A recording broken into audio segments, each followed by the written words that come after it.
Welcome, ladies and gentlemen. Please let me welcome His Excellency Ulisses Correia e Silva, Prime Minister of Cape Verde, Mr. Olavo Correia, Vice Prime Minister, Minister of Finance and Business Development, and Minister of Digital Economy. Honorable Ministers and Mrs. Vera Sangwe, United Nations Under Secretary General and Executive Secretary of ECA, the representatives of Africa Union Commission and the African Development Bank, the representative of the Mayor of Sal, Cape Verde, all distinguished delegates, representatives of African countries, Excellencies, members of the diplomatic corps, parliamentarians, and distinguished representatives of the UN system, international organizations, civil society, private sectors, and the other stakeholders. Dear ladies and gentlemen, it is an honor and a great privilege to moderate this session. Being so, in this act, we officialize the opening of the 9th Conference of the Climate Change and Development in Africa. Leveraging the green and towards of the just transition and deliver jobs, prosperity, and climate resilience in Africa. Welcome, everyone. Welcome. Special welcome to the presence of the main representatives. And I would like to call and to pass the words to but first, the 9th Climate Change Development is being hosted by the government of Cape Verde. It is the first time, and the meeting is being convened in a small island developing state, and it's being held in the led up the 26th Conference of the Parties of the United Nations Framework Convention of Climate Change, UNFCCC. This is a very important meeting in the sense that it will concretize African inputs in this conference of parties, which is going to determine the implementation of the Paris Agreement. Now it is with the honor that respect that I'll invite Mr. Francisco Correia to represent the Mayor of Sal Island, that he'll share and appreciate our presence here, the majesty and beautiful and unique island.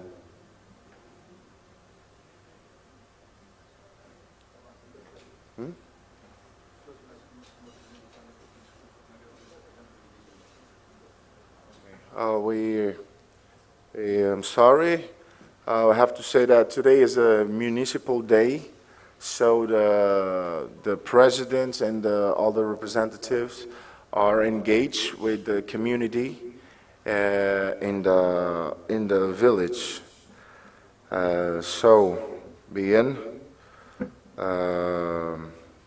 Dear ladies and gentlemen, now I would like to invite Dr. Doussama Al-Hamdoud, Director of the Climate Change and Green Growth Department, will represent the Vice President of the African Development Bank.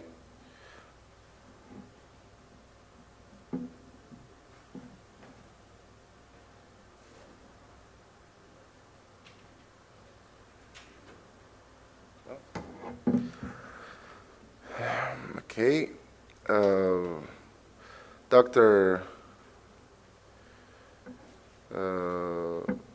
Ambassador Josefa Sacco, Commissioner of Agriculture, Rural Development, Blue Economy and Sustainable Environment, African Union Commission from Ethiopia.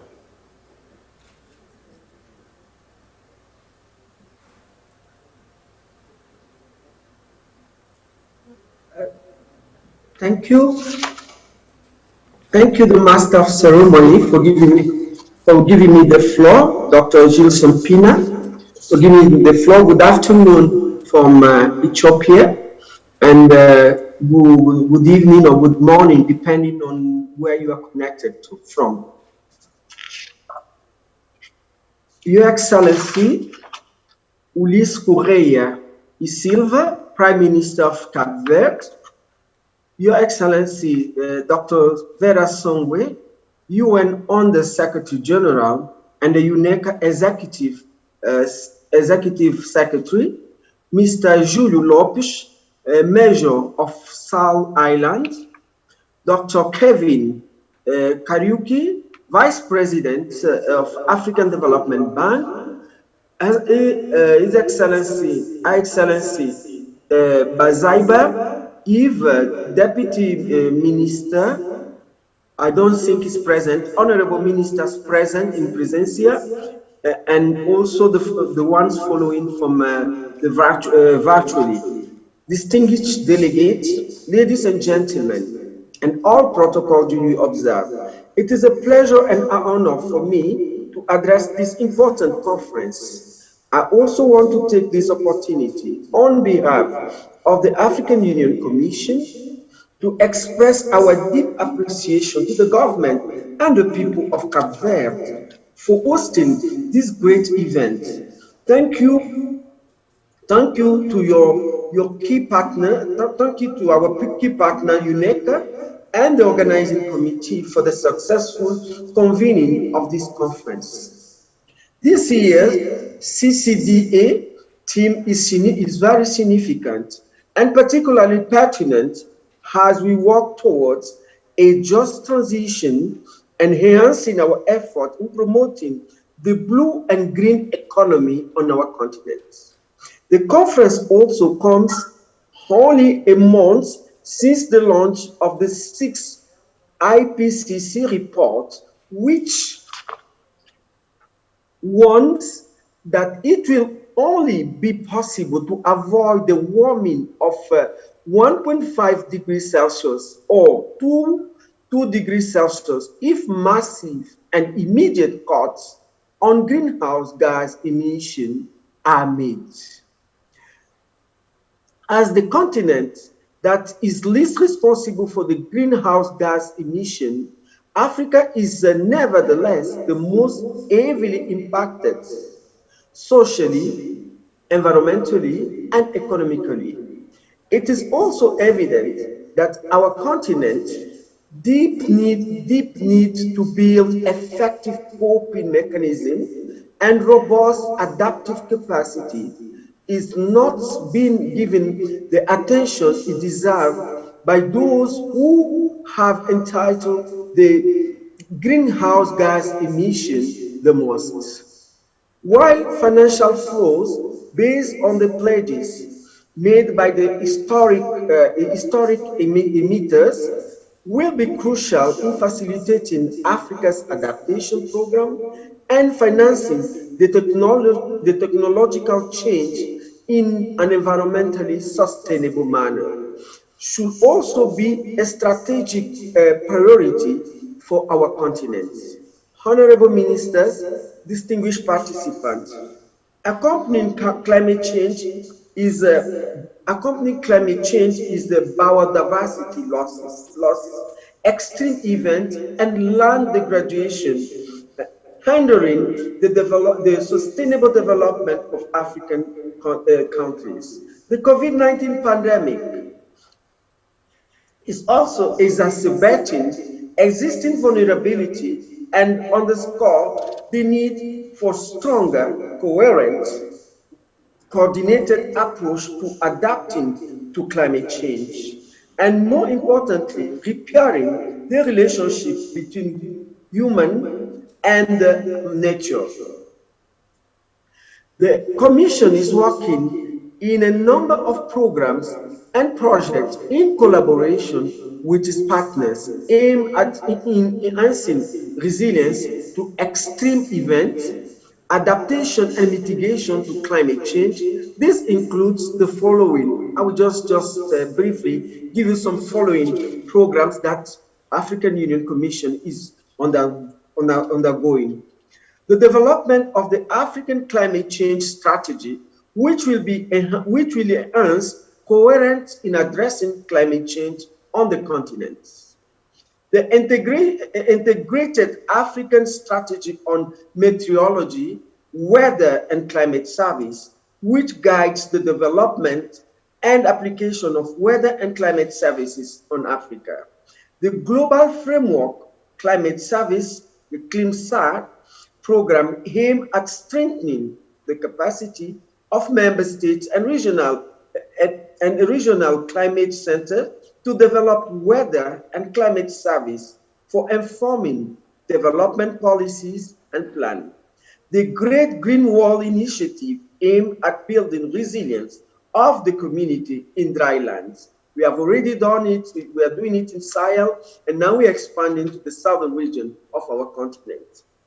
The implementation of the African Blue Economy Strategy, which is promoting the integration of blue carbon and ecosystem service into climate change policy, as well as coastal and aquatic policy.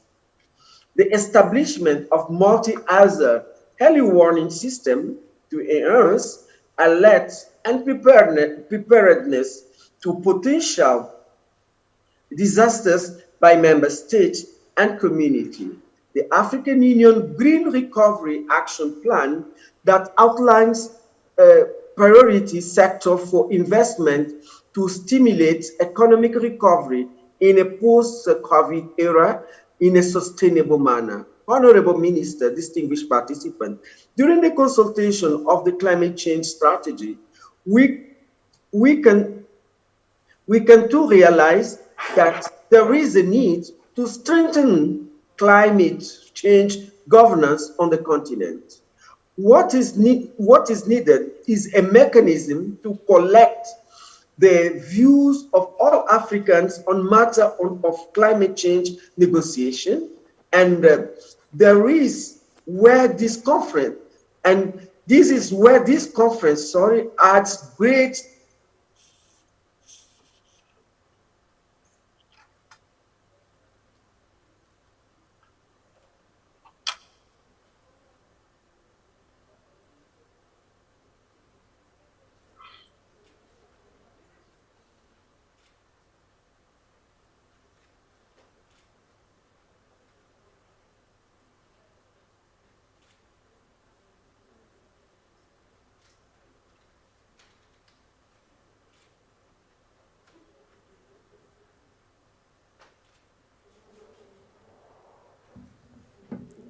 So, ladies and gentlemen, we had some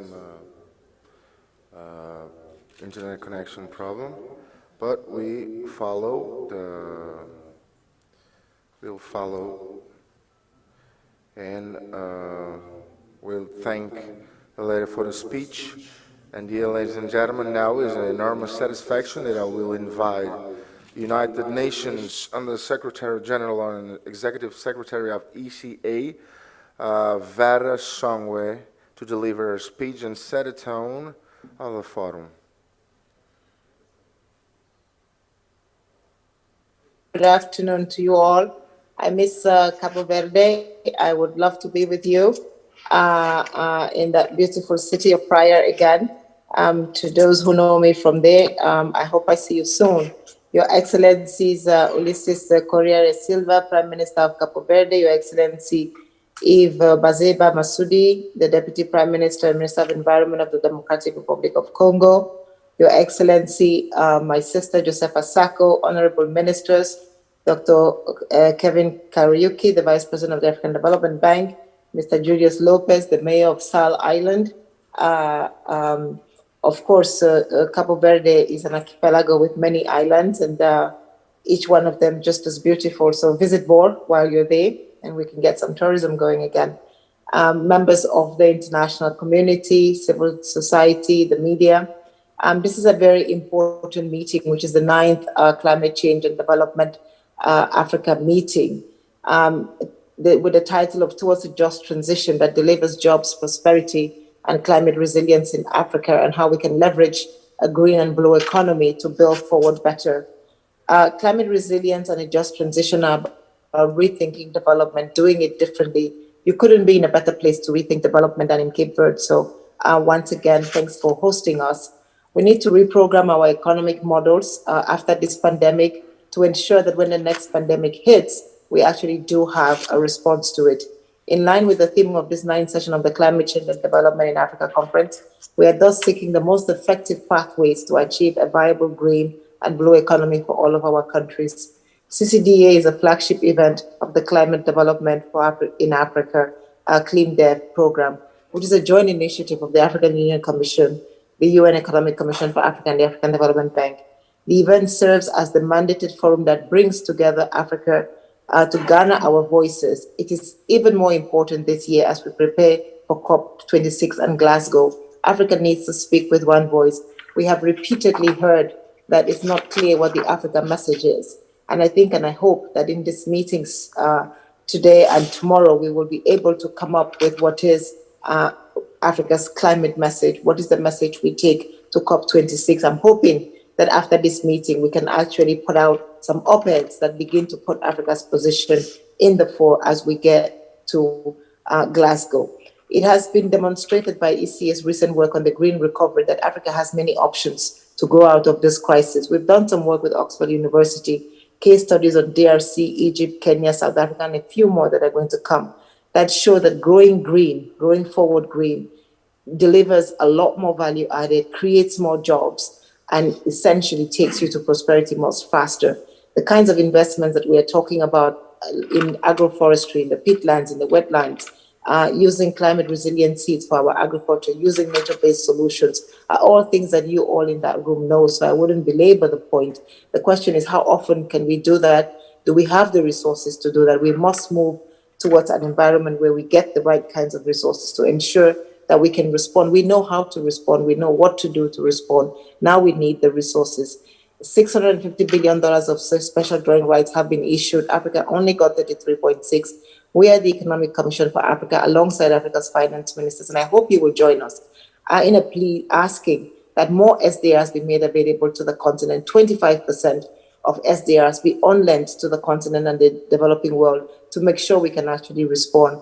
At the Economic Commission for Africa, working with some of the biggest market players, PIMCO, that owns 2.2 trillion assets, Amundi, another 2 trillion assets in Europe, we're trying to see whether we can put together a facility called the Liquidity and Sustainability Facility, which will be able to provide resources to respond to the crisis, but also help us structure sustainable development projects that allow us to grow back better. The EC is working with member states, including Cabo Verde, to ensure how we can work on blended finance, blue and green bonds, and debt swaps inside the LSF as a way to solve the problem of climate change, but to work on it with Africa presenting itself as a solutions provider and not as a complainer, not as just a victim of climate change, but somebody that can really provide solutions. I mentioned the peatlands before. One of our big asks, I hope that you will agree with me and after your discussions, is that we need to have a price on carbon. If we were to put a price on carbon today, just the resources that we will get from our forests, spanning from Cameroon, DRC, Congo, Brazzaville, will allow us and our continent to be able to recoup enough resources to pay for our debts, but also to grow forward better. The wind turbines that we see, I hope, I don't know, you're in South. South is one of the countries, Cape Verde is one of the countries that has moved to renewable energy. Almost 66% of the energy produced in Cape Verde is renewable, beginning with wind and solar. And I hope that we can do more of this. But to do some of this, we need additional resources, and we hope that we can work together to see how we can do some debt swaps and climate swaps to ensure that Africa has the resources, but also is innovative in the way it finances its build forward better. With the target to mobilize momentum towards our net zero emissions by 2050, Africa needs to continue to be at the forefront of finding solutions to the climate challenge that we have in front of us. We agree that we want to get to 2050 at net zero, but there has to be a transition. Part of that transition means Africa needs to continue to use its gas resources to continue to power industry. We have just passed the African Continental Free Trade Area Agreement. This means that we want to power our industry. To power our industry, we need efficient, sufficient, affordable energy. To do that, we need to use what we have at hand today while we design new and better energy sources for the future. And gas must be a part of Africa's energy transition as we move forward. Our private sector needs to remain competitive. At the Economic Commission for Africa, under an initiative called SDG 7, we're working together to pull together African businesses in the clean energy space, calling it a Team Africa initiative, because we want to bring together Africa's clean energy businesses and see whether collectively we can put our heads together and see how we can do this faster. We still need to get to 2050. 2050 looks like it's far away, but it is essentially around the corner. Can we do that quickly? How do we get to 2050 as one continent? We have demonstrated with the COVID crisis, the purchase of vaccines, the response to it, to COVID-19, that when Africa works as one with you, our environment ministers, our finance ministers, our health ministers, we actually deliver and the world listens. So it is particularly important as we deliberate to make sure that we have messages for the world that the world will listen to, which are consistent with the aspirations of our women, our youth, and of course, all of the continent as we march towards a cleaner, greener, and more prosperous Africa.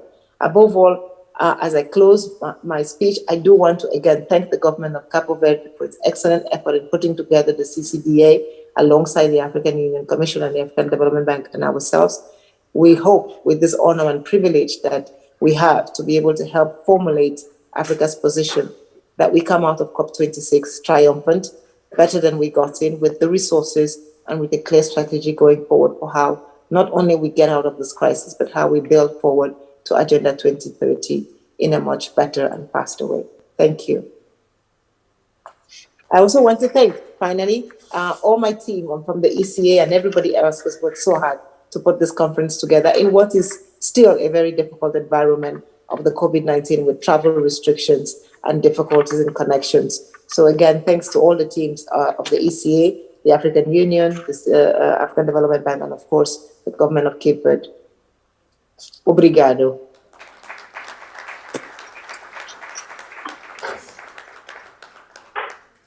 Thank you, Your Excellency. Now I would like to give the floor to the Dr. Dorsouma Al-Ahmdo, Director of Climate Change and Green Growth Department, that will represent the Vice President of the African Development Bank at the opening ceremony. Thank you very much, Mr. Moderator. And first of all, let me share with you the apologies of Dr. Kariuki, Vice President of the African Development Bank in charge of power, energy, climate change, and green growth. He has been called urgently to attend another important meeting. That's the reason why he's not able to be with us today. I'm going to talk on his behalf. So, Excellencies, ladies and gentlemen, all protocol observed, allow me, first of all, on behalf of the African Development Bank, to thank the government of Cabo Verde for hosting the 9th Climate Change and Development in Africa Conference in the beautiful city of Santa Maria. I am happy to join this gathering of minds, leaders, and climate practitioners for this timely discussion on opportunities for a just transition which delivers jobs, prosperity, and climate resilience in Africa, which is a vitally important issue on the African Development Bank's agenda. Let me also mention that the main topic of this conference, focus on just transition, is timely and very pertinent for the continent.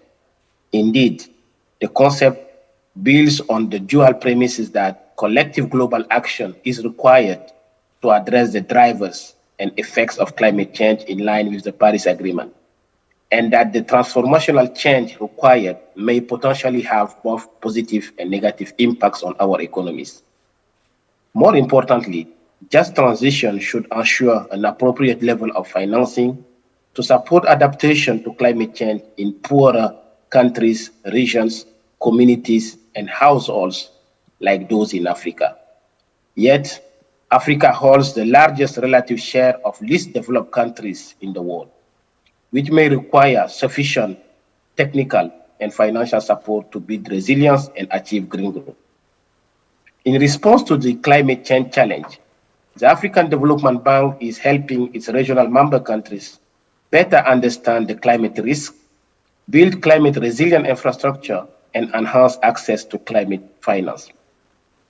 On the heels of the last month's caution by the Intergovernmental Panel on Climate Change, IPCC, that the Earth is warming faster than previously expected, and that extreme weather events will become more frequent and severe, and further that sea levels will rise faster, the president of the African Development Bank, Dr. Adesina, joined other world leaders at the Global Center on Adaptation high-level dialogue on adaptation held on the 6th September 2021 in Rotterdam, Netherlands, in calling on the international community to step up efforts to prepare for the consequences of climate change.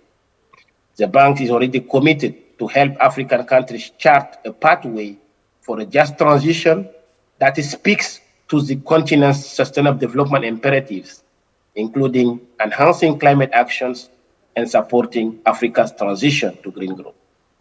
To justly transition to a carbon neutral and climate resilient future, the African continent needs financial resources that are yet to flow.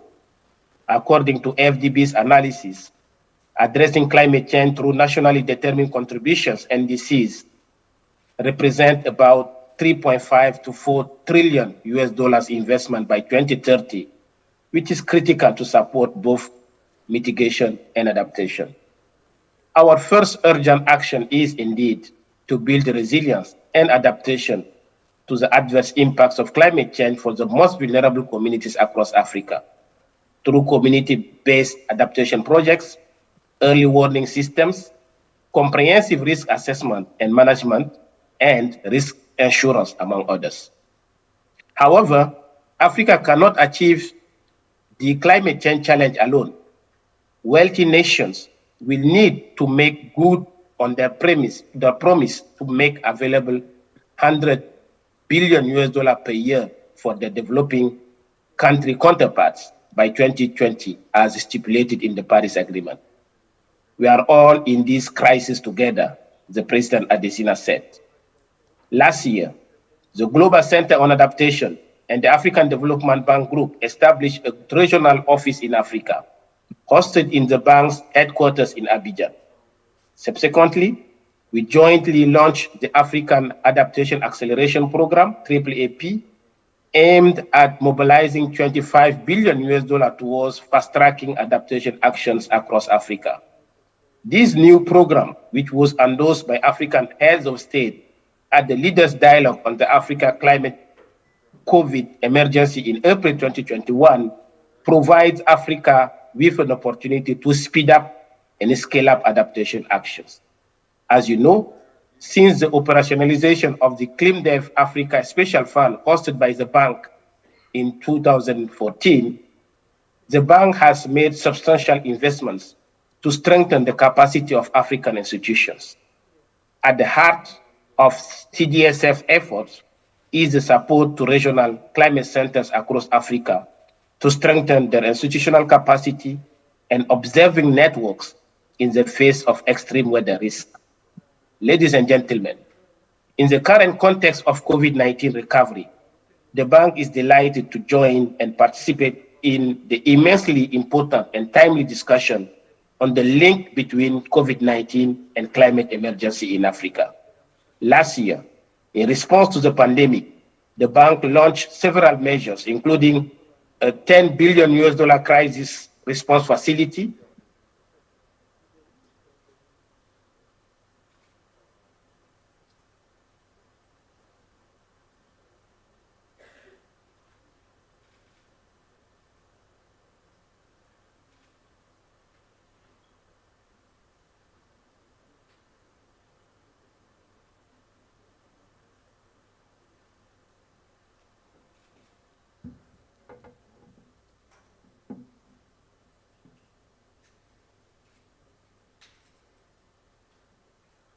Okay, we lost the connection, but the Ambassador Josefa Sacco, the Commissioner of Agriculture, we just recovered the connections, and we will like to pass her the word that she must conclude. Thank you.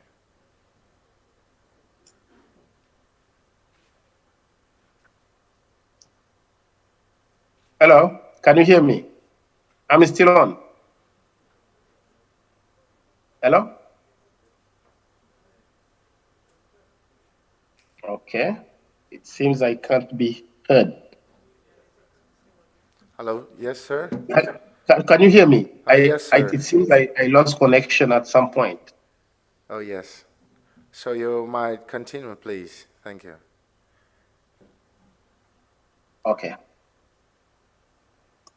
Thank you. So I was really mentioning that in the current context of COVID-19, I don't know where I stopped being listened, but in this current context of COVID-19 recovery, the bank is delighted to join and participate in this immensely important and timely discussion on the link between COVID-19 recovery and climate emergency. Last year, for instance, in response to the pandemic, the African Development Bank launched several measures, including a 10 billion crisis response facility, a 3 billion social bond, and a 2 million emergency assistance to WHO measures to curb the spread of the disease and help Africa build back better and greener. Let me conclude here by outlining that Africa's just transition to carbon neutral and resilient economies must be gradual, with adequate consideration to 3 key issues, including access to finance, technology, and capacity. And these are critical issues to achieve, or critical means of implementation to achieve the transformational change that is required by Africa to achieve the Paris Agreement and the Sustainable Development Goals. The African Development Bank is therefore delighted and supportive of the continent-wide debate on what a just transition for Africa should look like and how the continent can prepare for a transition that delivers jobs, prosperity, and climate resilience for all. As we move towards COP26 in Glasgow this year, I wish you a successful gathering and look forward to the positive outcomes that will lead to the just transition needed for the continent. Thank you very much.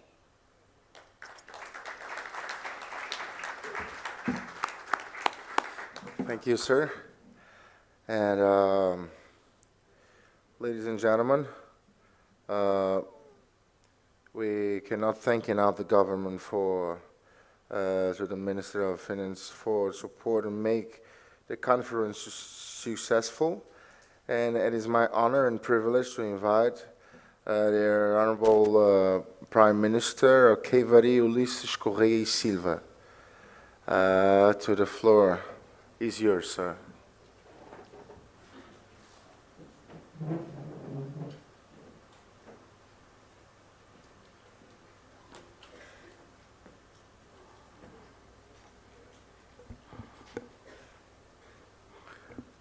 Muito bom dia, minhas senhoras e meus senhores. Todo o protocolo observado, gostaria, em primeiro lugar, de saudar esta conferência sobre as mudanças climáticas em África e o desenvolvimento e agradecer a escolha da Ilha do Sal e de Santa Maria para acolhermos este momento, esta conferência e este privilégio de podermos juntos debater e falar sobre questões importantes. Evidências hoje demonstram que as alterações climáticas são uma ameaça real e globalizante. Fenómenos que antes nós pensávamos que estariam longínquos em termos de acontecimentos, estão a acontecer hoje. Fenómenos climáticos e meteorológicos extremos são cada vez mais frequentes e intensos e afetam a sustentabilidade do planeta. Chuvas intensas, secas severas, aumento do nível do mar, temperaturas extremas, erosão costeira, incêndios, epidemias, pandemias, são manifestações tão evidentes que não dá para serem minimizadas. Aumento de populações em pobreza extrema, situações de insegurança alimentar, migrações, são realidades que tendem a aumentar em consequência dos efeitos das alterações climáticas, particularmente sobre os países em desenvolvimento. Em várias zonas africanas a sul do Sahel, onde predominam áreas com enormes fragilidades estruturais, como zonas áridas ou semiáridas propensas à insegurança alimentar, as alterações climáticas têm tido o efeito de acentuar essas fragilidades e aumentar significativamente os impactos na saúde das populações, na criação de gado, na agricultura, enfim, na economia familiar. Os pequenos Estados insulares em desenvolvimento, os CITES, enfrentam um conjunto único de fragilidades e de vulnerabilidades económicas e ambientais. São economias pequenas e com elevado grau de exposição a choques externos, porque são economias abertas e a maior parte delas dependentes de único setor, muitas vezes dependentes do turismo. Cabo Verde está nesta categoria de países.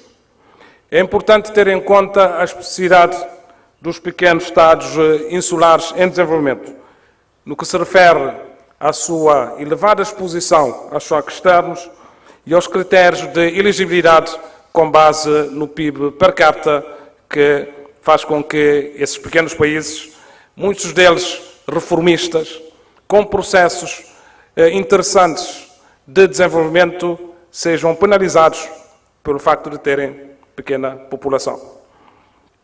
A pandemia da Covid-19 veio demonstrar de forma mais evidente os graves impactos globais que não conhecem fronteiras. Os efeitos das alterações climáticas, com mecanismos que hoje conhecemos, só podem ser mitigados e reduzidos através de prevenção, regulação e respostas globais. Esta abordagem, obviamente, não desresponsabiliza os países individualmente. Amplifica antes as responsabilidades para situá-las ao nível do planeta e de compromissos com as gerações futuras.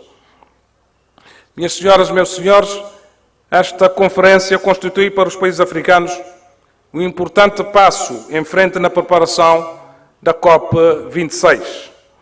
Devemos aproveitar o debate nestes 2 dias em Santa Maria para prepararmos elementos para que possamos ter uma posição única africana bem definida.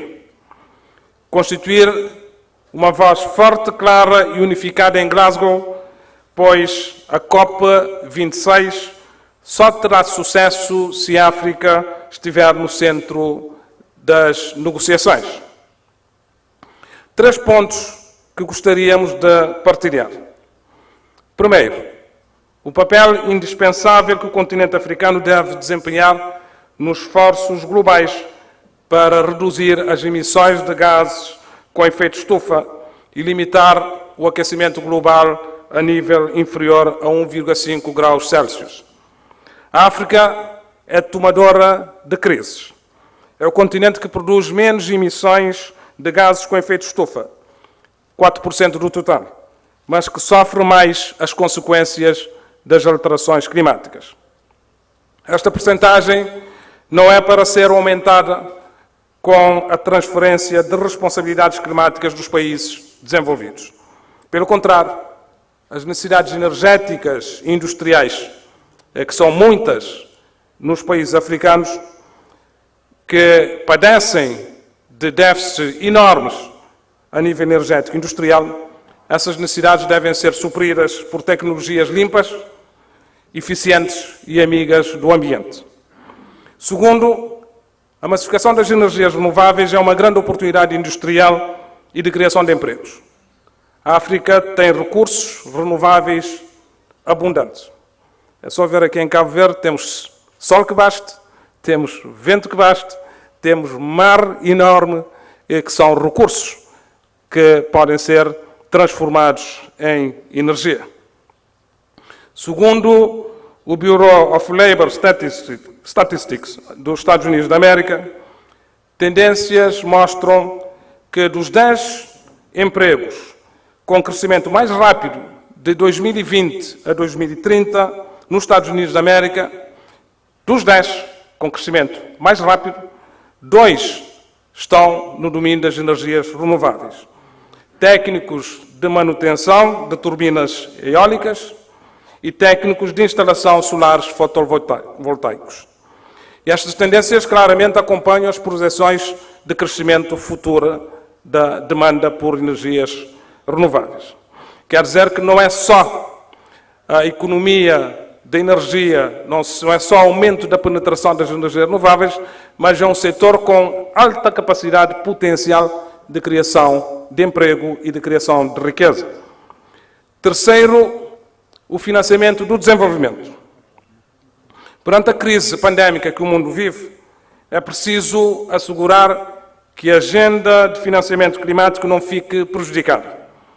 O financiamento climático deve estar à altura dos desafios e o seu acesso mais facilitado através de canais bilaterais e multilaterais. Por outro lado, impõe-se encarar com sentido de prioridade o alívio da dívida externa dos países em desenvolvimento e, particularmente, nos pequenos estados insulares em desenvolvimento. Muitos países ficaram mais endividados devido à grave contração económica e devido a despesas extraordinárias e excepcionais impostas pela pandemia da Covid-19 para a proteção da saúde, proteção da economia e proteção social. São países que estão, muitos deles, confrontados com um triplo desafio. Primeiro, responder às crises pandémicas e relançar a economia. Segundo, alinhar respostas preventivas de ação climática. Terceiro, investir em transformações estruturais que aumentem a resiliência, o potencial de crescimento económico e as possibilidades de desenvolvimento sustentável. Estamos, assim, a falar de uma tripla dimensão interrelacionada do financiamento. Primeiro, financiamento para vencer a pandemia, que passa necessariamente pela massificação e universalização do acesso à vacina. Segundo, o financiamento para ação climática, de iniciativas de adaptação e de mitigação. E terceiro, o financiamento da Agenda 2030 do Desenvolvimento Sustentável. Minhas senhoras, meus senhores, as mudanças climáticas neste país, Cabo Verde, são uma ameaça real. Somos dos países mais vulneráveis em termos de impacto de fenómenos ambientais, expostos a fenómenos extremos, como secas severas, chuvas intensas e irregulares, cheias, avanços do mar e erosão costeira. Nós temos séculos de existência neste país, mais de 5 séculos de existência, e Cabo Verde existe pelo facto de ser um país muito resiliente e, ao longo da sua história, tem sido confrontado com estes fenómenos extremos ambientais. Orientamos-nos pela responsabilidade ambiental, alinhada com os grandes princípios e acordos internacionais em matéria do ambiente e condizentes com as condições de um Estado insular com ecossistemas frágeis. É na valorização dos recursos endógenos associados ao capital humano e à tecnologia que ambicionamos aumentar a resiliência económica e ambiental do país. Em primeiro lugar, transformando o sol, o vento, em energia segura, eficiente e sustentável em mercados regulados.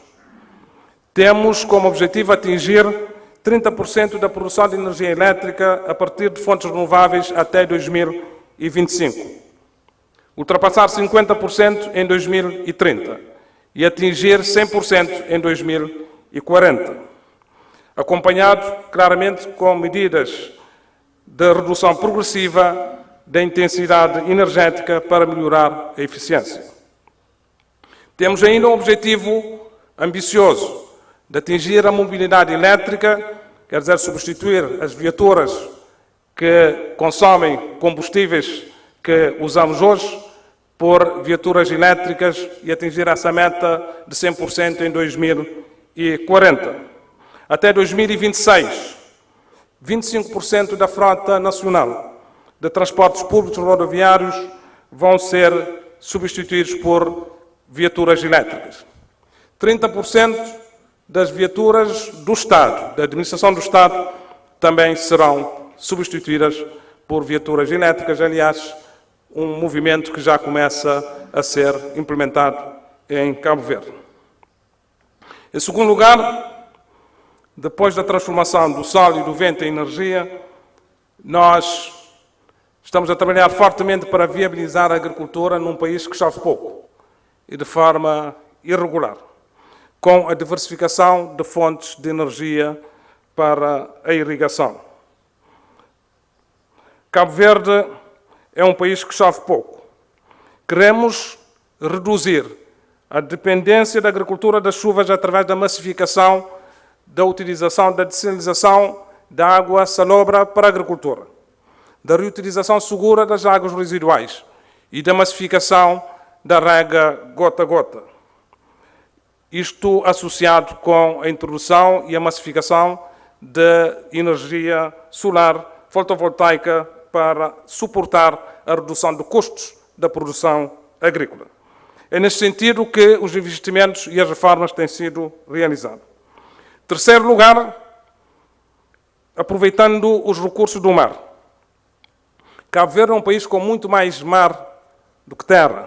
A nossa zona económica exclusiva, marítima, é da dimensão de Texas, dos Estados Unidos.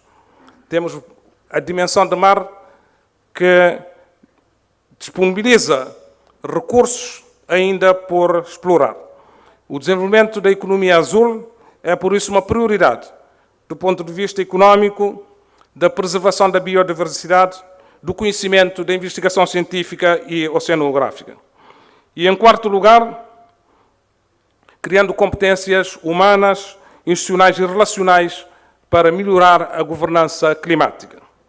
Estamos empenhados em melhorar a governança climática com a criação de uma autoridade pública para garantir o planeamento, gestão e implementação da política climática do país e para dotar o país de planos de resiliência climática a nível nacional e municipal nos setores-chave do desenvolvimento, como recursos hídricos, agricultura, saúde, zonas costeiras e turismo.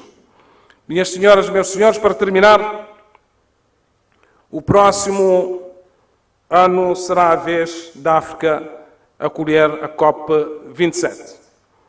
Terá lugar em novembro de 2022, no Egito.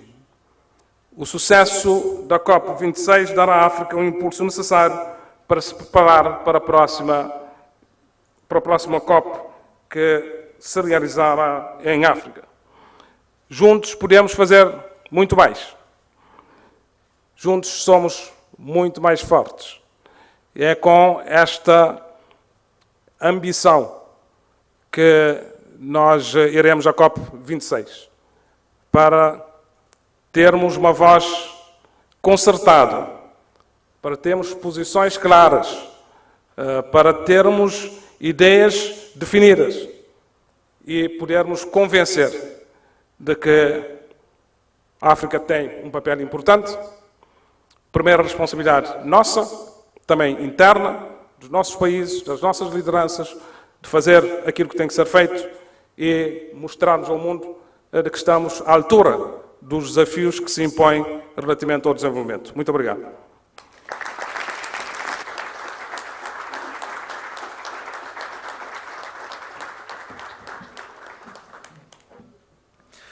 Thank you very much for your words, Your Excellency.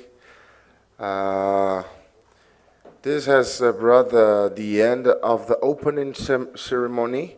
I would like to call for a round of applause for His Excellency, Ulysses.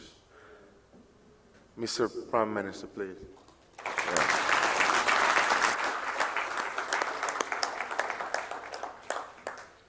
And Ladies and gentlemen, I would request you to remain seated while His Excellency Ulysses Correia Silva, Prime Minister of Cape Verde, is leaving. I would like to invite all of you for a group photograph with the Prime Minister, after which we're going to have a coffee, tea break, and the press conference will take place in this room immediately after the coffee break, about 20 minutes. I would like to invite the following persons to join the press conference. Mr. Prime Minister Olavo Correia, Vice President, Vice Minister, and Minister of Finance in Cape Verde. Mr. Jean-Paul Adam, the Director of Economy Commission for Africa. Dr. Al Ardo, from African Development Bank. Mr. Cosmas Chandra, representatives to AU and UNECA. Mrs. Ana Patricia Graça, resident coordinator in UN resident and coordinator in Cape Verde. Veriato Luís Soares Casamar, Ministre de Environment and Biodiversidade de Guiné-Bissau. Yes.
Olá, tudo bem?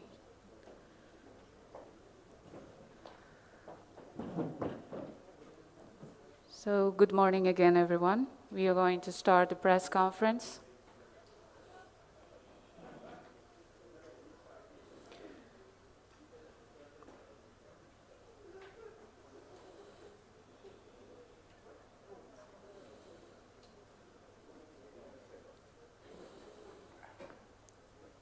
For the media in the room, para os jornalistas na sala, temos presente, we have Honorable Vice Prime Minister Olavo Correia. We have also Mr. Jean-Paul Adam, Director of the Economic Commission for Africa. Also Mr. Dr. Alhamdou Dorsouma for the African Development Bank. He's online. Mr. Cosmas Chanda, representative to AU and UNECA. We have Madam Ana Patricia Graça for the UN Resident Coordinator in Cabo Verde. And Honorable Minister of Guinea-Bissau, Mr. Viriato Luís Soares Kassamá. Also here with us is Ms. Leia Naes Wanambua, Senior Policy Officer of the African Union Commission, and Madame Salina Sanu, representing the civil society. Honorable Ambassador Josefa Sacco would be also online, virtually, for the Commissioner for Agriculture, Rural Development, Blue Economy, and Sustainable Environment for the African Union Commission. So, representing the media, we have Cabo Verde's media, national television, and also the national agency, news agency, and international media, Panapress is here also. If there are other journalists in the room, please, you can let me know. So I will pass the word for the media, and starting with Carciana Lima for the National Television of Cabo Verde, and she would like to address the Vice Prime Minister. So we have translators, you can put your question in Portuguese.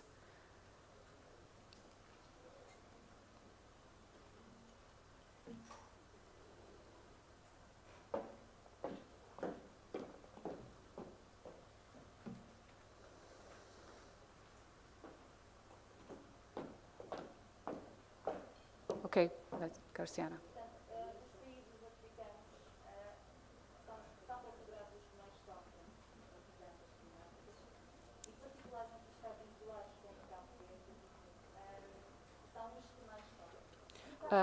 Could you please come to the microphone, because we have translators. Podes vir ao microfone, por favor.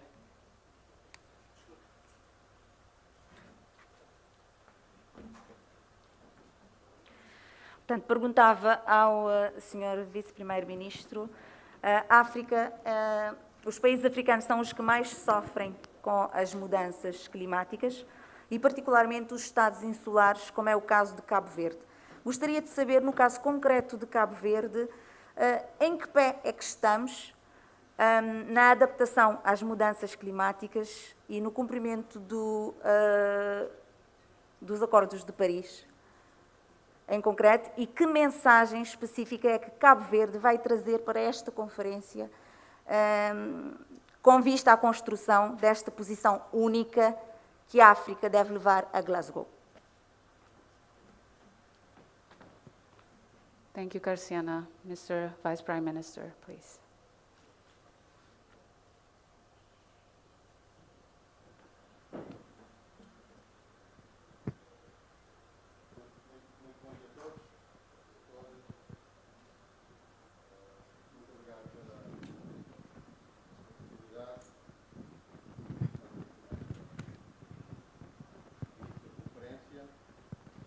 Sobre dois temas que são cruciais para o futuro do mundo e de Cabo Verde. Estamos a falar do clima transição climática e do desenvolvimento. Cabo Verde tem um compromisso assumido no quadro das relações internacionais para promover a transição climática. E nós assumimos um conjunto de prioridades que estão definidas... Pardon, Mr. Vice Prime Minister. Can you please hold the microphone because they cannot listen correctly? Nós definimos um conjunto de prioridades que estão incorporadas nos documentos estratégicos do país, mas também que fazem parte do nosso plano de ação. A primeira tem a ver com a promoção das energias renováveis, a transição para as energias renováveis. Cabo Verde tem feito um esforço enorme, um investimento enorme, e temos tido resultados muito importantes, e vamos continuar nessa senda. Em segundo lugar, iremos e vamos continuar a impulsionar o setor da construção por meio de edifícios verdes e infraestruturas verdes também. Em terceiro lugar, a promoção da mobilidade elétrica. E em quarto lugar, nós estamos a adotar um conjunto de incentivos às empresas, mas que estejam também comprometidas com os desafios climáticos que temos, por forma que possamos incentivar a transição para modelos de negócio que são sustentáveis. E também estamos a reforçar os apoios direcionados a atividades inovadoras de baixo carbono, nos mais diversos domínios, como a pesquisa, o desenvolvimento da tecnologia limpa, etc, etc. E também queremos acelerar a transição da indústria de combustíveis fósseis, na utilização de combustíveis fósseis em Cabo Verde, sobretudo pela via da utilização das energias renováveis. Portanto, nós estamos em linha com os compromissos internacionais, vamos continuar a reforçar esses compromissos, quer nos planos estratégicos, mas também ao nível dos instrumentos que estão a ser executados em Cabo Verde. Muito obrigado. Thank you very much. The next question is for Dr. Alhamdou Dorsuma, that I believe is following us online, for the African Development Bank. And the question will be coming from Karina David Lopes, representing Infopress. Bom dia. Eu gostaria de saber do representante do BAD, neste momento em que a pandemia da Covid-19 afetou sobejamente o continente africano, gostaria de saber que estratégias o BAD tem delineado para financiamento de projetos que têm a ver com a questão da resiliência às mudanças climáticas, tendo em conta que se falou aqui muito na questão de financiamento. Obrigada. Thank you very much for your question. Mr. Dorsuma is with us. Yes, I am there. Thank you, sir. Please proceed. Thank you. Thank you for this very pertinent question. As you mentioned, the COVID-19 has impacted most of all African countries. And some of the impacts are on the economy side and also on the environmental issues, like,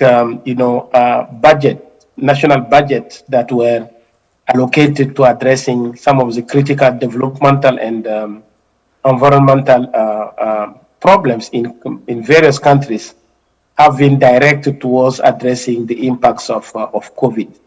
And we realize that many countries have lost a big part of their GDP. They are still recovering, and as I speak, the issues are still yet to be handled. As the African Development Bank, what we did last year was to put together a plan which we have deployed, and we are still deploying that. It's a COVID-19 crisis response facility, a 10 billion plan to help African countries address the negative impacts of the COVID-19 pandemic. But at the same time, the plan includes key components on building resilience and also helping countries build back better and greener. So the 10 billion COVID-19 response facility was really created by the bank to address that particular issue. In addition to that, we have issued a bond, a social bond on the international market of about $3 billion US to support the countries to address the social impacts of COVID-19. So these are the two measures that we have taken in order to help countries address the issue of COVID-19. But most importantly, on the climate aspects, we have launched a very big and transformative program that we call the Africa Acceleration Adaptation Acceleration Program, AAAP, which is aiming to mobilize $25 billion US by 2025 to help African countries build resilience and build their adaptive capacities. So the program is still new. It has been endorsed this year by African leaders, and it has already started implementation. And with this program, the bank is going to provide from its own resources $12.5 billion US. And then we are going to work with partners to mobilize the additional $12.5 billion in order to really speed up and scale up adaptation actions across Africa. In addition to that, as you know, we have other programs that are also mobilizing resources for African countries, including the Africa Disaster Risk Financing Initiative, which is providing support to build resilience in the face of climate disasters. But we also have the Africa Financial Alliance on Climate Change and many other initiatives that we are promoting at the African Development Bank to help African countries address the climate impacts at the same time when they recover from the COVID-19 pandemic. Thank you very much. Thank you very much, sir. Press is also here. Madame Thérèse Iseki, vous avez question?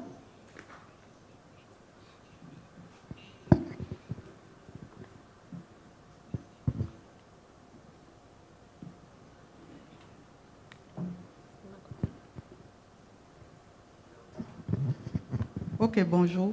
Je suis Thérèse Iseki de la Presse. Je voudrais savoir, au niveau de la BAD, vous avez parlé d'une transition graduelle. La transition, pour moi, devait s'opérer d'un seul trait.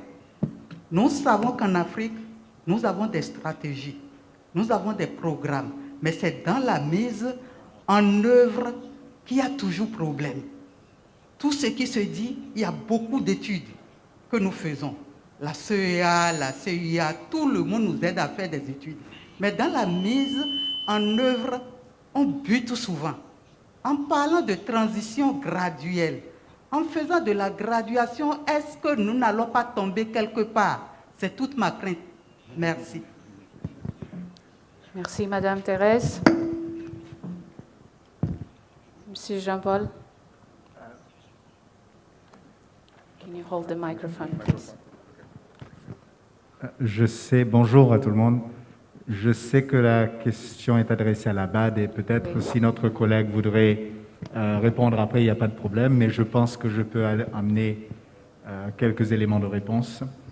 Je crois qu'on a entendu très clairement ce matin la conviction du Premier ministre du Cap-Vert vis-à-vis les engagements parmi les plus petits pays d'Afrique pour une transition, si possible, immédiate. Le grand problème, bien sûr, c'est les financements disponibles pour investir dans l'immédiat dans cette transition. Et nous pouvons voir que la majorité de pays africains, il y a très peu de pays qui ont pu investir même 1% de leur PIB dans la réponse contre le Covid-19. Mais par contre, si on regarde les pays de l'OCDE, en 2020, il y avait presque 20% du PIB qui était investi à répondre à la crise de Covid-19. Alors le problème de moyens est fondamental et c'est pour ça qu'il y a une emphase très forte des pays africains lors de la COP26 et que nous allons discuter aussi pendant cette conférence, de s'assurer qu'il y a un financement qui est prévisible et clair et transparent et qui est disponible dans l'immédiat pour les pays africains pour à la fois combattre le changement climatique, d'investir dans la résilience climatique et à la fois créer des emplois et à la fois aussi alors permettre cette relance verte vis-à-vis de problématiques de Covid-19. Le problème aussi d'une transition, si on prend par exemple le secteur énergétique, c'est que l'Afrique part d'une base qui est peu développée. Le Cap-Vert a fait beaucoup de progrès et c'est peut-être un exemple de comment investir dans l'énergie renouvelable rapidement. Mais dans la majorité des pays africains, peut-être pas la majorité, mais si on prend presque la moitié des pays africains, il y a moins de 50% de la population qui a accès à l'électricité. Et c'est-à-dire les moyens de production d'électricité sont très basses et juste en appuyant sur les renouvelables, nous n'allons pas réussir. C'est-à-dire qu'il faut un investissement dans la génération de base qui permet d'ajouter encore des renouvelables et qui va créer encore des chaînes de valeur. Et si on prend l'exemple, le Cap-Vert a déjà dit qu'ils vont passer complètement sur les véhicules électriques, par exemple. Cela va créer aussi l'opportunité des chaînes de valeur sur l'Afrique. Il y a des pays comme l'Afrique du Sud, comme le Maroc, qui ont commencé à fabriquer des voitures électriques. Alors il y a la possibilité aussi de renforcer ces chaînes de valeur. Mais pour répondre très directement à la question, le premier problème sur une transition, si c'est immédiate ou graduelle, c'est le problème de ressources. Si nous pouvons augmenter les ressources, nous allons voir une transition qui est plus rapide et qui va permettre une croissance plus forte et justement une relance qui est beaucoup plus inclusive en créant des emplois pour des peuples africains. Mais il faut être aussi réaliste que cette transition, même avec les moyens, il y a certains éléments en ce qui concerne la pratique d'investissement. Si on prend par exemple le secteur énergétique, qui veut dire qu'il y a un certain élément de transition graduelle qui sera nécessaire. Merci, et peut-être que la réponse peut être complétée par nos collègues de la BAD. Merci, monsieur. Mr. Dorsuma, would you like to add?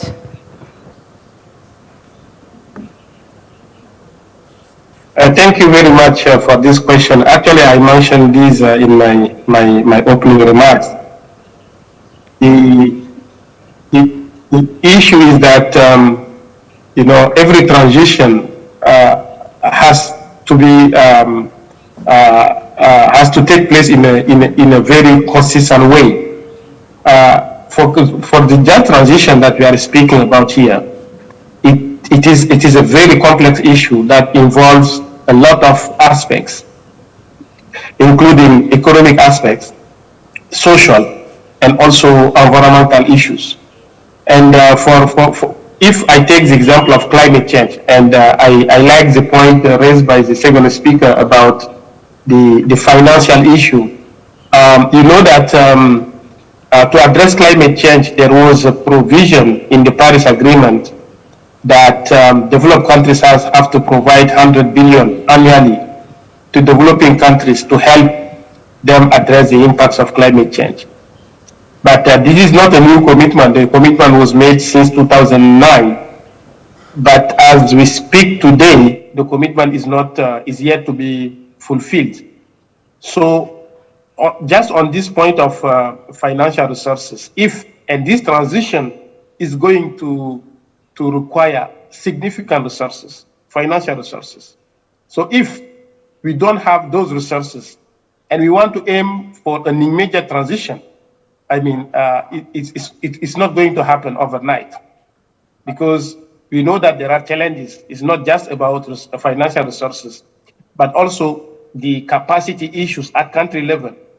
We know that many countries are having capacity issues to implement properly projects, to develop even a bankable project pipeline in order to achieve, in a quicker manner, the transition we require.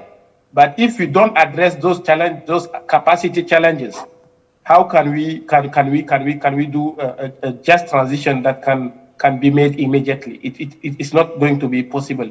So that's why we need to address the challenges that countries are facing, both financial but also capacity challenges, as well as technological challenges, because some of the climate-friendly technologies are not affordable, and we need those technologies to be available, especially technology in key sectors like you mentioned, renewable energy, the solar panels or the wind technology that we need to provide cleaner sources of energy to African countries come with cost.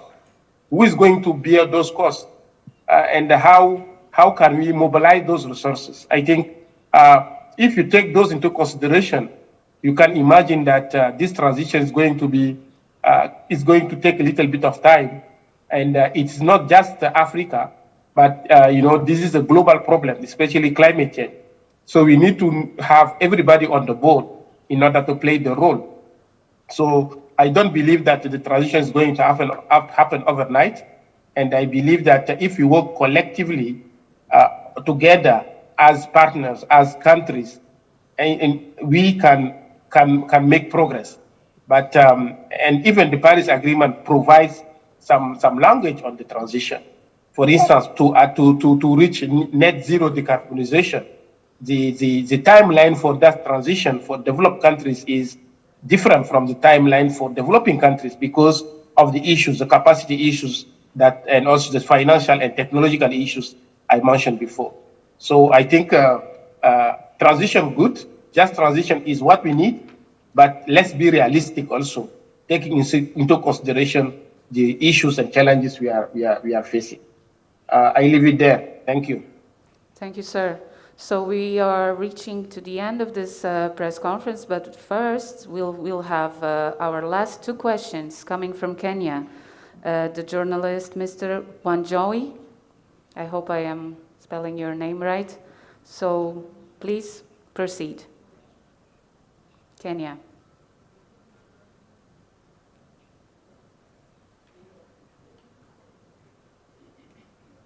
You still have online the journalist from Kenya?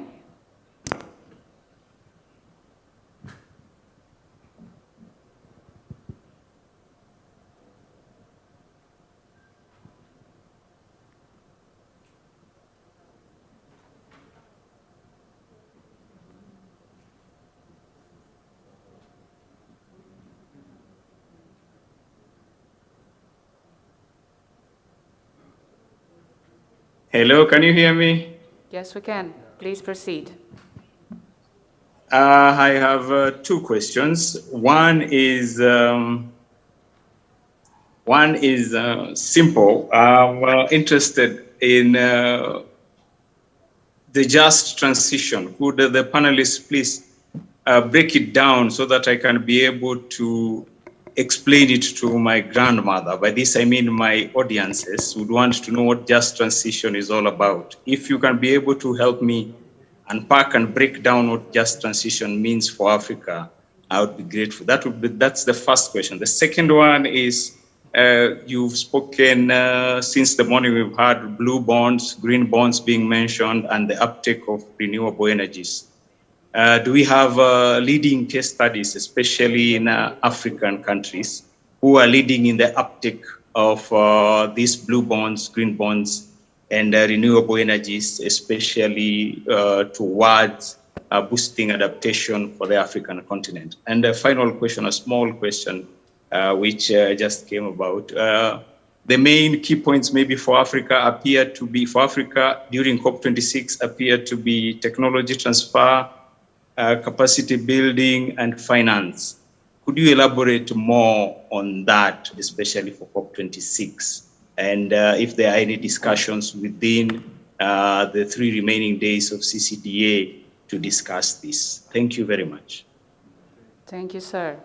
So I don't know who would like to start. Mr. Jean-Paul Adam. Thank you very much. Thank you, Wanjohi, for these questions. The just transition very simply means that we have to recognize that Africa is starting from a lower base in terms of the move towards a low-carbon economy. And this means also that the changes that are needed may actually lead to more disruption in society, and we should not make the most vulnerable people pay for these changes. It means that we have to look at, we have to take an approach which is pro-development, which is pro-poor, and which ultimately allows the maximum number of people to be able to be able to exit poverty and have a good quality of life. And the means that we decide on using must address this. So for example, if we look at the number of people who don't have access to electricity, this means that for Africa, the priority is not mitigation of emissions, because Africa is already producing less than 4% of global emissions. The priority for Africa is access to electricity. Now, the good news is that renewable energy is actually the cheapest form of energy generation available, and therefore it makes sense for Africa to be able to invest first and foremost in renewables. But we have to recognize that in certain circumstances, this may have to be coupled with more fossil fuel investment, because number one priority must be access to energy for those people who don't have access. And that does mean that in Africa, in certain circumstances, while we will want to continue to invest in renewables, we sometimes must also, to allow that access and to allow the crowding in of those renewables, some investment in some fossil fuels. So the just transition means poverty as the number one priority. And by dealing with the issue of poverty, we will actually achieve the low carbon development, because in Africa, that you cannot separate the impact of climate change and the role of development. Relating to blue bonds and green bonds, one of the key elements for COP26 is that Africa remains excluded for a lot of the financing that is available under climate change. A lot of attention is given to the promise of 100 billion, and so it should continue to be, because it's a promise. It's a contract under the international system, and it is, frankly, a little bit absurd that we have trillions of dollars that are being mobilized, but the 100 billion is not yet, because as a percentage of the amount of money that is available, it is a very, very small amount. And the amount, that 100 billion, is actually also only a portion of what is needed to deal with proper climate resilience and to achieve the sustainable development goals. So African countries need additional mechanisms to raise finance in addition to the 100 billion if it is provided. Now, green and blue bonds are opportunities that have been used in developed markets for many years. And unfortunately, Africa today has less than 1% of that green and blue bond market. There are some countries that have successfully issued green and blue bonds. The most recent country was Egypt, that did so in relation to renewable energy in 2020. You have countries like Seychelles that, when I was working in the government, issued a blue bond. But the idea is that you can provide access for African countries at cheaper rates, linked to investment in climate resilience, and which attract money from capital markets, which otherwise is going into the developed world, but creating a framework that allows it to also go towards these key priority projects in Africa and the rest of the developing world. And also about reducing those costs, because currently Africa pays a premium on its financing in bond markets. And this is where initiatives about de-risking those investments are going to be key. But to make clear, these kind of initiatives should not replace the 100 billion. They are initiatives that allow to mobilize the finance that is needed for real investment in the African continent's priorities. And this is where also you can look at the issue of bonds alongside restructuring of debt and debt for adaptation swaps, where the ECA, for example, is working with the government of Cabo Verde to be able to do a very innovative debt swap aimed at supporting the priorities that Cabo Verde itself will be identifying. And technology transfer, capacity building, and finance are indeed the priorities that are being put forward to COP26. The specifics of how, so for example, on the finance conversation, it's a big conversation because it is, in a sense, the prerequisite that allows many of the other things to happen, including technology transfer. And this is why we do expect, and we should be very frank about it, that a lot of the key recommendations of this conference will be on finance. And to, I think, take a little bit what the Prime Minister was saying, but also a number of speakers today, Africa is not coming forward just with a begging bowl. Africa is actually coming up with solutions. They are taking proactive stances. They are committing to move to renewable energy. They are committing to adopt electric vehicles. There are a number of commitments that are being made along those lines. And these commitments are bringing benefits to the people in Africa. But if we want to accelerate, the key issue that is missing is the financing. And therefore, it is to be expected that this will be the focus of Africa's position ahead of COP26. Thank you very much. Thank you very much, sir. We have little time left, but if there are other panelists that would like to take the stand. Yes. Sim.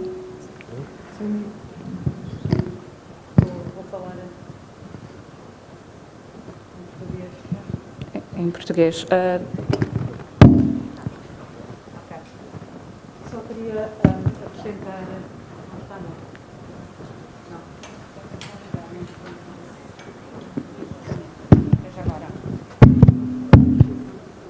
Obrigada.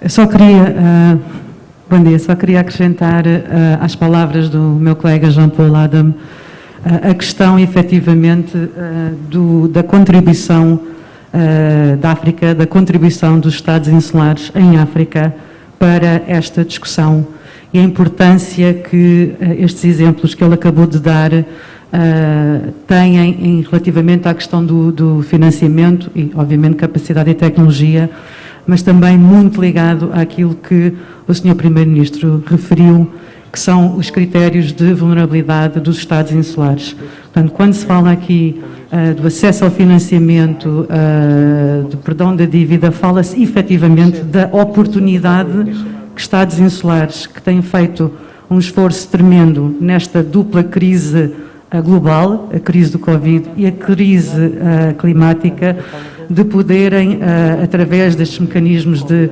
perdão da dívida, renegociação da dívida, investir em projetos que contribuam e em programas que contribuam para avançar a agenda climática. E isto é de uma importância fundamental porque trata-se efetivamente de algo que é um bem comum, é um bem global e cada vez mais necessário, e a África tem dado exemplos notáveis nesta área, Cabo Verde em particular, na energia renovável e outros compromissos. Portanto, muito importante esta questão deste poder reinvestir em programas climáticos e programas sociais que são necessários nesta altura desta dupla crise global. Obrigada. Thank you very much. So, real quick, I will call...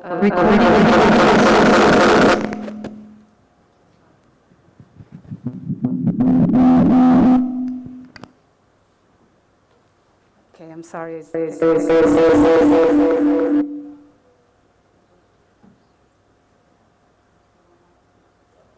Try again.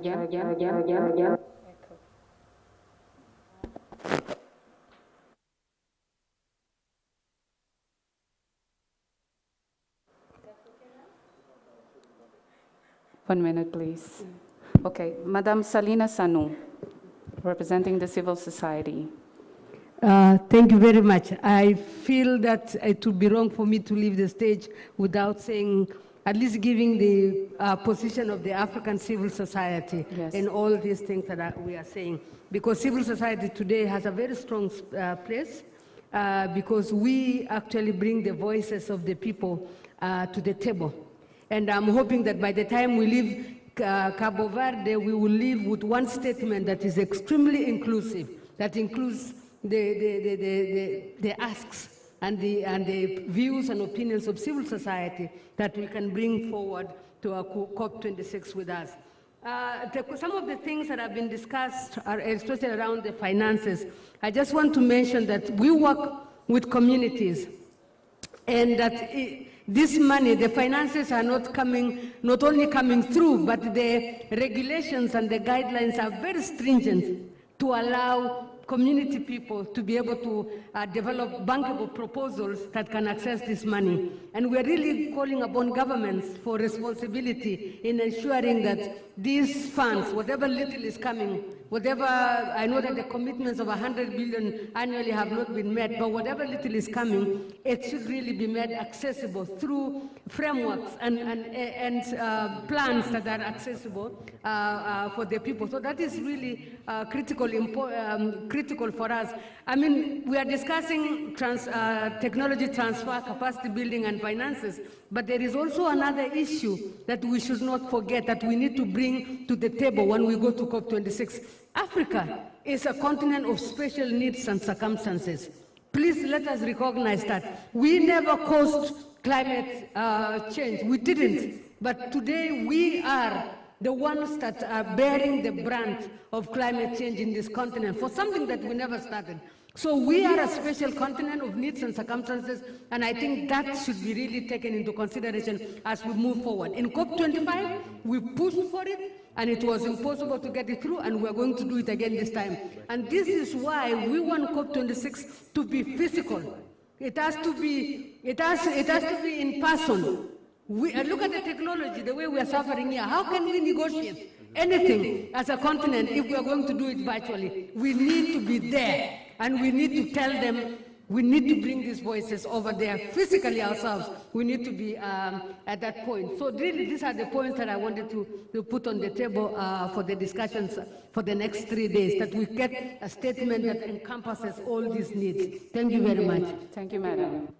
And for the end, I would call Mr. Cosmas Chanda, that is United Nations High Commissioner for Refugees and representative to African Union and UNECA in Addis Ababa, Ethiopia, for his intervention.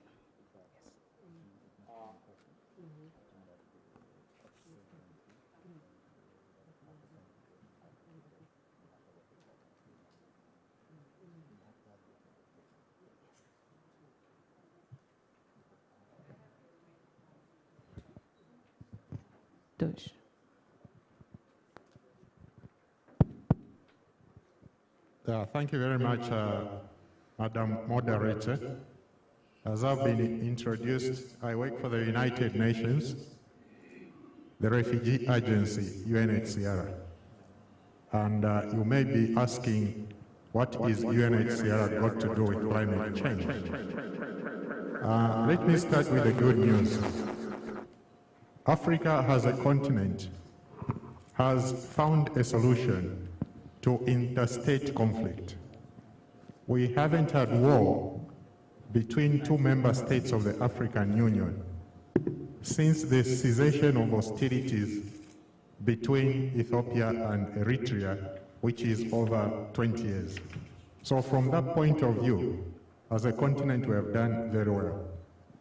Most of the cause of displacement right now is as a result of intrastate squabbles within a country, and that continues to be the main cause of displacement on the continent.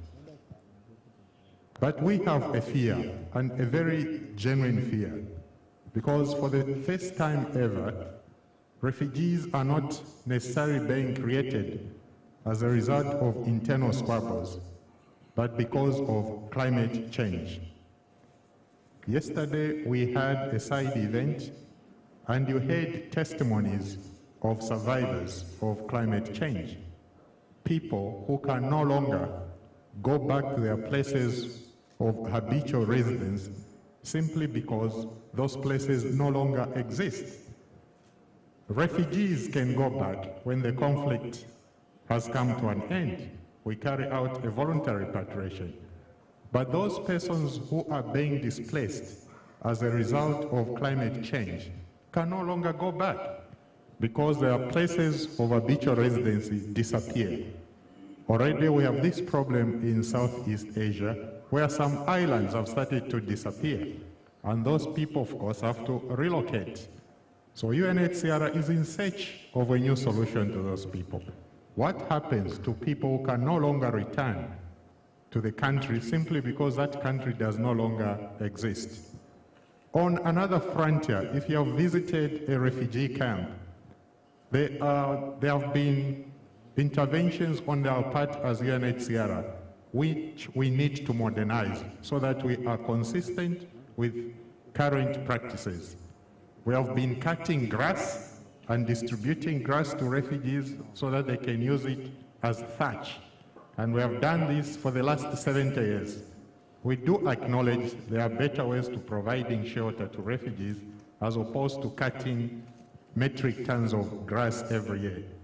We have also been notorious in using generators for electricity in hospitals and other places. We are moving away from that.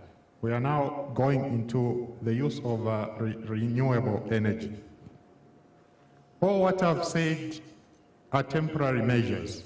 As we always say in UNHCR, what we do is humanitarian work. We must desperately be searching for durable solution. The problem of refugees is political. We are not going to solve the problem as UNHCR, but it's up to diplomats, it's up to politicians to find a lasting solution to the problem of refugees. Lastly, UNHCR was created in 1951, and member states, you gave us 3 years in which to solve the problem of refugees. 3 years in 1951. We are 70 years old, and we haven't solved the problem of refugees. That is worrying. The search for a lasting solution to political problems on the continent must always be on the top agenda of member states. I thank you. Thank you very much, sir. So we have come to the end of our first press conference. Thank you to all the panelists, both online and in the room, for your time.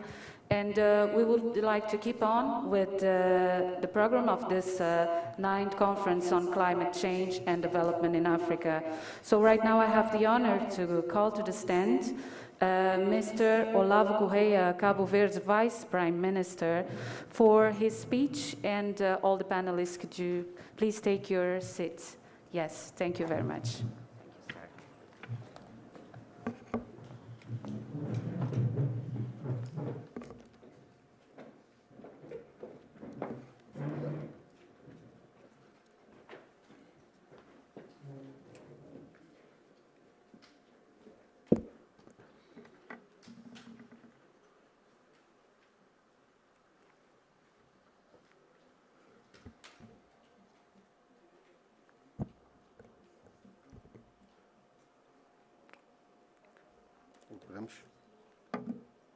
Ok.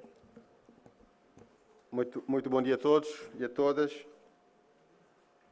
Cumprimentar a todos os presentes que estão na sala, mas também que estão a nos acompanhar virtualmente. Todo o protocolo observado. É para nós, Cabo Verde, um privilégio enorme poder acolher a 9ª Conferência sobre 2 temas que são fundamentais para o nosso futuro: mudanças climáticas e desenvolvimento em África. Mas é, ao mesmo tempo, uma grande responsabilidade pelo contributo que esta conferência deve dar para a construção de um quadro africano para uma transição ecológica justa, para uma recuperação resiliente, verde e azul. Esta conferência também realiza-se no momento certo, porque estamos nas vésperas do COP26 da Convenção Quadro das Nações Unidas sobre as mudanças climáticas. Minhas senhoras e meus senhores, todas as autoridades africanas estão cientes do estado de emergência climática E convém sublinhar esta referência, a emergência climática, em que nos encontramos. E todos nós defendemos uma atitude responsável e de respeito para com as gerações atuais, mas também para com as gerações futuras. Estamos cientes de que as mudanças climáticas são hoje uma realidade. Não é uma ficção, é uma realidade. E tem um impacto inegável na vida dos nossos concidadãos. Cabo Verde, assim como todos os demais pequenos países insulares, está muito exposto e severamente exposto aos impactos negativos das mudanças climáticas. E sabemos que provavelmente aumentará a frequência e a gravidade dos riscos hidrometeorológicos. E também estamos cientes de que podemos ser confrontados com possíveis aumentos do nível do mar. Estamos cientes também que devemos nos preparar, criando uma resiliência cada vez mais forte, que permita lidar com os fenómenos associados a essas mudanças climáticas. Um enorme desafio para todos os nossos países. Somos um pequeno país insular em desenvolvimento e temos uma das mais baixas emissões per capita de gases com efeito de estufa. E, no entanto, estamos entre os países mais vulneráveis às alterações climáticas. Por isso, o critério da vulnerabilidade tem de ser entendido hoje como um critério fundamental na arbitragem em relação ao acesso aos recursos financeiros e à promoção do desenvolvimento. Cabo Verde enfrenta graves desafios de adaptação associados, entre outros, às secas cada vez mais extremas, a desertificação da terra, mas também à disponibilidade de recursos hídricos, à segurança alimentar e energética. Este problema é um problema mundial e se coloca também ao nosso continente. E segundo os estudos do Banco Africano de Desenvolvimento, o índice Planeta Vivo para a África revela uma redução de 39% nas populações animais ao longo de um período de 38 anos.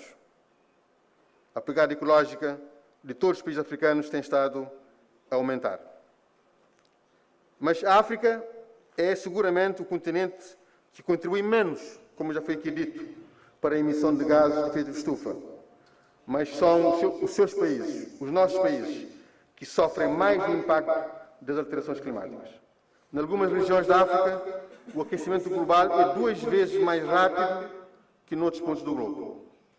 O continente africano acaba por ser o mais afetado com o aquecimento global. Os nossos países são os que mais sentem os efeitos das alterações climáticas, mas também falta apoio e incentivos para a inovação.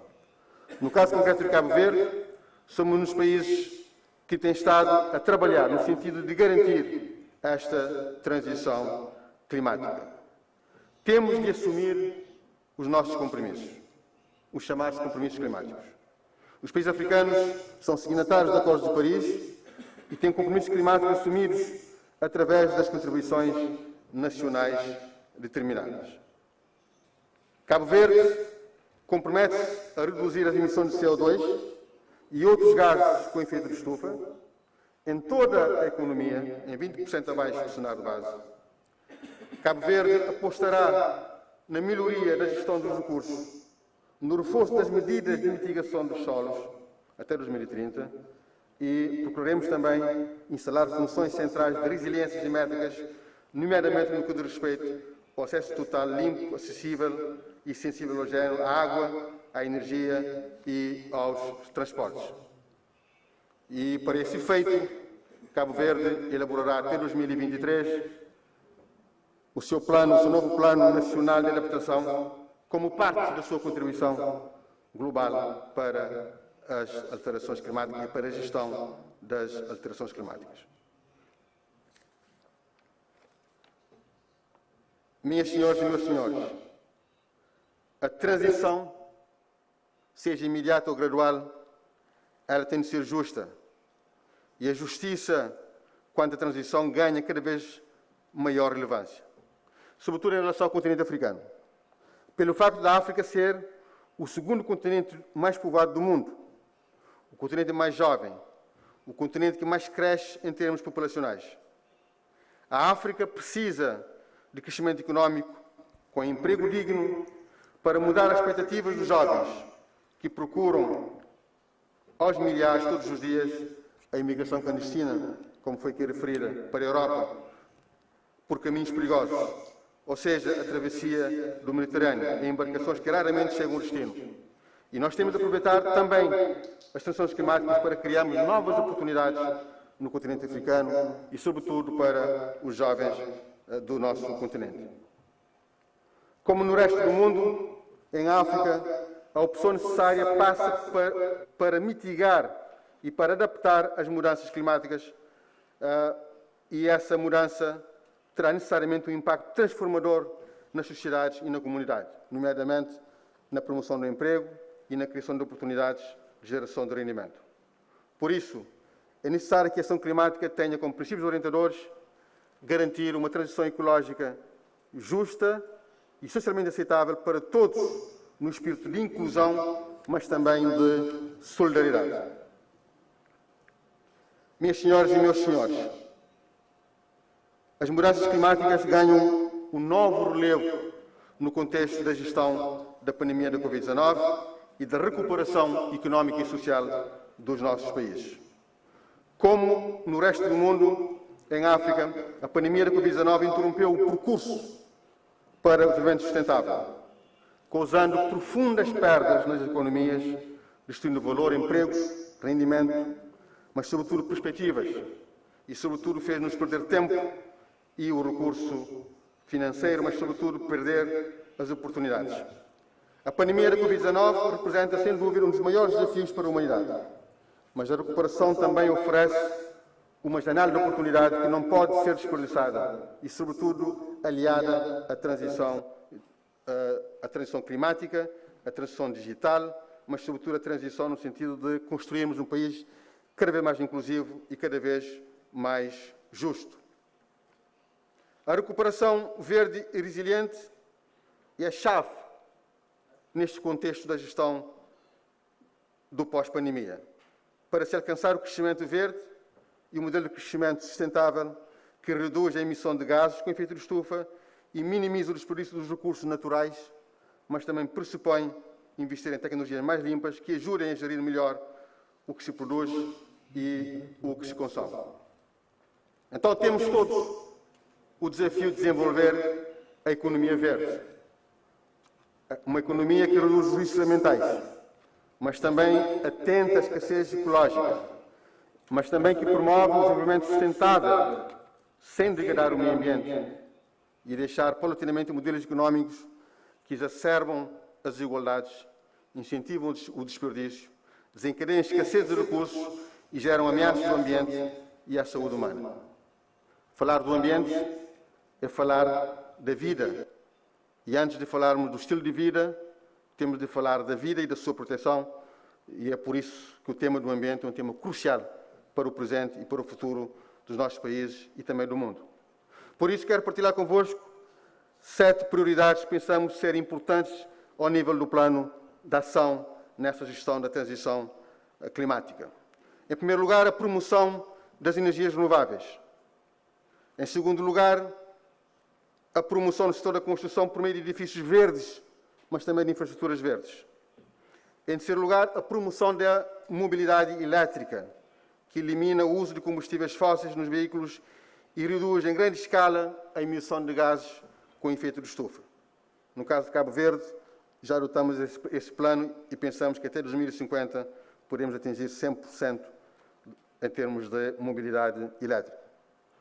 A quarta é condicionar os incentivos todos, públicos, às empresas e ligar esses incentivos aos compromissos climáticos, ou seja, incentivar a transição para modelos de negócios e de governança e de gestão mais sustentáveis e resilientes para fortalecer o tecido económico dos nossos países antes de futuros choques relacionados ao clima. mas também temos de relançar apoios direcionados a atividades inovadoras de baixo carbono, como pesquisa e desenvolvimento da tecnologia limpa, produção de hidrogênio com zero de carbono, combustíveis com baixo teor de carbono para o setor dos transportes marítimos e da aviação, materiais com baixo teor de carbono, como cimento verde ou aço verde, e modelos de negócios circulares e soluções digitais para sistemas e eficiência energética. E temos também de acelerar a transição da indústria de combustíveis fósseis. Queremos e temos de promover uma recuperação que seja azul, mas também resiliente. E para lá chegarmos, África e Cabo Verde precisam de financiamentos. Temos de mobilizar recursos endógenos, mas também mobilizar recursos externos, quer no quadro dos compromissos internacionais já assumidos ao nível dos países mais desenvolvidos, mas também utilizando hoje novos instrumentos, ao nível da reestruturação da dívida, a troca da dívida pelo clima. Menos dívida, mais clima, melhor ambiente e maior inclusão. E pensamos que este poderá ser um passo importante hoje na gestão da pós-pandemia e na criação de condições para que a economia verde, a economia azul, possa estar no centro das prioridades no que tange à promoção da recuperação económica e social. Por isso, um vivamente apelo a todos os parceiros de desenvolvimento para que criemos as condições no sentido de permitir aos países africanos que aliviem a sua dívida, mas que, ao mesmo tempo, esse alívio possa representar um espaço orçamental e fiscal para investimentos sustentáveis na transição climática, mas também nas economias verdes e na economia azul.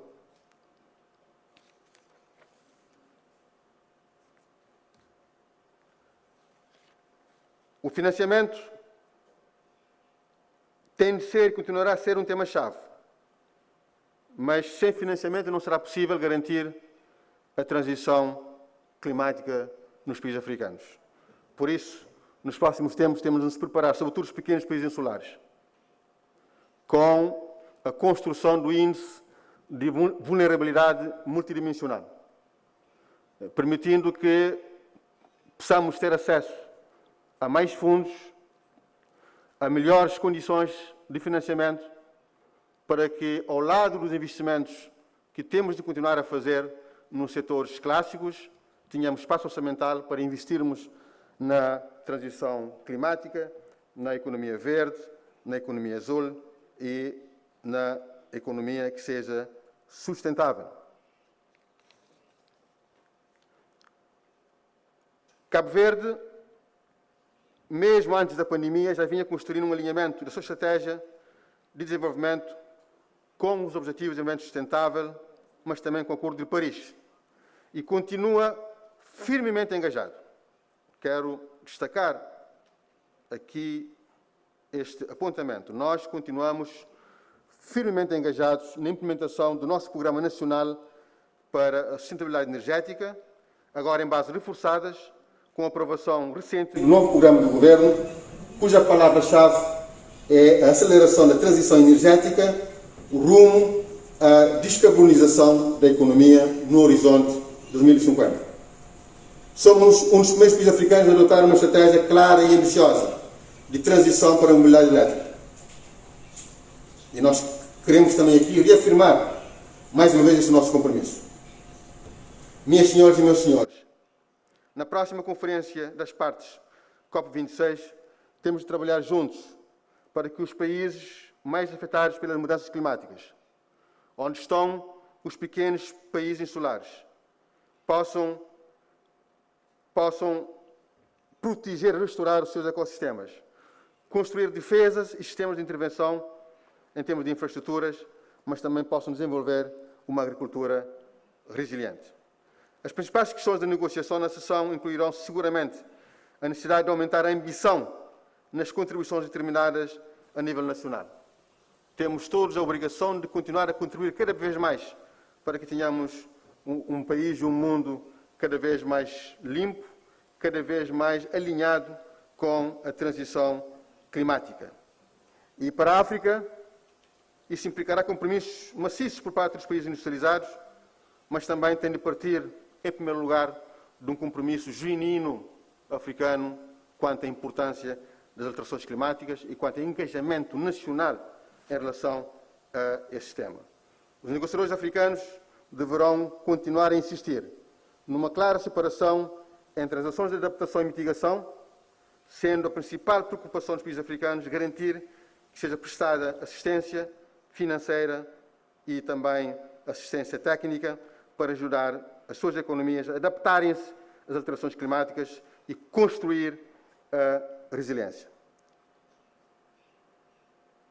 Minhas senhoras e meus senhores, cuidar do ambiente é cuidar da vida. E todos estão convocados a cuidar da vida. Cuidar da vida deve ser o compromisso de todos. E espero que esta conferência possa trazer mais luz, possa trazer mais conhecimentos, possa permitir também partilha de conhecimentos e, sobretudo, a construção de uma visão conjunta dos países africanos em relação ao tema que tem a ver com alterações climáticas e a promoção do desenvolvimento. Dois conceitos que são críticos para o nosso presente e para o nosso futuro. Muito obrigado pela oportunidade.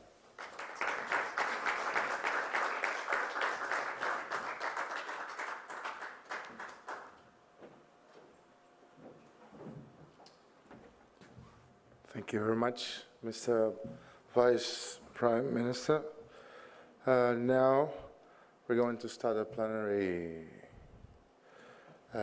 ministerial and level the panels. And I would like to call Mr. Variato Luís Soares Casamá, Minister of Environment and Biodiversity of Guinea-Bissau.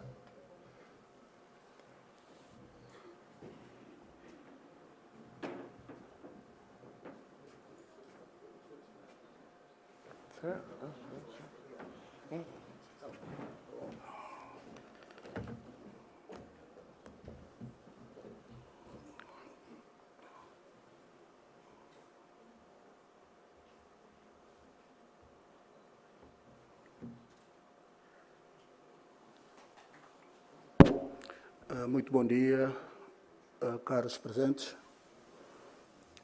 Muito bom dia, Vice-Primeiro-Ministro e Ministro das Finanças de Cabo Verde, membros do Governo de Cabo Verde aqui presentes e convidados de honra. Apraz-me na qualidade de moderador do tema Como é que a África vai para a COP26, garantindo um quadro multilateral da governança climática que atende a África. Antes de apresentar os painelistas e oradores, gostaria de tecer alguns pequenos comentários que desde a adoção do Acordo de Paris, apesar das políticas climáticas empreendidas pelos países, as emissões de gases com efeito estufa continuaram a aumentar nos últimos anos.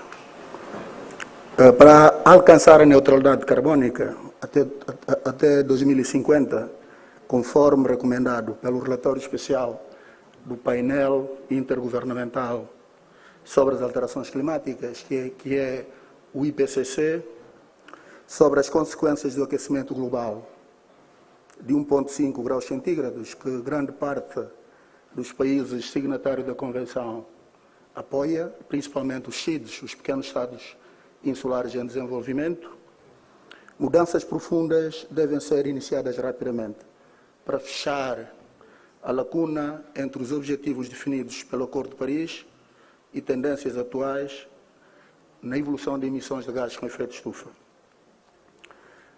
Para conter o aumento da temperatura abaixo dos 2 graus centígrados, ou mesmo 1,5 graus centígrados, o Acordo de Paris convidou claramente todas as partes da Convenção Quadro das Nações Unidas para as Alterações Climáticas a estabelecer, comunicar e atualizar sua contribuição nacionalmente determinada, que chamamos de NDC, que devia ser feito em 2020, mas devido à pandemia, isso não se verificou. Temos que fazer isso a partir de 2020, de 5 em 5 anos. Esta contribuição representa um instrumento da política pública que reflete os esforços dos países no combate às alterações climáticas para alcançar os objetivos preceituados no Acordo de Paris. Esta 26ª Conferência das Nações Unidas sobre as Alterações Climáticas, chamamos COP26, está a aproximar, num momento crítico para cumprir o Acordo de Paris sobre o clima e também com o exacerbar da pandemia da Covid-19. Isso implica que, para podermos atingir 1,5 graus centígrados, nós temos que investir muito na redução de metade das emissões, tendo como base a era pré-industrial até 2030, e que obriga a acelerar bastante o processo de descarbonização em todo o mundo. Assim sendo, gostaria de convidar para a mesa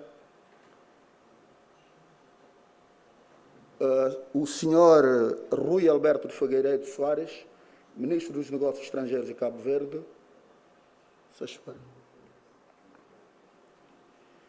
E também gostaria de convidar a Sra. Janete Rogan, representante do Presidente da COP26 do Reino Unido. Online. Okay.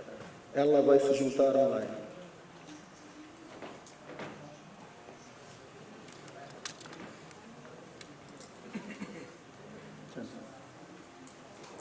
Penso que ela vai sentar aí.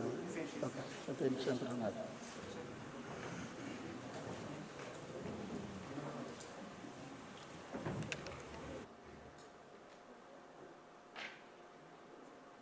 Senhor Ministro, pode sentar.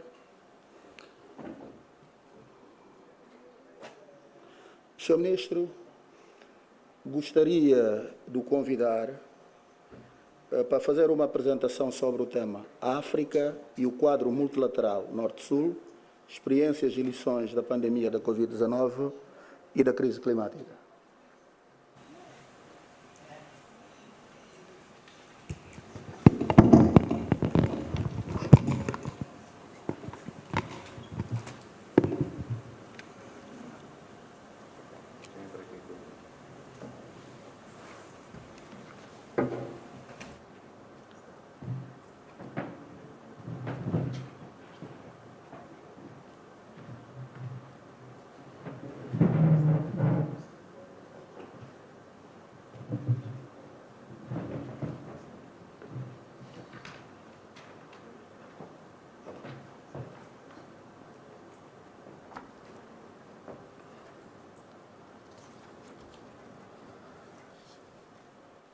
Já boa tarde a todos. Senhor Ministro Presidente do nosso painel, Senhor Ministro da Agricultura, Senhor e Senhores Secretários de Estado, distintos convidados, aqui, como sai dizer-se agora, todo o protocolo observado, por não corrermos o risco de deixar ninguém para trás, todo o protocolo observado.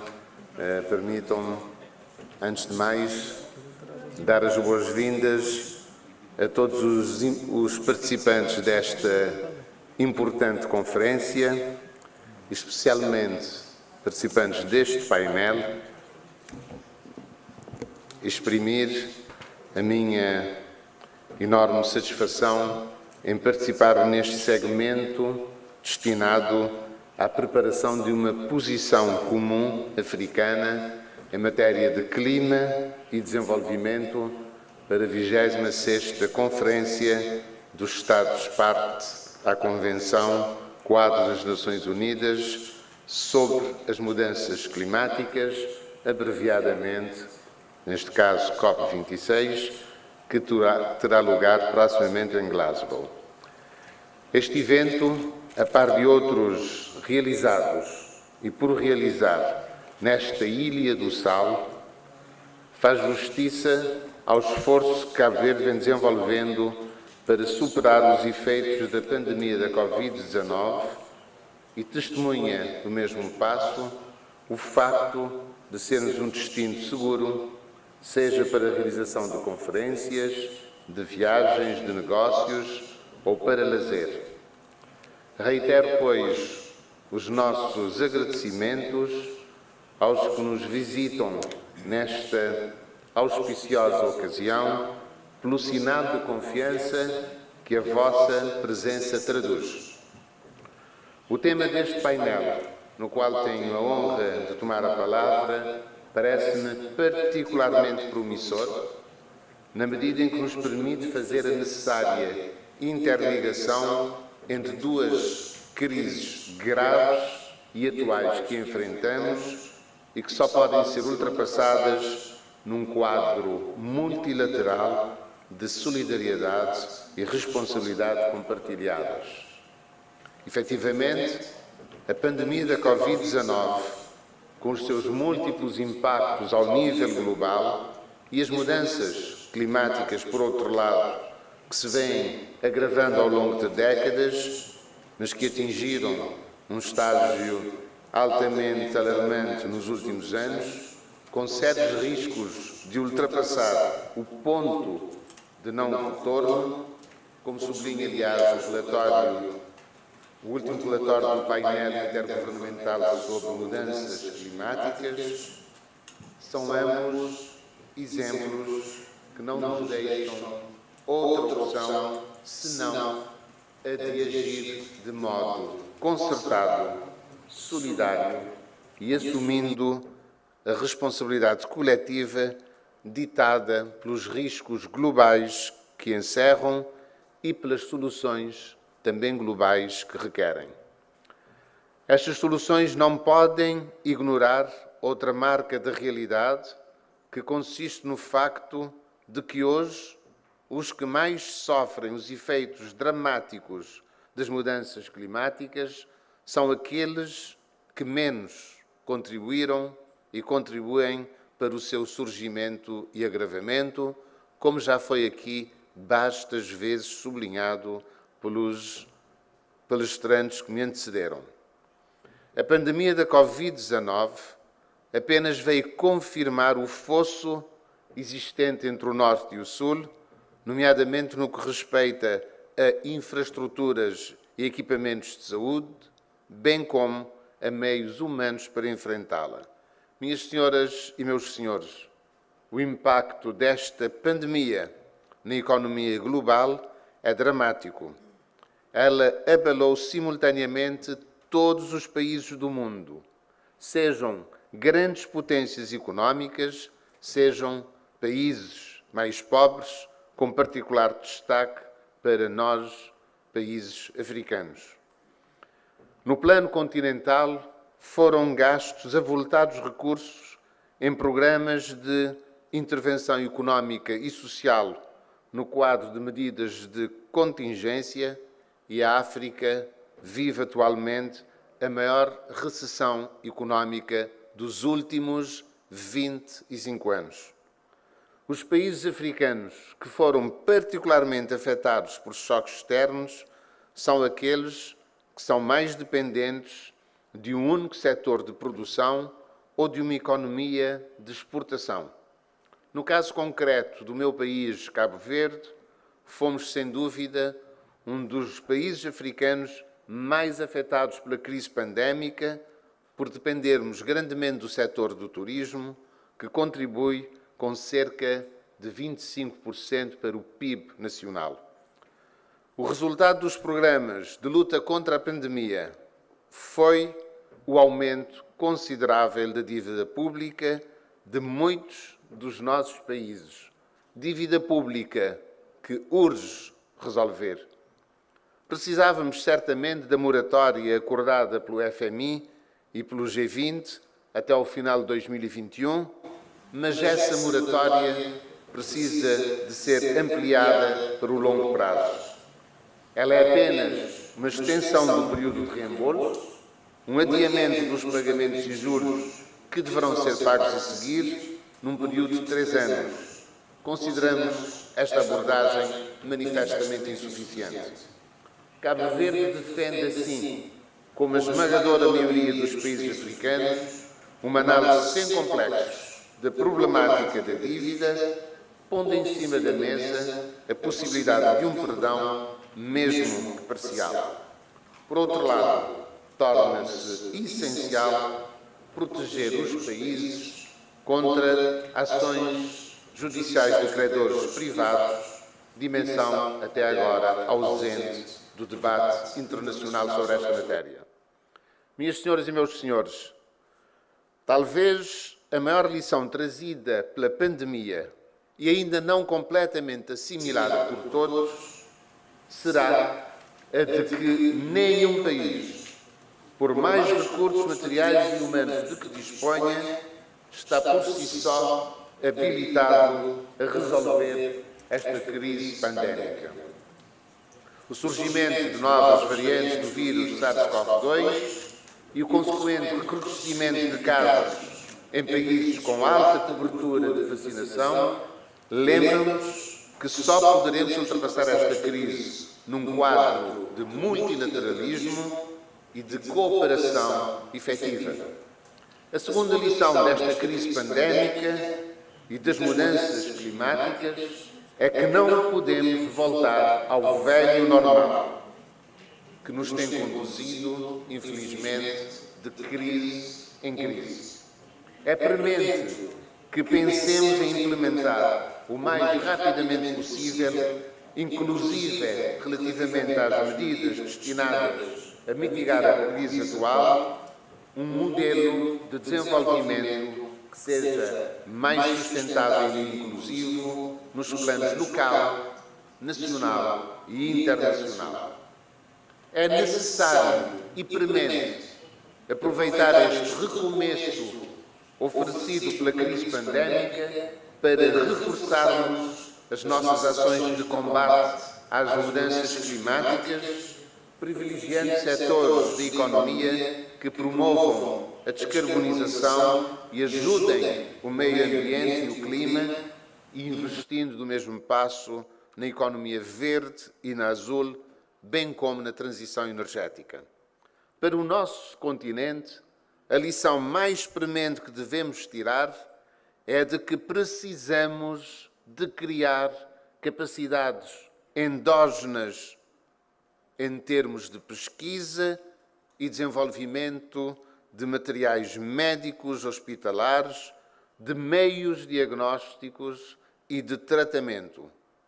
A baixa cobertura vacinal a nível do continente africano, em virtude da falta de vacinas, é disso um exemplo indesmentível.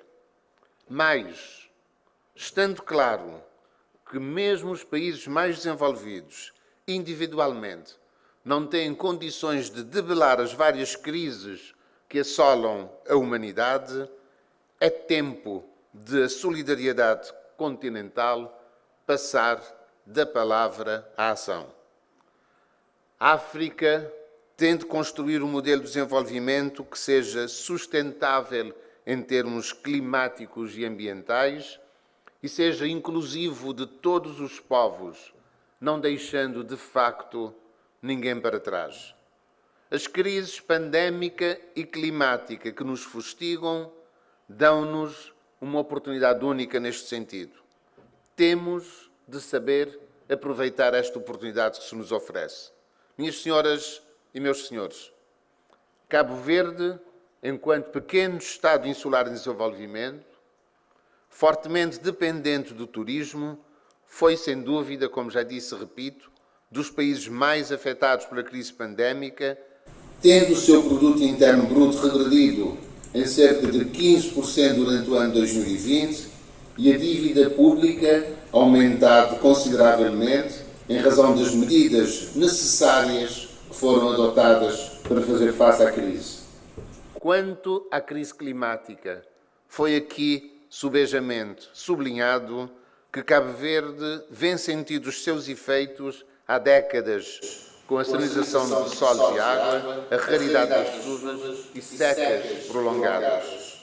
Entendemos, pois, que uma atenção especial deve ser dada aos pequenos Estados insulares em desenvolvimento. Para tal, precisamos de assegurar que as nossas necessidades e prioridades em matéria de financiamento climático sejam especificamente abordadas. Algumas dessas necessidades e prioridades incluem recursos acrescidos para adaptação e atenuação, resposta a perdas e danos, transparência, tecnologia e reforço de capacidades. Temos insistido e continuamos a defender que os pequenos Estados insulares em desenvolvimento, relativamente aos desafios, alguns pontos são importantes. O acesso à concessão e ao financiamento em condições favoráveis, a utilização de instrumentos financeiros sustentáveis e inovadores para além das subvenções tradicionais e dos empréstimos em condições favoráveis, e ainda a fixação do novo objetivo coletivo quantificado com base nas necessidades e prioridades dos pequenos Estados insulares em desenvolvimento. Na esfera nacional, o Governo tem agido em duas frentes no sentido de fazer face à crise pandémica e à climática. No que se refere à Covid-19, com a ajuda dos nossos parceiros, conseguimos mobilizar, felizmente, um número suficiente de vacinas para atingirmos a meta de vacinar pelo menos 85% da população elegível até o final de 2021. Atingida esta meta, assumimos como prioritária a tarefa de promover Cabo Verde como destino turístico seguro e impulsionar a nossa retoma económica. No que concerne, por outro lado, às alterações climáticas, elas têm sido uma ameaça constante para o país, considerado, como já dissemos, um dos mais vulneráveis a esse fenómeno. A sua exposição aos eventos extremos, com chuvas intensas e irregulares, cheias, secas, fortes ondulações e o avanço do mar na área costeira, tendem a enfraquecer a capacidade nacional para alcançar o desenvolvimento sustentável. Temos, contudo, desenvolvido ações importantes para lhes fazer face e aumentar a nossa secular resiliência às vicissitudes da natureza. Cabo Verde é um país com uma das mais baixas taxas de emissões de gases com efeito de estufa per capita do mundo e procedeu à atualização da contribuição nacionalmente determinada com metas realistas e compromissos que nortearão a ação climática nacional para os próximos anos. Os desafios são muitos. A vontade do nosso continente será certamente maior para vencer. Permitam-me terminar augurando que dos debates realizados durante estes 3 dias nesta bela cidade de Santa Maria saia reforçada a posição comum africana em matéria de clima e desenvolvimento para a COP26 e que esta COP seja portadora de justificadas expectativas e esperanças no contexto pandémico que o mundo atravessa. Muito obrigado.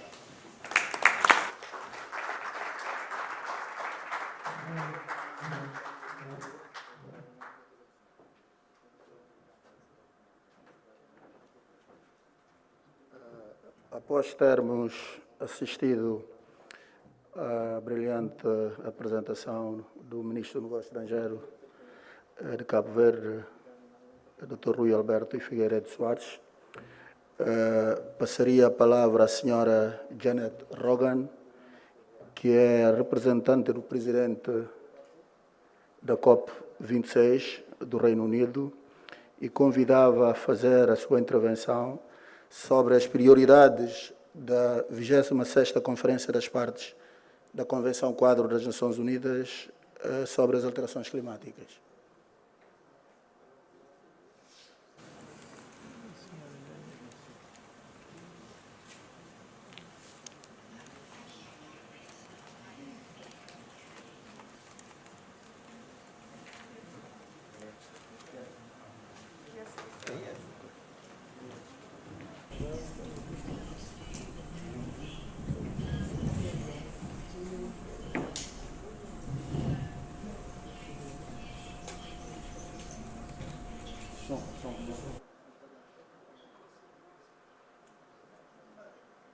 I only wish I could be there in person.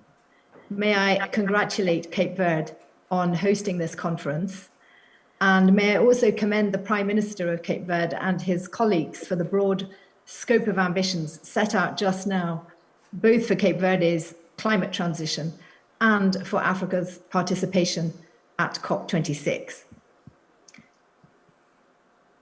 Africa is already living the impact of climate change, despite being the continent least responsible for historic and current global emissions. Floods, droughts, cyclones, even locusts are having a profound impact. Each additional degree of warming will damage prospects for stability and security. The added challenge of the COVID-19 crisis means that after years of economic growth, the continent suffered a recession in 2020 and debt levels are now rising. Development has taken a significant hit and has set back achievement of national development goals across the continent. The United Kingdom is determined that COP26 will deliver for those countries most vulnerable to climate change. And we also pledge to work closely with the incoming presidency for COP26 in Africa in 2022 to drive long-term climate action. We recognize that African nations are demonstrating leadership as unwavering champions for ambitious climate action, and we want to amplify that leadership at COP26 so that we can make progress on issues at the top of Africa's agenda. And I would mention in particular loss and damage, and to deliver not only on finance, but also on access to finance. Ladies and gentlemen, we do intend to deliver an in-person, COVID-secure COP26. And we are focused on four...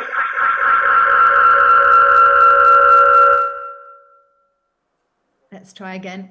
We are focused on 4 key outcomes for COP26 in line with the Paris Agreement.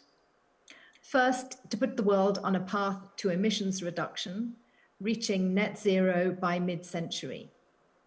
Second, to adapt in order to protect people and nature from the changes already happening in our climate.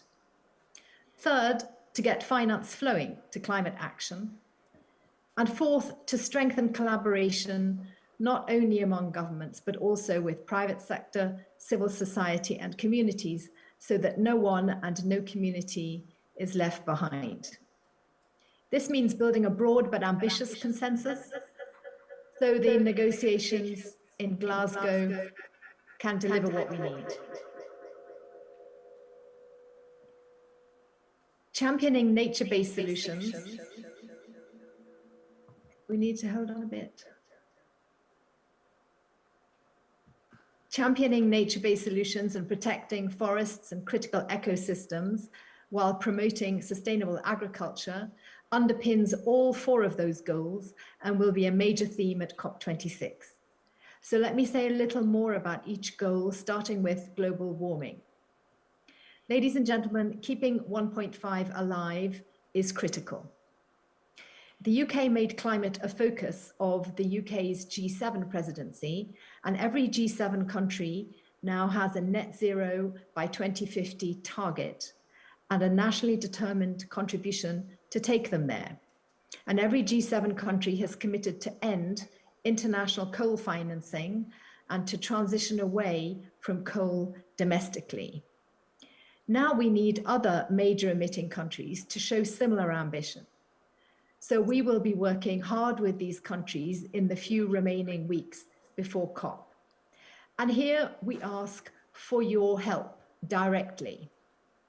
We ask you to use your influence and moral authority to urge all major emitting countries to step up, to put an end to coal, and to make emissions reduction commitments that keep 1.5 alive. Also, if you have not done so, we urge you to set a mid-century net zero target domestically and to submit your ambitious NDC to take you there. Choosing a just transition to renewable energy is the most economically viable and sustainable future for your country. Access to energy is a fundamental requirement for development. And I'm pleased to note that the UK presidency is supporting African nations in their clean power transition through the Energy Transition Council and the Rapid Response Facility. Ladies and gentlemen, adaptation is, of course, a real priority of the UK COP26 presidency. And again, I recognize the leadership of African nations through the African Adaptation Initiative and involvement in the LDC Initiative for Effective Adaptation and Resilience, among other initiatives. We also recognize the importance of locally led adaptation and the need for wider support, which is why the UK has provided £175 million to the targets of REAP, the Risk-Informed Early Action Partnership, which aims to make 1 billion people safer from disasters by 2025. And earlier this year, the British Prime Minister launched the new Adaptation Action Coalition with partners including Egypt and Malawi from this continent. At COP26, we are determined to enable practical progress on the global goal on adaptation, enhancing adaptive capacity, strengthening resilience, and reducing vulnerability to climate change. And to this end, we are urging all countries who have not yet done so to submit adaptation plans and strategic adaptation communications. And ahead of COP26, we are committed to discussing how to get the Santiago network on loss and damage up and running, which brings me to the wider question of finance.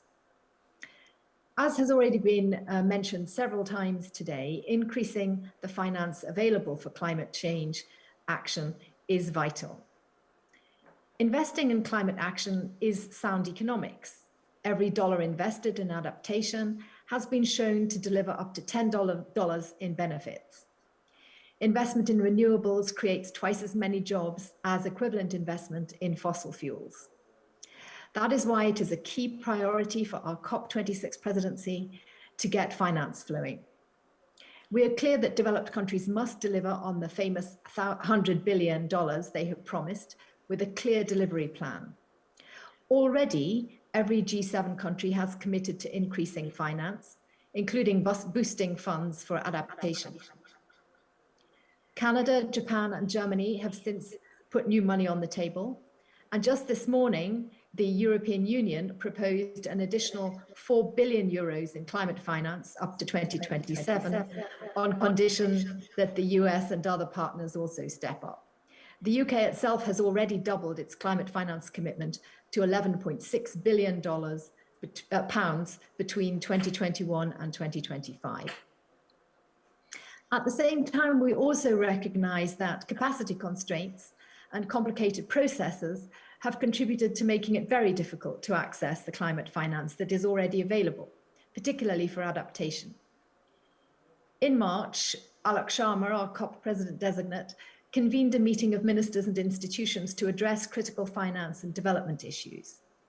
Following this meeting, the UK has recently established a task force on access to finance with representatives of donors, institutions, development banks, and developing countries, including Malawi, Rwanda, and Senegal from this continent, which has been asked to bring forward recommendations for improving and simplifying access to finance for discussion by all at COP26.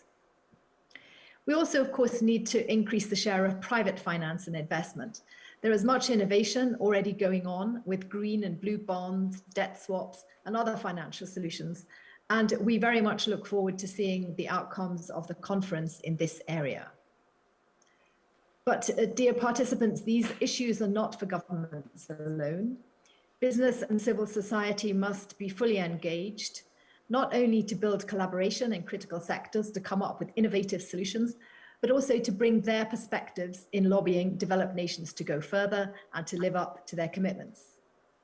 We do need to build real partnerships that recognize and support the sustainable development needed for a clean, resilient, and prosperous Africa.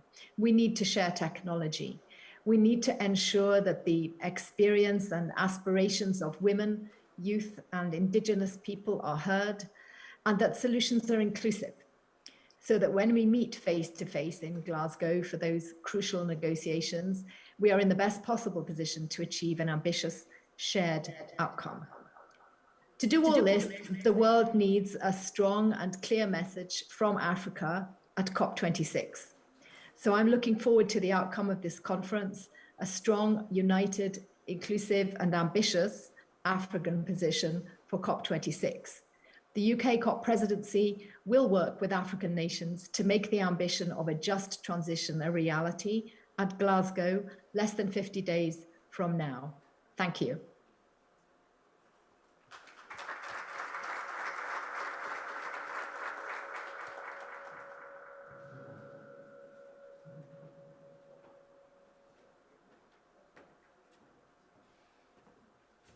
Após termos assistido.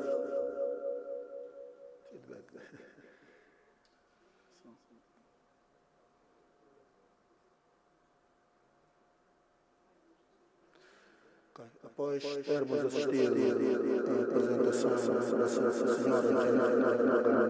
que é representante do COP26 do Reino Unido, gostaria, antes de mais, de apresentar os panelistas.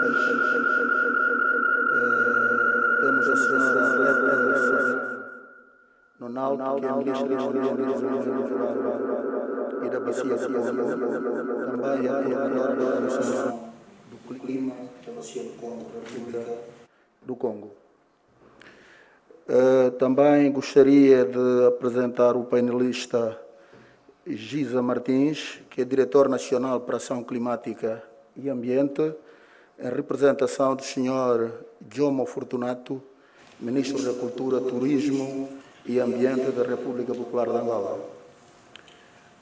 Gostaria também de apresentar como painelista a senhora Raza Kamananarivo, que é ministra do Ambiente de Madagascar, e finalmente a senhora Zainab Shanshuna Ahmed, que é ministra das Finanças, do Orçamento e Planeamento Nacional da República da Nigéria. Penso que todos eles vão estar online, não é?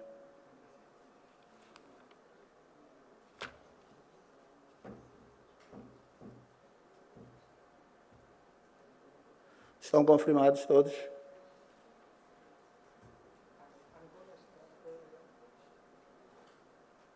Angola está confirmado. Ok, para ganharmos o tempo, caro camarada Giza Gaspar, meu colega das negociações internacionais, gostava de lhe pôr as seguintes questões. Ouviu as duas apresentações. O que, na sua opinião, constituiria uma COP de sucesso para a África?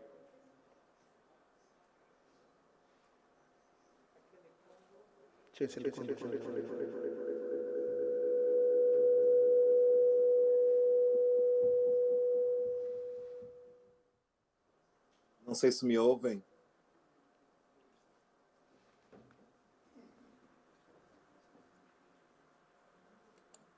Est-ce que vous m'entendez, s'il vous plaît?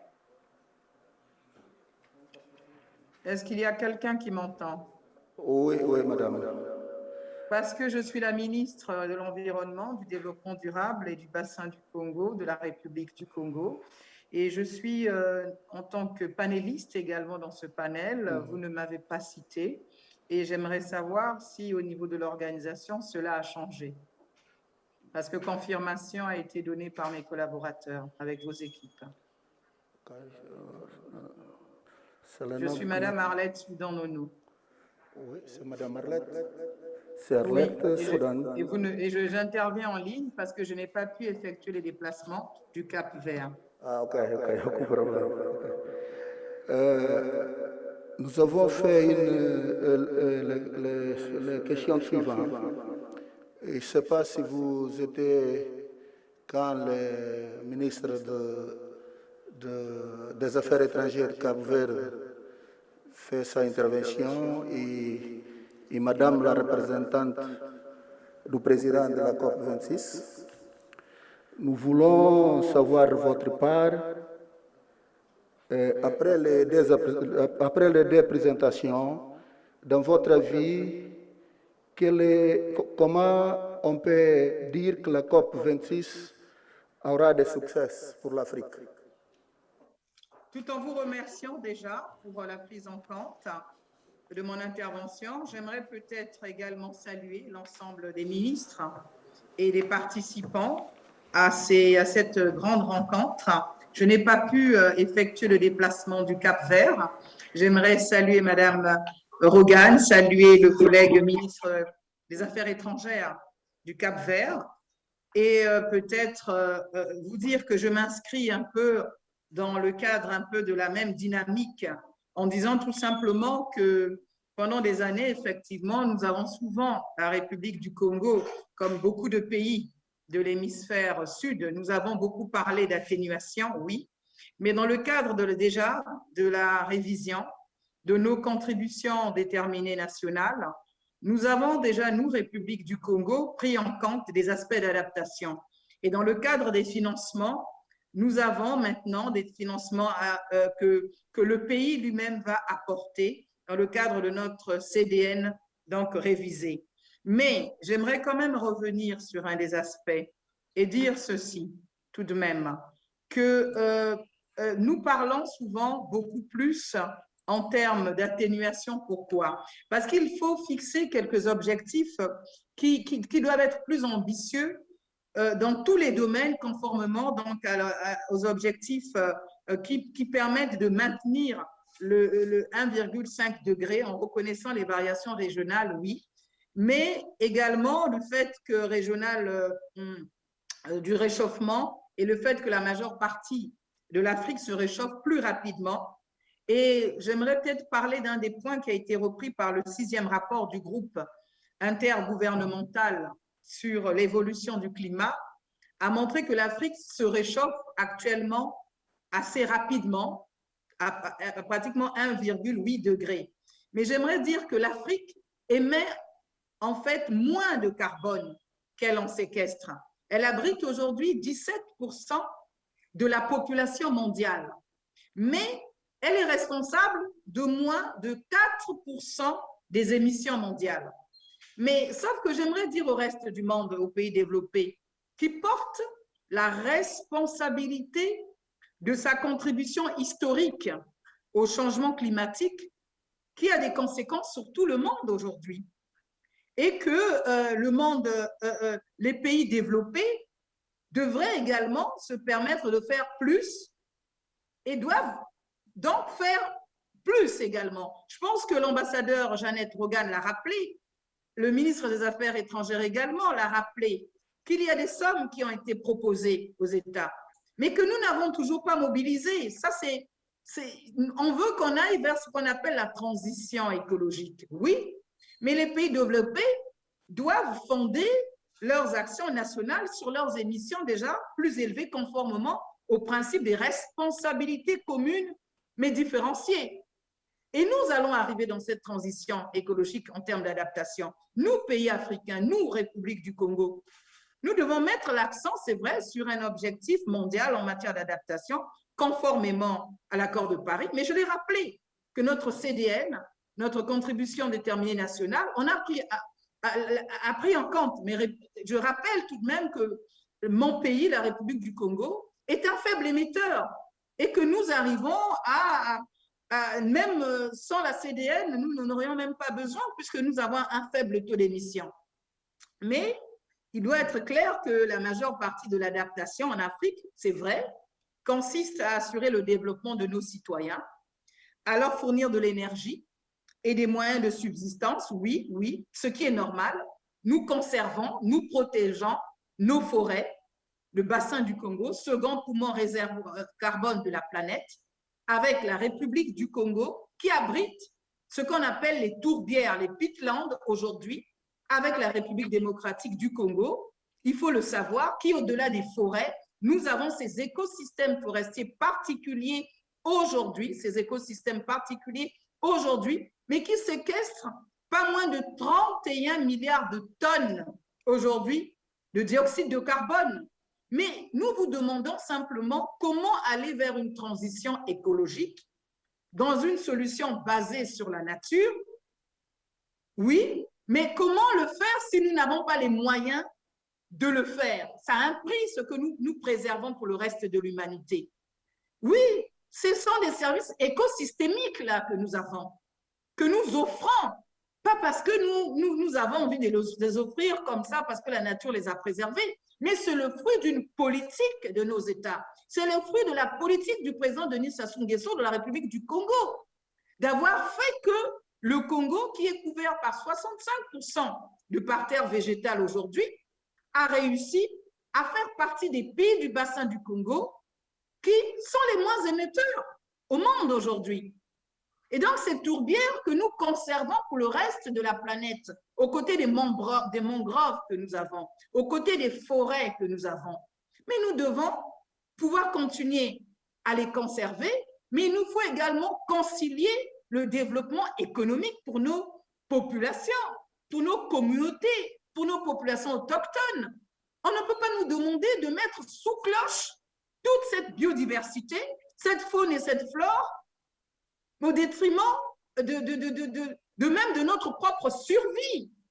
Mais ça, c'est ce qu'il faut pouvoir entendre. Voilà. Donc aujourd'hui, nous souscrivons sur les solutions basées sur la nature, dans le cadre de l'accord de Brazzaville, signé dans le cadre des pays de la zone économique d'Afrique centrale. Oui, nous l'avons signé. Nous avons plusieurs initiatives comme ça. Et aujourd'hui, le bassin du Congo, 16 pays ensemble, portent un outil de gouvernance de sa finance qui est le fonds bleu pour le bassin du Congo. Et dans le fonds bleu pour le bassin du Congo, nous allons arriver à Glasgow, organiser. Je l'ai entendu tout le long de ces échanges qui ont débuté ce matin, que nous devons aller en parlant d'une seule voix. Mais le bassin du Congo est structuré. Nous avons une commission climat du bassin du Congo, qui est un instrument de l'Union africaine, qui porte pas moins de 300 projets à ce stade, qui viennent des 16 États qui constituent le bassin du Congo, dans ce pipeline de projets. Et nous avons le fonds bleu aujourd'hui, qui permet de dire aux partenaires, l'Afrique veut parler d'adaptation, mais l'Afrique a besoin de financement. Voilà les projets de l'économie verte de l'Afrique, du bassin du Congo, qui est le second poumon écologique de la planète aujourd'hui, le dernier rempart en termes d'humanité et de régulation du climat mondial. Mais depuis que je suis, on n'entend pas. Et les États insulaires sont constitués également dans la commission des États insulaires. Il y a 3 commissions dédiées sur les 54 États africains. Il y a la commission des États insulaires, qui est portée par les Seychelles, et il y a la commission du bassin du Congo, qui est portée par la République du Congo, et il y a la commission climat du Niger. Donc, vous voyez que nous allons aller organiser à la COP. Maintenant, ce sont les financements qu'il nous faut avoir. Mais ce problème de l'article 6, de ce mécanisme financier depuis 2015 qu'on doit mettre en place, mais comment nous allons pouvoir capter les fonds carbone qui sont nécessaires à notre développement? Comment nous allons faire? Parce que si nous n'avons pas ces financements, nous faisons quoi? Donc, lors de la COP26, nous devons nous engager, c'est vrai, à consacrer au moins la moitié de nos ressources financières à l'adaptation, mais nous demandons également aux pays riches de respecter les engagements pris depuis Rio 92 et de s'assurer qu'il existe un calendrier clair de paiement découlant de l'engagement de 100 milliards de dollars promis 2 fois auparavant et qui ne s'est jamais matérialisé. Et il faut la mobilisation de ces fonds qui aujourd'hui est dérisoire par rapport aux dépenses engagées pour répondre à la pandémie, pour laquelle, rien qu'en 2020, les pays développés ont dépensé 20% de leur PIB en mesure de relance, ce qui équivaut à plus de 10 milliards de dollars. Mais nous avons besoin de la transparence en matière de financement.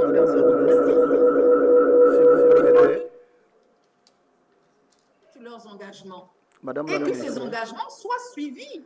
Si vous Et permettez, les pays les plus vulnérables en particulier, nous avons besoin d'un soutien en termes de subventions et non seulement de prêts.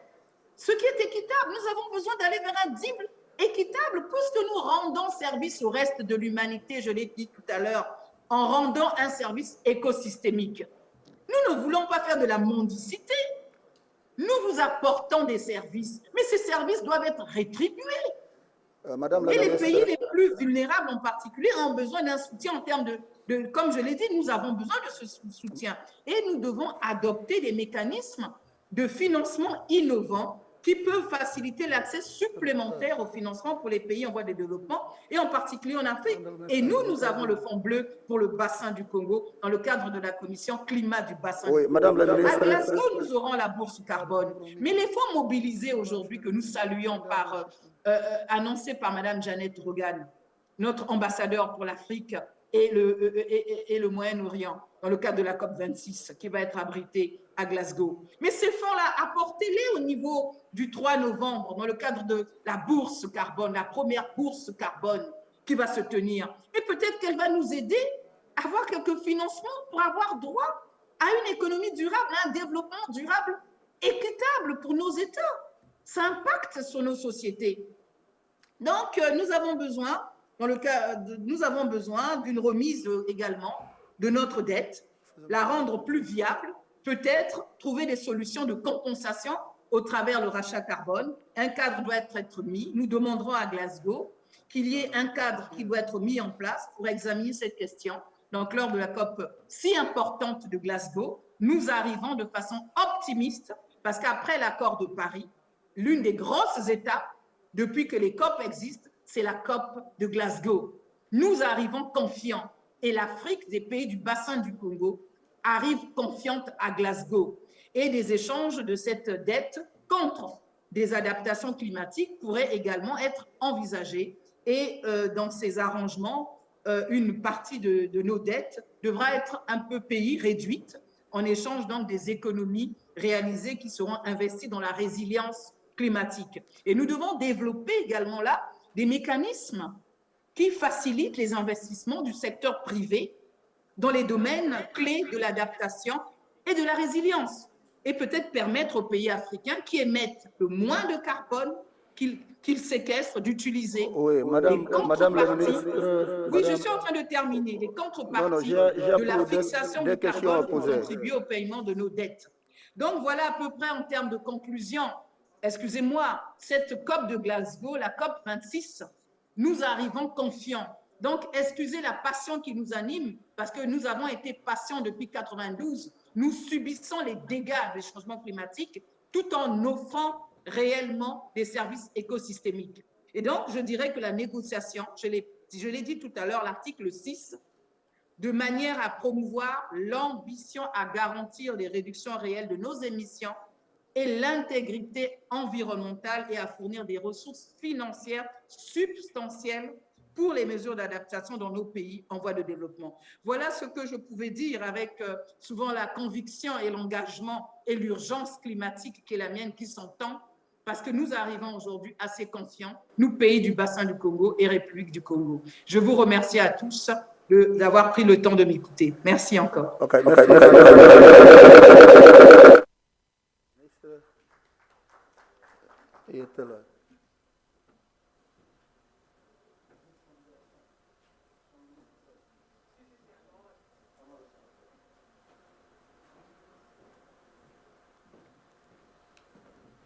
Giza,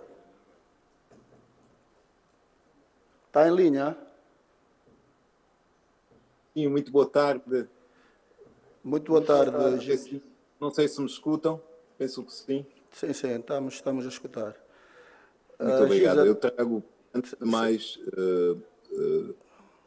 saudações de Sua Excelência, Sr. Ministro Jomo Fortunato, que por razões de calendário não pôde aqui estar conosco nesta reunião. O Sr. Ministro está ausente, em visita com Sua Excelência Presidente da República no interior do país, logo indisponível para fazer-se presente aqui nesta reunião. Antes de continuar, talvez respondendo à pergunta, o que o Sr. Ministro com certeza teria feito, saudar os colegas e naturalmente reconhecer e agradecer o convite que foi formulado a Angola para integrar não apenas este painel, como participar da conferência, que não obstante desafios óbvios de locomoção e a tecnologia, está a ser possível. Perguntava-nos, Excelência Ministro Kassamá, o que é que para nós significa uma COP bem-sucedida para a África?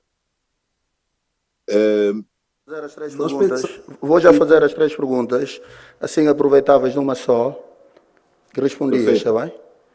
Está bem. Perfeito. Sim. Após ter ouvido as apresentações do Sr. Ministro dos Negócios Estrangeiros de Cabo Verde e a senhora representante do presidente da COP26, temos 3 perguntas para si. Pronto, ouviu as 2 apresentações. Seria uma COP de sucesso para a África? É a primeira pergunta. A segunda pergunta, como esses sucessos podem ser alcançados? E a terceira e última, que lições aprendemos com a resposta da Covid-19 no contexto Norte-Sul e como essas lições são relevantes para a resposta climática? Perfeito. Obrigado, Ministro. Eu penso que, a começar a resposta, sobretudo a primeira pergunta, precisamos de enfatizar, como aliás já foi transmitido por Sua Excelência Ministro dos Negócios Estrangeiros de Cabo Verde, que as alterações climáticas são um dos maiores desafios que enfrenta a humanidade. E isto é uma realidade porque elas ameaçam o desenvolvimento e ameaçam reverter alguns dos progressos que nós temos estado a conquistar rumo ao desenvolvimento sustentável das nossas nações. Não é por acaso que os objetivos do Acordo de Paris são muito cêntricos em desenvolvimento, são development-centric. Primeiro, o de limitar o aquecimento global a muito abaixo de 2 graus quando comparado com temperaturas pré-industriais. Segundo, o de construir sociedades resilientes. E terceiro, o de aumentar significativamente os fluxos financeiros para o alcance desses 2 objetivos. Para nós, estes são objetivos do acordo que são muito associados ao desenvolvimento. Portanto, para nós, o que é uma COP? Uma COP bem-sucedida é uma COP que reconhece a relação intrínseca entre desenvolvimento e alterações climáticas. Neste sentido, bom, esta será a COP em que nós esperamos, teremos a possibilidade de finalizar as regras para a implementação ou operacionalização do Acordo de Paris. Não nos devemos também esquecer deste objetivo. E, naturalmente, no que diz respeito ao desenvolvimento, no que diz respeito a mecanismos do Acordo de Paris e da Convenção que serão discutidos e sobre os quais esperamos decisões definitivas em Glasgow, naturalmente que a adaptação, como também já aqui frisado, é fundamental para o continente africano. É importante que o esforço de adaptação que o continente africano tem necessariamente de realizar seja reconhecido e que seja integrado no conjunto de decisões e recomendações que sairão da COP. E os 2 intervenientes, tanto a Sua Excelência Embaixadora como o Sr. Ministro, fizeram referência a alguns dos aspectos que para o continente africano são fundamentais, nomeadamente a necessidade de nós finalmente reconhecermos e aprovarmos um objetivo de adaptação global. A África, também como foi mencionado, é responsável por muito poucas das emissões que são responsáveis pela atual concentração de gases de efeito estufa na atmosfera, mas sofrem já hoje alguns efeitos das alterações climáticas. Não adianta perdermos tempo em discutir a atribuição da ocorrência de alguns fenómenos no continente. A realidade é que, e como também substanciada por evidências científicas, a realidade é que o continente africano é bastante vulnerável aos efeitos das alterações climáticas, logo tem de realizar um esforço gigantesco de adaptação que precisa de ser reconhecido. O reconhecimento desse esforço de adaptação vai naturalmente ligar também à necessidade de nós reconciliarmos nas decisões de saídas da COP26 à responsabilidade histórica. Ou seja, precisamos de, em algum momento, reconhecer, talvez não explicitamente, mas certamente no conjunto de decisões que nós iremos tomar, que o continente africano não é responsável por estes efeitos, mas tem a obrigação, não tem escolha, precisa de se adaptar e tem naturalmente capacidade limitada de o fazer. Isto vai naturalmente traduzir também a necessidade de nós termos progresso significativo no âmbito do financiamento climático. Não para a COP26, mas da COP26 em diante. Precisamos de reconhecer que para o alcance dos 2 primeiros objetivos do Acordo de Paris, precisamos efetivamente de aumentar significativamente os fluxos financeiros. E isto também passa pelo reconhecimento de que o engajamento do setor privado neste esforço é desejado, mas tem os seus desafios, sobretudo no que diz respeito à adaptação. A adaptação não é, nós ainda não encontramos modelos de engajamento para adaptação para o setor privado. Portanto, o financiamento climático é uma outra questão que naturalmente necessita de resolução adequada e sobretudo as necessidades do continente. Eu até um certo ponto comecei a responder à segunda pergunta, que é como é que nós alcançamos este sucesso durante a COP26. E é efetivamente mantendo sempre em mente que precisamos de reconciliar a responsabilidade histórica com a necessidade de todos nos engajarmos. Precisamos de partilhar as ferramentas que irão permitir o engajamento de todos. Pois também, como sabemos, em matéria de ação climática, nenhum único país, penso que isto também já foi dito hoje, por si só poderá proteger-se dos efeitos das alterações climáticas ou realizar a mitigação suficiente para ilibar-se dos seus potenciais efeitos. Portanto, precisamos de reconhecer a responsabilidade histórica, precisamos de reconhecer que é um esforço global, tem de ser partilhado, ninguém pode ficar para trás, e para tal precisamos de partilhar as ferramentas, nomeadamente tecnologia, nomeadamente financiamento climático e um reconhecimento das circunstâncias específicas de cada Estado, no caso a região, que é a região africana. Eu vou partir para a terceira questão para não me alongar, porque eu sei que estamos um bocado atrasados e penso que a motivação em ter colocado as três ao mesmo tempo foi exatamente para evitar prolongamento. A terceira questão tem a ver com que lições podemos aprender da crise, da pandemia, da Covid e a relação, no fundo, entre o Norte e o Sul, no que diz respeito à ação climática e política climática. Nós pensamos que a pandemia demonstrou, penso que, três coisas. A primeira é que o ambiente, a natureza é partilhada por todos. E hoje, com a globalização em particular, conseguimos sentir isto de forma muito presente. A pandemia é um destes exemplos.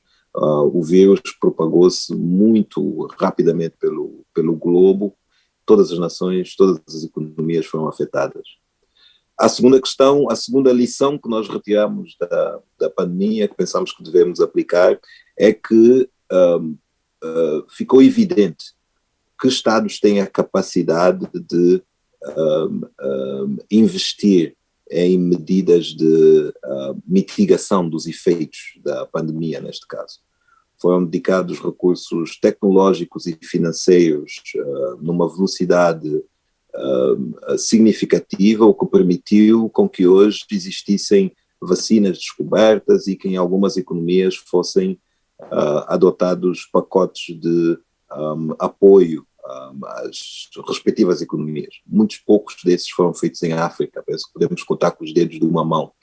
Países africanos que sozinhos conseguiram adotar medidas de resposta económica. Então, estas duas lições para nós devem ser aplicadas também à ação climática.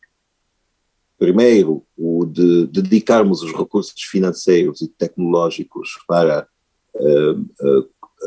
lidarmos com o desafio que as alterações climáticas representam, mas de forma que seja mais alinhada com a grandiosidade do desafio que de facto as alterações climáticas são, um desafio ao desenvolvimento. Segundamente, que sozinhos não conseguimos realizar progressos e, portanto, a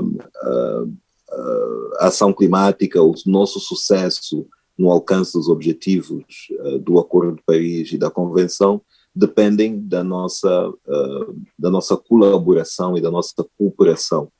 E para tal, naturalmente, a Convenção é o marco e a Conferência das Partes é o instrumento global para o fazermos. Obrigado, Sr. Ministro.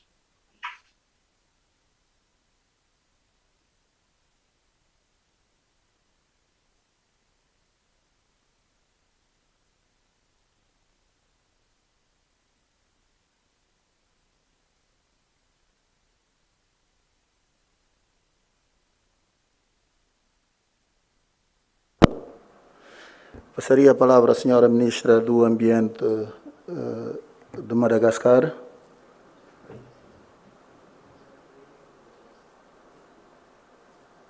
Madame la Ministre, vous êtes en ligne? Oui, bonjour à tous. Bonjour. Vous pouvez m'entendre? Bonjour, madame. D'accord. Merci beaucoup.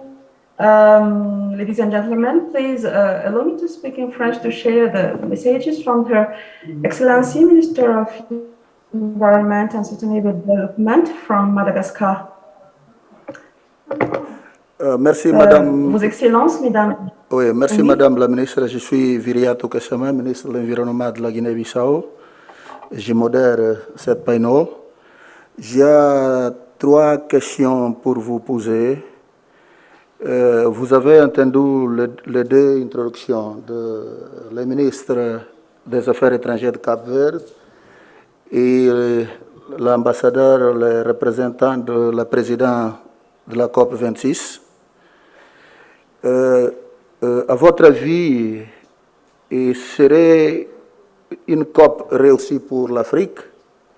Cette COP, comment vous pensez que cette COP serait une COP réussie pour l'Afrique? Et la deuxième question, comment réaliser ce succès?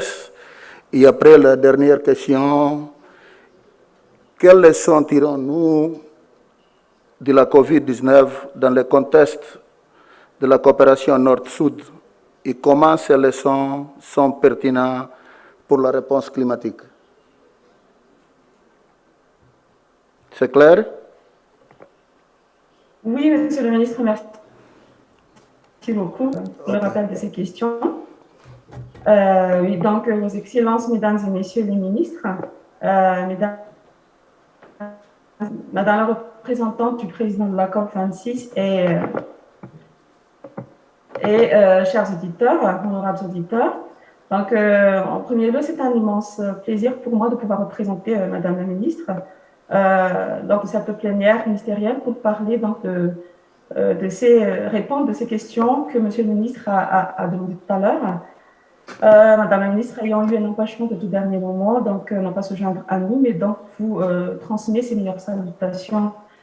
Donc, comme élément de réponse à ces questions que Madame la ministre a déjà en fait souhaite de transmettre à tous les leaders ici. Comme déjà partagé dans les prédictions de tout à l'heure, la situation actuelle de l'Afrique qui mérite effectivement une attention très particulière, le fait que l'Afrique ne contribue que peu à l'émission de gaz à effet de serre, mais que son développement socio-économique est vraiment fortement menacé par la crise climatique. Les effets de cette crise climatique en Afrique qui devient de plus en plus inquiétant et dans la négociation internationale ne doit plus être insensible à de tels effets néfastes. Pour Madagascar, entre autres, il y a l'insécurité alimentaire, la migration climatique et toutes les pressions sur les ressources naturelles qui en résultent. La pénurie d'eau et les sécheresses ou inondations incontrôlables dans ce sens. Nous avons tous vu lors du rapport de GIEC en 2021 l'affirmation de cette situation climatique catastrophique et avec ces changements irréversibles. Donc pour nous, il est impératif lors de la COP que nous puissions tous unir nos forces pour faire face à ces urgences climatiques et menaces pesant sur l'Afrique. Madagascar souhaiterait toujours que nous demeurons tous convaincus des priorités communes de l'Afrique pour la COP26 et bien sûr en considération des contextes particuliers de chaque pays que Madame la ministre du Congo a dit tout à l'heure. Ces priorités sont entre autres et qui devraient être réaffirmées et renforcées à la COP. Ce sont les mesures de la reconnaissance des besoins uniques mais à caractère diversifié de l'Afrique dans ses négociations et attentes internationales. Si nous ne parlons que de mécanisme de marché prévu pour l'accord de Paris, ceci devrait permettre de relever le niveau d'ambition des programmes et initiatives liées aux mesures d'atténuation avec les solutions basées sur la nature, de soutenir le développement durable et vert des pays africains et d'assurer le financement des programmes et initiatives qui sont en cours, qui méritent d'être renforcés, des mesures d'adaptation basées sur les écosystèmes que l'Afrique se doit bien d'adopter pour les bienfaits socio-économiques et environnementaux. L'article 6, comme on dit, doit vraiment donc progresser lors de ces négociations de la COP26 à travers l'établissement de mécanismes plus flexibles et garantissant la justice climatique. Si vous me permettez que je souligne les circonstances nationales de Madagascar, en tant qu'île très vulnérable au changement climatique et où les travaux de projection climatique relatifs au scénario modéré et élevé sont considérés. Et ces projections montrent aussi la formation du fait que si rien ne change, donc d'ici 2050, Madagascar aura une augmentation de température de jusqu'à 1,6 degrés Celsius et en 2080 jusqu'à 2,9 degrés Celsius. L'une des 23 régions de Madagascar, appelée Anjouï, localisée dans le sud, est actuellement très touchée par ce changement climatique et la sécheresse y est de plus en plus menaçante. Et donc, si rien ne change, donc presque la majorité des régions de Madagascar vont être dans le même cas que cette sécheresse d'Anjouï. Donc, pour revenir à la COP26, la reprogrammation de la COP26 2021 a quand même permis à Madagascar et on espère à plusieurs pays de l'Afrique de se concentrer sur les questions qui seront donc discutées lors de cette conférence, des questions qui seront très importantes pour accroître l'ambition climatique et renforcer la résilience de l'Afrique et donc de notre île Madagascar. Étant membre du groupe africain de négociation, Madagascar soutient la position commune du groupe qui souligne les besoins uniques de l'Afrique par rapport au changement climatique et où les financements pour l'adaptation et les pertes et dommages seront prioritaires pour nous tous. Pas plus tard que lors du Congrès mondial de la nature UICN de la semaine passée, Madagascar a réaffirmé sa voix dans la volonté de devoir considérer en une seule fois, lors des négociations, lors des discussions internationales, la réduction de la pauvreté, l'éradication de la perte de biodiversité et la lutte contre le changement climatique. Comme d'autres pays, Madagascar s'attend aux promesses faites aux pays en voie de développement dans le cadre du Fonds vert pour le climat. à part les centaines de milliards dont on a parlé longuement depuis tout à l'heure, les efforts continus doivent être déployés pour déterminer et satisfaire les besoins et les priorités des pays en développement, dont plusieurs en Afrique. Plusieurs actions n'attendent qu'à être réalisées, hein, on renforce ça aussi, à réaliser, à être renforcées ou étendues ou upscale, mais ces actions ont vraiment besoin de la mise à disponibilité effective des moyens financiers comme il a été promis en faveur des pays comme l'Afrique. Avec les priorités nationales déjà partagées à maintes reprises par le président de la République de Madagascar et partagées aussi par le soin de notre ministère de l'Environnement, des actions qui s'agissent principalement, qui devraient être encore plus étalées au niveau de la COP, l'atténuation, l'adaptation, l'atténuation, changement climatique basé sur les solutions, basé sur la nature, en cohérence, toujours en cohérence avec les contextes locaux, mais ne pas être généralisé comme là, on l'a toujours fait. La promotion de l'économie verte et bleue en collaboration avec le secteur privé et qui devrait être rendu le plus bénéfique aux populations locales, les investissements dans l'infrastructure verte et l'énergie renouvelable. Il y avait un certain moment où l'un de nos collègues partenaires nous a parlé aussi des avancées de la recherche, leur capitalisation en réponse aux enjeux des menaces climatiques, ne plus faire des études, mais vraiment de capitaliser tout ce qu'il y a déjà en Afrique. Et n'oublions pas aussi l'indispensabilité du renforcement de l'information et l'éducation environnementale à tous les niveaux en vue d'un développement socio-économique environnemental durable. Donc, par ailleurs, nous voulons partager ici que Madagascar est actuellement en cours de la mise à jour de sa CDN et prévoit de la soumissionner au secrétariat de la Convention avant la COP. Ceci afin de confirmer la volonté d'accroître le niveau d'ambition du pays. Nous sommes également aussi en cours d'élaboration de notre stratégie de développement à faible émission de carbone. Autant d'outils que nous, les pays africains, nous avons déjà en main et que nous devrons vraiment donc apporter au niveau de la COP et partager, faire entendre que l'Afrique bouge et l'Afrique fait des choses telles, beaucoup d'initiatives et programmes, que ce soit pour une transition graduelle ou immédiate post-Covid, lorsqu'on a parlé tout à l'heure lors de la conférence de presse, avec la mise à disponibilité de ressources et moyens qui seront discutés donc, lors de la COP. Donc, en relation avec la pandémie Covid, le ministère aimerait se prononcer sur l'écho de la crise du Covid pour terminer donc son intervention. Nous pensons que pour l'Afrique, la pandémie présenterait une réelle opportunité de relance verte. Pourtant, l'augmentation de la dette et la pandémie de Covid ont quand même affaibli la capacité des pays à faire face à la crise climatique. Donc, nous pensons que la crise du Covid-19 ne doit pas faire dérailler l'agenda du financement climatique. Au contraire, étant donné l'urgence climatique, la même attention et les mêmes ressources consacrées à la Covid devaient être déployées en addition à ceux dédiés aux attentions et ressources pour faire face à la menace du changement climatique. La finalité du déploiement de tous ces moyens post-pandémiques étant de l'économie plus verte et plus résiliente, garantissant le développement durable. Le ministère du Développement, de l'Environnement et du Développement durable de Madagascar se veut de souligner notre entier accord avec ce que les autres orateurs depuis tout à l'heure ont partagé. L'Afrique ne vient pas à la COP en tant que mendiant, mais l'Afrique vient avec des solutions, des engagements adaptés à l'Afrique, des négociations internationales pour des engagements internationaux plus réalistes et au bénéfice des populations locales les plus marginales. Oui, l'Afrique a aussi beaucoup à partager en termes de bonnes pratiques, de meilleures solutions, et ensemble, nous pourrons faire entendre notre voix commune. Mesdames et messieurs, ce sera au tour de l'Afrique d'accueillir la COP27, on saute déjà à ça, et les issues de la COP26 donnera à l'Afrique l'élan nécessaire à la préparation de la COP suivante. Associons ainsi nos ambitions pour garantir un résultat précieux à la COP26.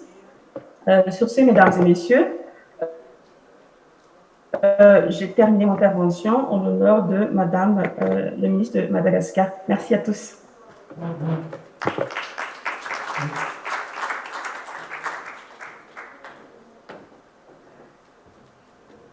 Merci, Madame la ministre de l'Environnement de Madagascar. Finalmente, vou convidar o último painelista, que é o conselheiro Ibrahim Abdullah, da Embaixada da Nigéria, em representação da Ministra das Finanças da Nigéria. Juntar a mesa.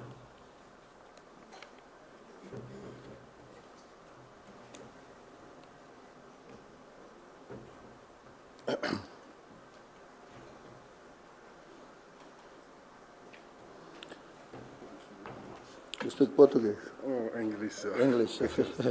So I have three questions for you. You have listened the two presentations. What, in your view, would constitute a successful COP for Africa? This is the first question. The second question, how can this success be achieved? And last, what lessons have you learned from the COVID-19 response in the context of North-South divide? And how are these lessons relevant for the climate response? Okay,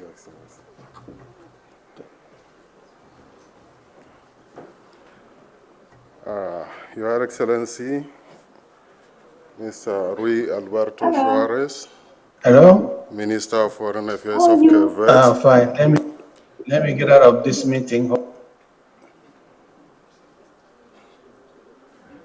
Okay, thank you. I think we got some mixed up. Your Excellency, Mr. Rui Alberto Suarez, Minister of Foreign Affairs of Cape Verde. Your Excellency, Mr. Luis Suarez Kasama, Minister from Guinea-Bissau. Distinguished ladies and gentlemen, good afternoon, and it's my pleasure to stand before you to attempt to answer some few questions raised, and also to share some experience, to share some little experience from my country's perspective. But before that, I would like to apologize for the absence of my minister. She would have attended the virtual session, but due to some prior engagements, she could not. And unfortunately, I cannot speak on her behalf, but I can share some few thoughts we have from our own end. I will speak on the COP questions initially raised. I think in our view, the general issue of climate change and disasters associated with climate, global warming, is a peculiar issue to all the countries. It's not a one country or one region affair, and it requires a global approach.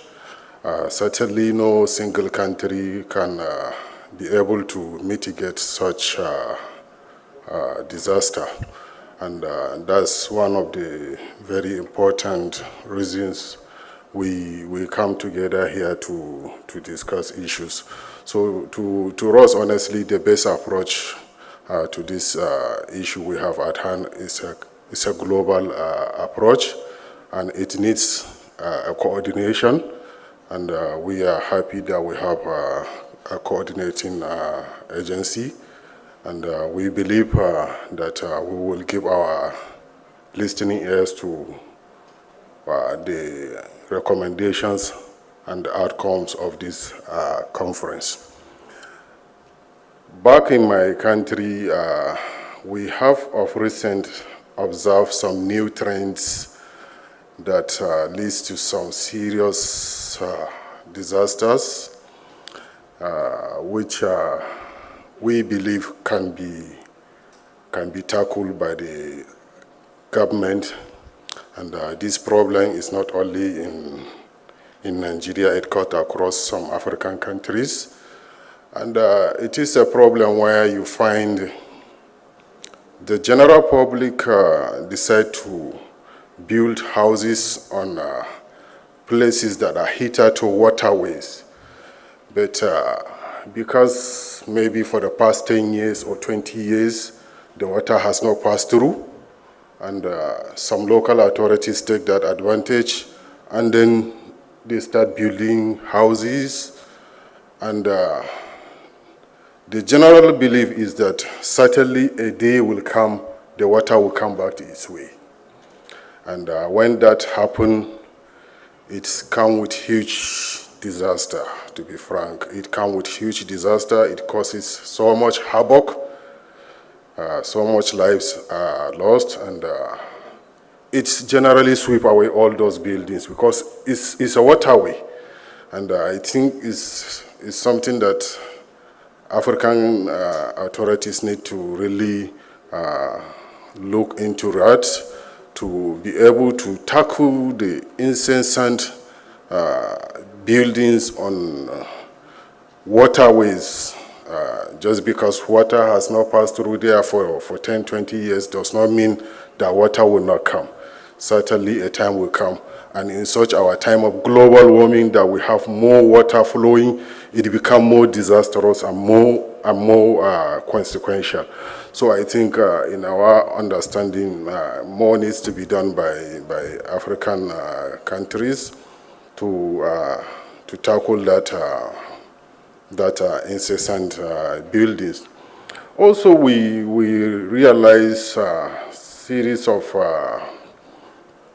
refuse dump on waterways. It's still an unfortunate development in some African countries that you find the populace just take advantage and be dumping refuse on waterways. And when such huge water come and the waterways are blocked by refuse, definitely it flows and it goes into other residential areas and it causes havoc, it causes serious health hazards, especially now with the pandemic that we have at hand. This is more or less an avenue to flush out those refuse, and those refuse can carry all sorts of germs, and they end up in so many homes, and that is really a matter that we believe African countries need to come together to address it. My third or final observation was still on coordination. I may not wish to call the name of countries, but I know in Nigeria we had some experiences whereby some neighboring countries that maybe they decide to open up their dams, is becoming overflooded, is becoming out of control on their end, and they decide to open it up. And when they open it up, it may run into so many countries. We have had so many of such bad experiences in Nigeria. Some of our neighboring countries decide maybe the dam was overfilled and it's now beyond capacity and it's about to burst. And for that reason, they just quickly open it up. And before we realize what is going on the other end in Nigeria, it has already flooded our cities. It has caused so much havoc, so much refuge. So many people goes into refugee camps because of that. So to be honest, I still want to appreciate this forum. I think if such issues can be coordinated, such that if a neighboring country decides maybe a dam is overstretched and they cannot contain it anymore and they must to allow the water to flow, there is need for them to quickly alert the neighboring countries or alert an agency like what we have here, such that those waterways that the water is likely to flow will also be alerted, and then there will be measures to be taken in place to mitigate any bad outcome that could arise. So these are our few observations.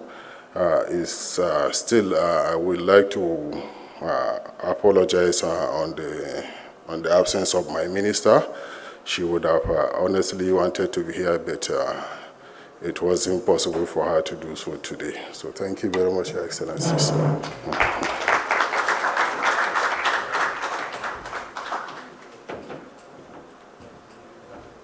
Thank you very much, Mr. Ibrahim, representing the Minister of Finance of Nigeria. Agora vou abrir pequeno debate de perguntas e respostas Para as pessoas que querem algum esclarecimento, podem usar a palavra. Há questões? Ok, se não houver questões, penso que vamos fazer uma pequena síntese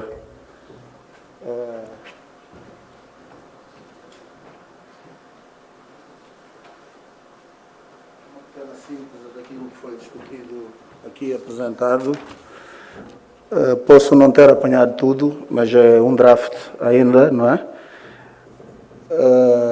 Pronto, aqui ficou bem patente de que a crise climática vem exacerbar, pronto, foi exacerbado ainda mais com a crise pandémica da Covid-19. Também veio reforçado os resultados cabimentados no relatório do painel intergovernamental sobre as alterações climáticas, que é o IPCC, sobre a vulnerabilidade da África, no seu todo, principalmente para os pequenos estados insulares em desenvolvimento, e de que é hora de agirmos de uma forma concertada e temos que falar a mesma voz para a COP de Glasgow. Também foi claramente referenciado aqui de que a adaptação e o reforço da resiliência deve estar no centro das nossas atenções, nós, os países africanos, no seu todo, e para a implementação do Acordo de Paris é necessário um financiamento robusto e também o processo de financiamento deve ser facilitado. Temos também que fazer o fincapé, entre aspas, no que tange o compromisso de perdas e danos, na transferência de tecnologia, reforço de capacidade e também na mitigação. Devemos ter em conta as iniciativas da União Africana promovida pela Sua Majestade Rei de Marrocos durante a COP de Marrakech, que constituiu 3 comissões a nível da África, que é a Comissão da Bacia do Congo, que está a ser presidida pela República do Congo, a Comissão sobre os Pequenos Estados Insulares em Desenvolvimento pelo Seychelles e a Comissão Sahel pelo Níger. A COP deve conhecer a relação intrínseca entre as alterações climáticas e desenvolvimento, porque agora, quando falamos das alterações climáticas, estamos a comprometer grandemente o nosso processo de desenvolvimento. E finalmente, fez uma interação muito clara entre a Covid-19 e as alterações climáticas. Os países africanos devem começar a planificar o seu desenvolvimento com base na introdução da dimensão às alterações climáticas nas políticas públicas, nos planeamentos nacionais. E também o problema das alterações climáticas e da Covid devem ser pensadas não só com recursos internos, porque a crise pandémica mostrou-nos claramente de que cada país deve fazer o seu máximo, e também temos que aprender as lições que nós tiramos da crise pandémica para as alterações climáticas. Os nossos países devem também começar a orçamentar a problemática das alterações climáticas no Orçamento Geral do Estado, porque só assim é que vamos poder conseguir tratar em parte estas duas crises juntas. Muito obrigado e agradeço do fundo do coração a vossa presença. Bem-ajam a todos.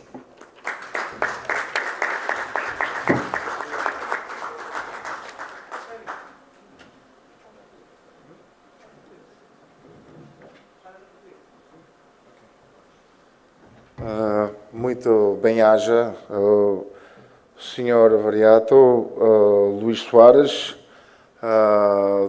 Gostaríamos de avisar também, agora vamos ter um intervalo para o almoço e de seguida daremos início ao segundo painel. Bem-aja.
Olá, boa tarde, bem-vindos de volta, caríssimos senhores e caríssimas senhoras.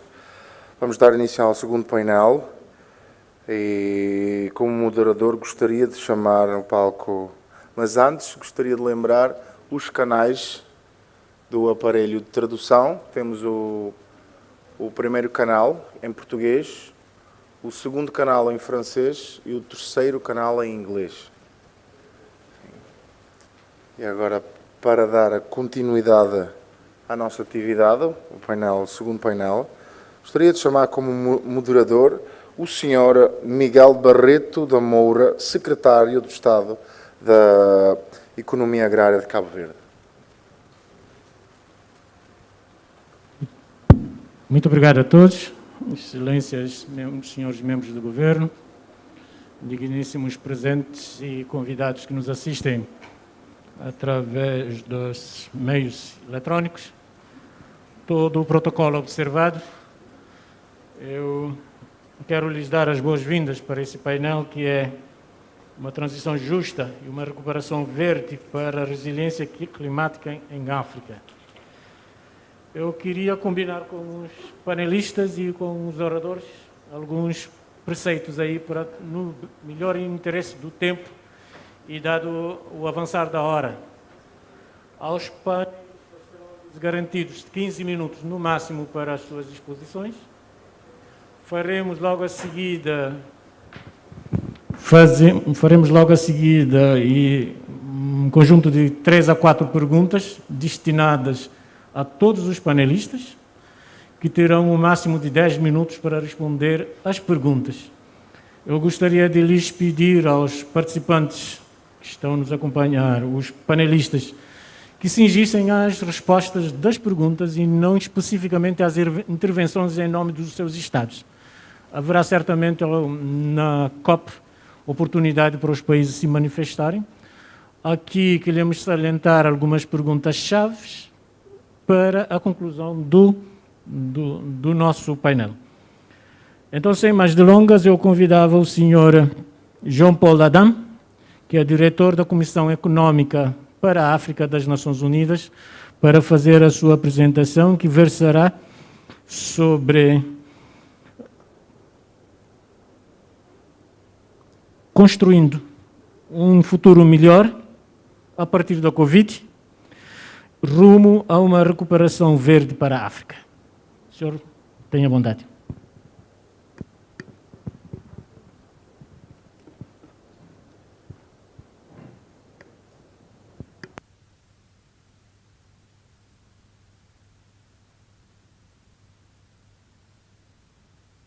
Moderator, Your Excellency, Ministers from the Government of Cabo Verde, Your Excellencies, the representatives of different participating delegations, so dear participants and friends. So I will be presenting in a very short period the main findings from the United Nations Economic Commission for Africa in relation to what are the best investments that African countries can make in relation to addressing the impact of COVID-19, but in the same instance also addressing the impact of climate change, which often has an equivalent and in some cases more extreme impact on African countries. So first and foremost, we must recognize the fact that Africa has contributed the least to climate change while being impacted the most. And this map shows in a graphic form how Africa currently is responsible for less than 4% of global emissions while being home to 17% of the world's population. This fact has been repeated many times, but it is important for us to understand it in the context of climate mitigation and adaptation in the context of COP26. African vulnerability is also being challenged, and this graphic, which comes from the State of the Climate Report 2020 in Africa, shows the increasing prevalence of natural disasters, particularly linked to cyclones in this graphic, where we can see that there was a relatively small number of cyclones occurring between 1981 and 2018, and there's an acceleration just in the 2 years of 2018-19, which were covered in this report. And more recently, I think a number of countries are being affected even more so by other forms of natural disasters, not only cyclones. We heard earlier today about the drought in Madagascar, for example, and there are many other countries that are suffering. And this is having a real impact on the ability of African countries to respond also to the COVID-19 pandemic. Climate change is likely to have a bigger impact in the longer term on African countries than COVID-19 will ever have. The initial contractions from COVID-19 were 2.7%, but Africa is already losing between 2 to 5% of their GDP to climate change. And some countries and some regions, such as the Sahel, are expected to lose up to 15% of their GDP to climate change at a 2-degree level of warming. So this is really existential for African countries. And as we have heard from the Prime Minister of Cape Verde this morning, the issue is even more pronounced for small island states in terms of their specific infrastructure, which is affected by climate change, but even more importantly, their ability to have a viable economy is dependent on climate resilience. The other feature of Africa's response to COVID-19 and also climate change is the limited ability to respond and the lack of safety nets to absorb shocks for populations. So what we can see is that, and this graphic shows the impact of the COVID-19 pandemic, where we can see that the most people that have been affected in terms of their employment is in Africa.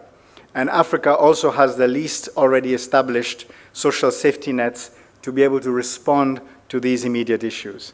Now, as the problems of climate change rise, this lack of social safety net will also impact on the ability to support the most vulnerable populations.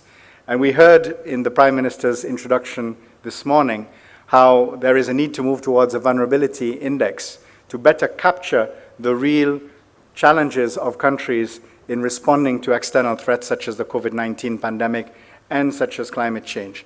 And this is particularly important for small island developing states, but it is also important for other African countries. For example, GDP per capita is not capturing those millions of people that are losing their jobs from the tourism sector across the continent, from Southern Africa to North Africa, places like Egypt, Morocco, countries that are extremely dependent on tourism. And the current way of measuring development through GDP per capita is not capturing those individual losses in populations. This is also situated in a scenario where African countries have limited ability to mobilize financing to respond to external shocks, whether it be COVID-19 or climate change. In the study that ECA has undertaken, we covered 4 African countries, which were Egypt, South Africa, Kenya, and the DRC. The DRC does not feature on this graphic, unfortunately, because the level of spending that it could mobilize was limited, so it does not actually appear on the graphic because it was too low. And this is the challenge that African countries have. Whereas among OECD countries, they are generally spending above 10% of GDP. The overall spend, if you include 2021, because the graphic here refers to 2020, the overall spend is over 20% of GDP among OECD countries. And the majority of countries were spending in excess of 10%. And hardly any African country has managed to mobilize in excess of 1% of GDP in responding to the pandemic. And in the same way, African countries have limited means to mobilize financing to tackle climate change. So what this means is we need a new growth strategy for Africa, because existing growth strategies, while have brought some prosperity, they have been based typically on the export of raw resources with minimal value addition. A new growth strategy for Africa around sustainable practices has a few key features. First of all, it should be the right size, and that means it does not need to be too big. It needs to be right size in the sense of ability to absorb the funds, and that it is sustained over time, that the resources are predictable, because this is one of the biggest issues for African countries. They do not know where the fiscal resources will come from. It is also, the new growth strategy must also deliver fast and immediate jobs and industries, which also support innovation and added value while also addressing inequality. And this means that there are some sectors which are very important to invest in, but we have to recognize not all of them will provide jobs immediately. So there needs to be a focus on the immediate in getting jobs while also investing for the long term. It must also be broad-based, meaning addressing both the urban needs and the rural areas across all countries.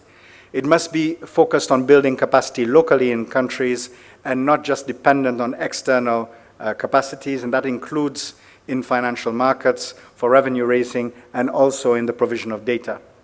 It must also be aligned with country strategies and international commitments, meaning that the priority areas should be defined by countries themselves. It must also be based on local and regional supply chains, and it must look at Africa's resource opportunity, trying to avoid a resource curse precisely by building value chains and not simply exporting with no value addition. And it must overall create more resilient economies that can bounce back after a crisis and give the tools to recover faster. So firstly, what are the areas that emerged from the various case studies as being the most impactful? Infrastructure is incredibly important, and the backbone of infrastructure is energy. There is a $500 billion opportunity for investment in Africa. It's not simply about the gap, it's also about the opportunity to invest in renewable energy. The reality of investing in renewable energy has to recognize that there are challenges linked to climate change, there are increased droughts, and this means that we have to avoid an overdependence on hydropower, which is among the most available energy sources on the continent. And there also needs to be an investment in baseload generation, because over almost half of African countries have less than 50% of their population with access to electricity. And this means renewables are going to be the solution because they cost the least, but to reach the phase where we can invest very significantly in renewables, we need to build up baseload generation. And that baseload generation, based on current technologies, will possibly require some investment in fossil fuels. And the studies that we have done have shown that gas is the most natural solution because it will have less impact than, for example, more polluting sectors. Africa has actually already been ambitious in its NDCs with over 22,000 megawatts of clean energy, and we hope that revised NDCs will go even further. And as we've heard from a number of countries, including Cape Verde, this is already on the way. It appears that my presentation, I think, has fallen off the platform. I would ask my colleagues who have it if they can perhaps present it, because I think our colleagues online are not able to follow it. It has dropped off. There is also a key element of investment in infrastructure is the de-risking of private investments in the energy sector and being able to make this in an affordable way. Okay, I will try and share my screen again. Please bear with me. Thank you. So de-risking of private sector investments, particularly in the energy sector, will also be a key part of the solution.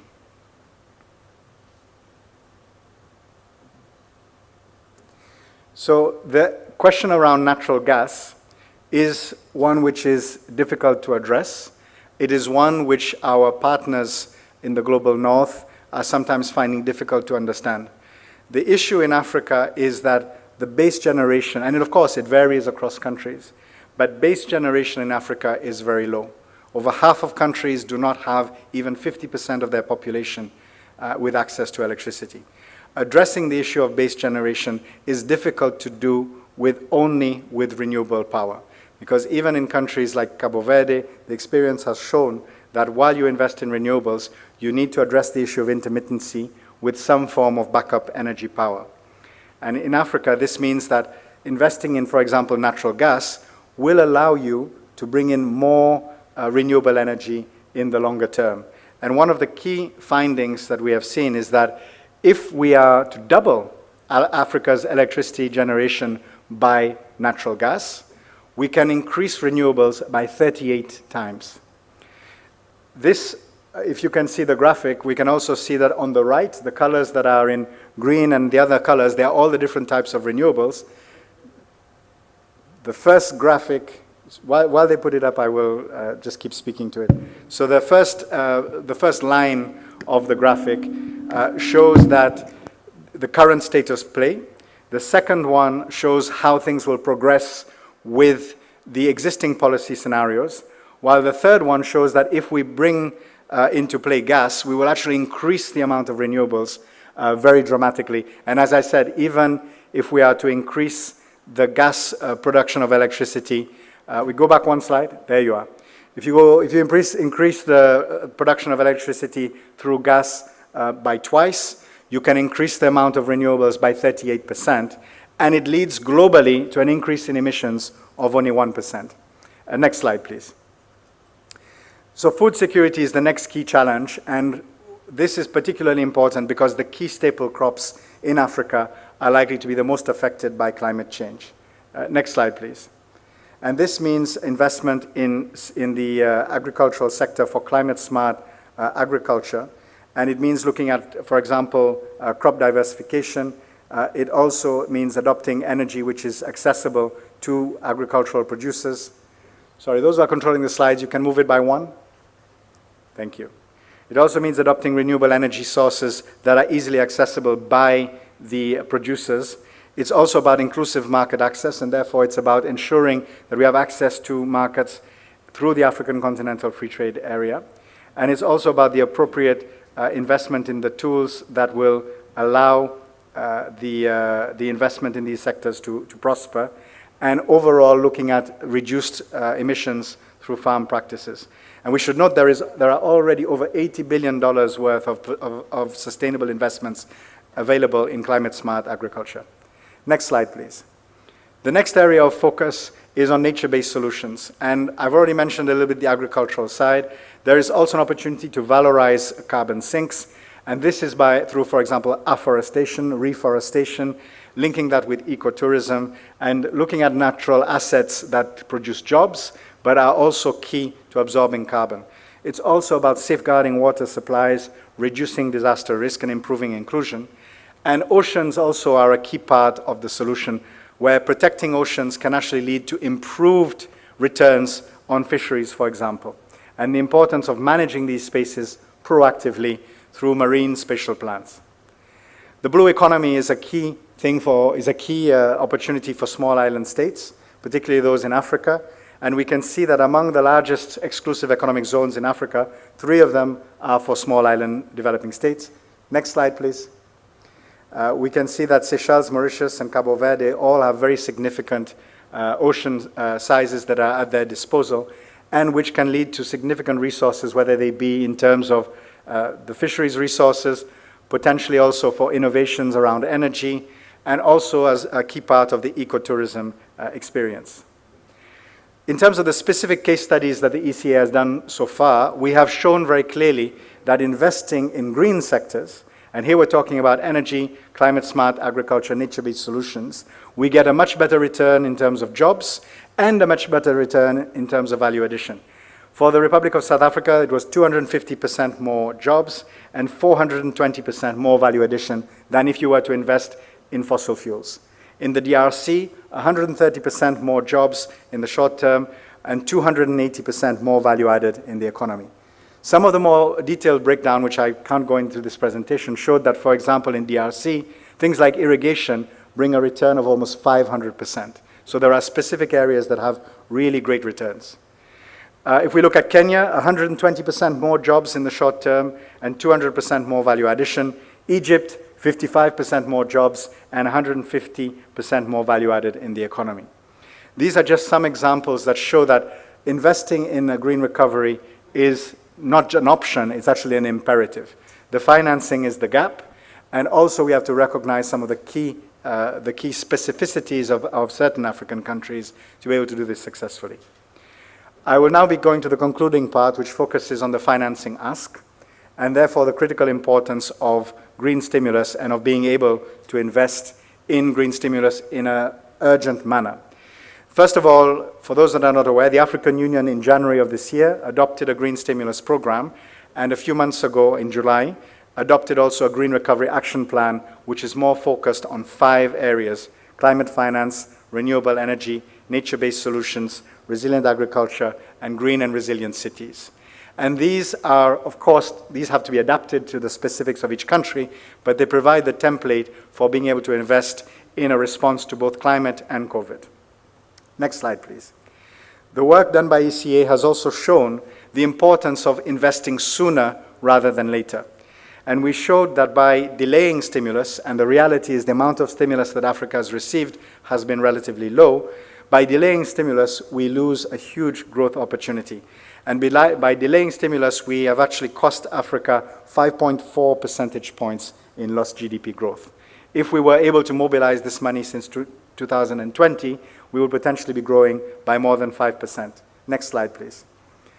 And we're coming to the close, Mr. Chair. Thank you for reminding me. And so the key elements in terms of the financing and how we deliver this investment, firstly, I focus on the 100 billion. This needs to be at the top because this money is a promise, it's a contract, and it has to be mobilized. Secondly, de-risking private sector investment so that we can crowd in the private sector. And one facility being proposed by the ECA is a liquidity and sustainability facility which allows the private sector to essentially invest in Africa, but at a cheaper cost. The third element would be through sustainability bonds, green and blue bonds, which would get a lower price on the basis of committing to invest in sustainable sectors. And the fourth one, debt for adaptation swaps, where a portion of debt can be forgiven and the savings invested in climate resilience. The next slide, please. This is just to show that how Africa has to play catch-up in the global sustainability bond market. There's a few examples of bonds that have been issued by African countries, and they represent less than 1% of global bond issuances. The Middle East and Africa together issued $8 billion worth of sustainable bonds compared to 539 globally, and that's less than 1%. The final slide, COP26 is also an opportunity for having a global price on carbon, which can allow African countries to mobilize up to $30 billion per annum by investing in precisely the sectors that we have presented. The bar graph in blue shows the current price at $5, which allows us to mobilize some money, but at low levels. If we have a price which is at least $50, which is what this graph represents, it can be equal to the equivalent of $30 billion per year. And if we have it even higher, because the IMF have recommended a price of between $50 and $85. So thank you very much, and these are some of the key areas that we are looking at in terms of mobilizing the finance and the sectors where it can have the most impact. Obrigado.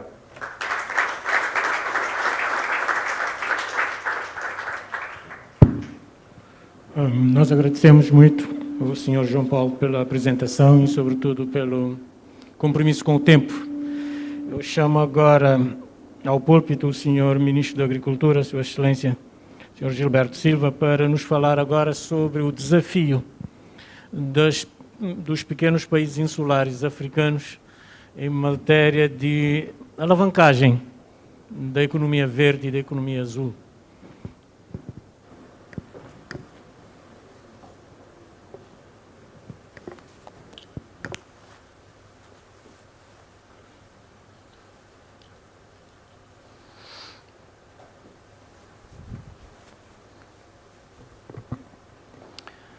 Senhoras e senhores membros do Governo, representantes das organizações internacionais, embaixadores, representantes de organismos públicos, da sociedade civil e do setor privado, caras e caros convidados, boa tarde. Agradeço o convite da organização para intervir neste painel, que muito me honra. Atravessando ainda a crise pandémica e a 2 meses da COP26, da Convenção Quadro das Nações Unidas sobre as Mudanças Climáticas, a realização desta conferência afigura-se muito oportuna para a humanidade debelar a Covid-19 e relançar a economia e equacionar os problemas ambientais globais associados às mudanças climáticas. São 2 desafios maiores da atualidade e, de certo modo, interligados. O equacionamento destas emergências demanda de cada um e de todos ação urgente, concertada, prolongada no tempo, baseada na ciência e nos princípios éticos e de solidariedade, criando as melhores condições financeiras para o efeito. Só assim poderemos construir melhor o futuro para as gerações vindouras. As constatações científicas sobre este fenómeno são cada vez mais alarmantes.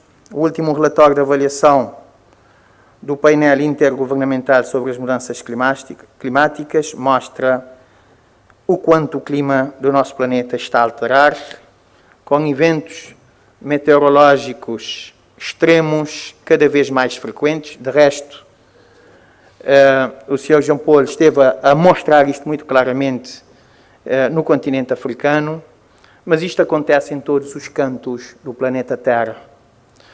Segundo a OMM, o aumento da temperatura média mundial é superior a 1,2 graus centígrados, face ao valor de referência de 1850 a 1900. E nos últimos 50 anos ocorreu todos os dias, em média, um desastre meteorológico, climático ou hídrico, matando 115 pessoas todos os dias e causando perdas diárias de 202 milhões de dólares. Neste quadro, a vulnerabilidade da África é subejamente conhecida, de resto, hoje também bastante sublinhada por aqueles que intervieram antes de mim. E, em termos de mortes, por desastre natural, a África está na segunda posição, 35%, embora seja palco de 15% dos desastres naturais que acontecem no mundo. Se boa parte destes fenómenos está associada às mudanças climáticas, é preciso dizer que, quanto ao nosso continente, a fatura é muito desproporcional, de resto também sublinhado várias vezes hoje, tendo em conta a contribuição de menos de 4% para o aquecimento global. Adaptar-se a esta situação, reforçar a capacidade de resiliência dos países e das comunidades e assegurar a estratégia adequada para o necessário desenvolvimento sustentável é o desafio traçado e o compromisso dos países. Constitui, sem dúvida, um caminho muito árduo, mas é o único que é seguro. Como se colocam os pequenos estados insulares em desenvolvimento, como é o caso de Cabo Verde, neste contexto? É consensual a sua muito maior vulnerabilidade se compararmos com as realidades continentais. E, para já, os principais relatórios técnicos e científicos associam isto a um conjunto específico de fatores. O Sr. Primeiro-Ministro, hoje de manhã, elencou vários desses fatores.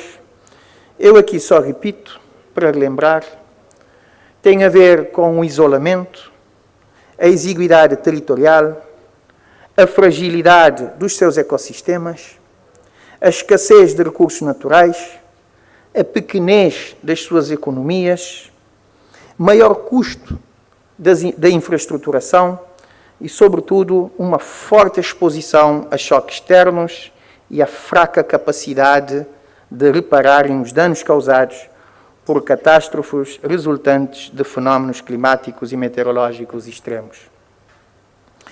Portanto, os pequenos Estados insulares em desenvolvimento são ou estarão afetados de forma muito mais severa pelo aumento do nível do mar, pela perda da biodiversidade, pela degradação dos solos, pela intrusão salina, pela acidificação dos oceanos, pelas secas e pelas inundações, pelas temperaturas extremas e pelas tempestades e furacões.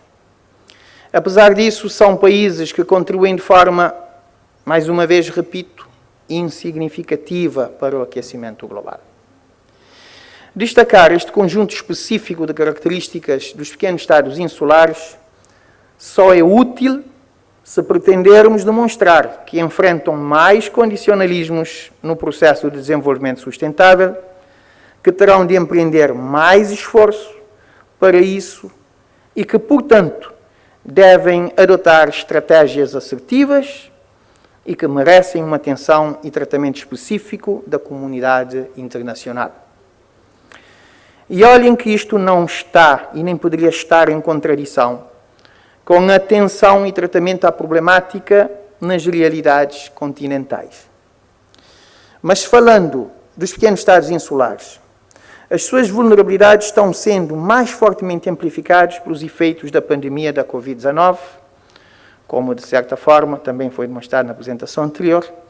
Portanto, a capacidade destes países alcançarem o desenvolvimento sustentável está claramente mais condicionada ainda. Isto demanda urgência e obriga uma abordagem mais integrada nos processos de decisão e nas intervenções. Também mais cooperação e solidariedade dos países desenvolvidos e das organizações internacionais. O clima, olhando para o clima que está a mudar e para o estado de avanço dos compromissos acordados, parece consensual que os dados não são encorajadores. Ainda assim, e acreditando nos cientistas, é possível alterar a trajetória do clima para um cenário bem mais positivo e sustentável. Os países, em conjunto, têm a obrigação de acelerar os passos na efetiva implementação do Acordo de Paris, mantendo a meta de não deixar que o aumento da temperatura média global ultrapasse os 1,5 graus centígrados até o final do século. Isto implica, obviamente, ações concretas para a redução rápida e em grande escala das emissões de gases de efeito de estufa. E os pequenos Estados insulares, neste contexto? Se calhar, muitos são tentados a dizer que devem fazer mais esforço e alocar mais recursos na adaptação do que na mitigação, já que a sua contribuição para o aquecimento global é irrisória. Mas não deve ser assim. Há que integrar as duas opções de forma inteligente. Não só devido aos critérios de acesso aos fundos climáticos, mas também e acima de tudo porque os pequenos Estados insulares, geralmente desprovidos de combustíveis fósseis e de outros recursos minerais mais valiosos, devem aproveitar as suas características naturais e as oportunidades existentes para a adoção de novas opções tecnológicas e estratégias económicas que dão mais sustentabilidade ao processo de desenvolvimento. Estou a referir-me às economias verde e azul, em que os pequenos Estados insulares podem ter menos condicionalismos e relativas vantagens em desenvolver. Para a saída desta crise, estas opções se justificam ainda mais e ganham força, já que ancoradas na conservação dos ecossistemas, na utilização e gestão sustentável dos recursos, nos princípios de equidade, de inclusão social, de eficiência energética e de desenvolvimento com baixa emissão de carbono, estando assim na linha da frente das oportunidades para a criação de novos empregos e novos rendimentos económicos, como de resto também foi aqui demonstrado na apresentação anterior. Aliás, segundo a Comissão Mundial sobre Economia e Clima, em 2018, as medidas destinadas a combater o aquecimento global são uma oportunidade de ouro para garantir o desenvolvimento sustentável e impulsionar o crescimento econômico e podem gerar um lucro econômico de 26 bilhões de dólares até 2030, assim como 65 milhões de novos empregos com baixas emissões de carbono. Cabo Verde está a adotar políticas que conduzam ao investimento nas economias azul e verde, como instrumentos de inovação em apoio à segurança alimentar, à redução da pobreza, à gestão sustentável dos recursos, à biotecnologia, ao turismo sustentável e à produção de energias limpas.